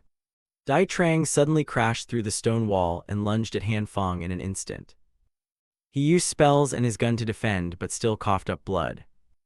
Dai Trang charged and swung powerfully, sending Han Fang crashing into the adjacent wall. He struggled to hold on as even Han Fang's magic gradually dissipated. He lunged again with a punch, but Han Fang reacted in time and dodged to the side. He quickly turned and ran while Dai Trang roared behind him, "Stop." Running, Han Fang pulled out the remote and pressed it. Shit, the remote's broken and the bomb's timer can't be stopped. He looked back to see that Dai Trang was still hot on his heels. He blocked the exit again. What am I going to do? Han Fang thought of the bombs still counting down and felt a stabbing pain. If I'd known, I wouldn't have set the timer beforehand. Dai Trang slammed his hand down on the ground once more. Han Fang refused to give in. He sat down and cast a hardening spell. He successfully blocked Dai Trang's attack immediately. Not stopping, Han Fang cast his spell again, turning the stone soft. He pressed his hand hard against the stone floor, making it sink. Dai Trang, sinking slowly, glared at Han Fang and roared, "You demon, don't run." He pushed his speed and ran quickly back inward. Han Fang sprinted to the supply depot, thinking, there's still more than a minute before detonation. I need to find a safe place. He used his precognitive skill to check on Dai Trang. The big-headed one isn't pursuing. While shifting his foresight, Han Fang startled in terror upon spotting Dong Huk running this way. At this moment, he and an Enhin led a squad running toward Han Fang's area. But as soon as they arrived, they couldn't see anyone inside. The group began searching everywhere while Han Fang quickly hid behind a high pile of supplies. That was close. We almost ran into them. Dong Huk angrily shouted into the radio at Dai Trang, "You let him escape. Is the target in a spur?" "Sorry." An Enhin behind spoke up to analyze. "If the opponent is powered and we search separately, he could defeat us one by one." Dong Huk understood upon hearing this, "But if we stick together, it'll be hard to find that guy." While they argued, Han Fang began to panic. "What are you guys talking about? Get out of there now." He closed his eyes and remembered the bomb he had set. The bomb is about to explode. Suddenly an Enhin turned, pointed her gun at Han Fang and shouted, "Someone there." At that, all the soldiers aimed their guns in that direction. Han Fang was sweating and trembling. "What do I do? How now? So many guns, I can't handle this." Suddenly he stood up and cast a skill toward the wall behind him. Open. Everyone saw the stone wall above them become covered in a red kind of power. Seizing the moment, Han Fang quickly jumped down from his hiding spot. "Now, run." Dong Huk reacted fast and launched his power toward the fleeing boy. But inadvertently, he created a large hole opening to the outside. Dong Huk, struggling and furious, ordered, "Chase him."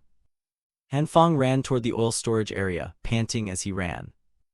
He ran to a bomb and checked. How many seconds left? 11 seconds, 11 seconds. Han Fang put on full speed to get out immediately. Fuck, run. Behind him, Dong Huk and the soldiers urged on. "Whoever catches that kid will be rewarded 100 kilos of rice and 50 kilos of beef. Understood?" Suddenly, in the distance, Dai Trang came sprinting and shouted, "Captain, wait for me." Dong Huk stopped, spun, and scolded him. "Why does your useless guy always fail?" Suddenly, he heard a beeping and turned to see a bomb's countdown reach 0. A massive explosion blasted out, throwing Dai Trang far away. An Enhin up ahead also panicked and shouted, "Run." Before they could escape, all the bombs detonated simultaneously. Han Fang, panting, heard the sound and said, "Done, it's exploded." Suddenly, an Enhin and a few soldiers were still chasing him, startling him. "Shit." She ran up to him shouting while explosions kept going off behind. "You idiot, how dare you blow up the whole oil depot." Han Fang had to sprint again at full speed. Fuck. He pressed his hand to the wall and used his power. "Block it for me."